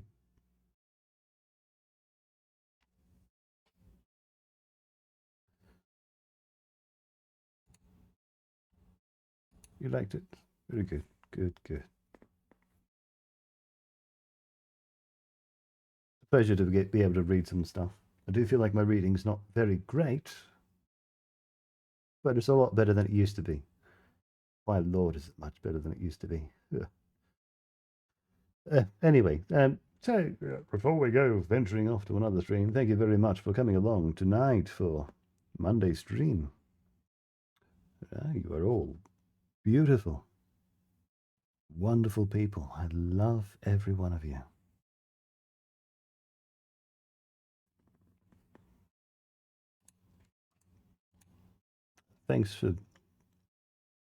Thank you, Dan, for being here.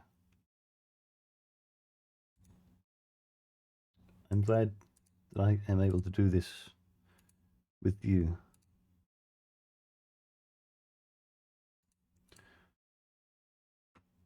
Zeke was here.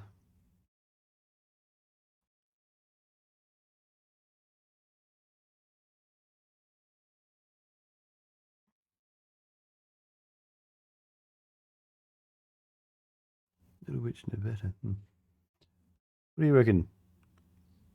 Who should we go raid? Should we go to Gothic? We should go for Gothic. Yeah, Gothic. Let's raid Gothic tonight, eh?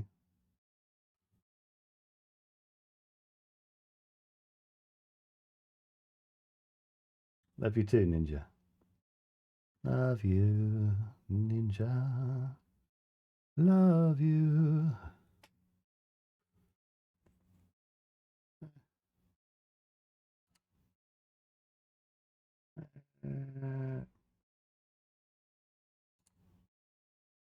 It's true.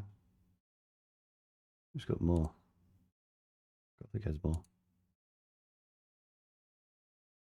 Let's go to Aki. I want to watch Aki for a bit. Oh, a set of Corsa. Ooh, I definitely want to see that. Okay. Thank you very much for coming along for tonight's stream. I will see you later in the week. Maybe with Nico, maybe not. We'll see how things are going. Until then, 99. Take care and stay beautiful.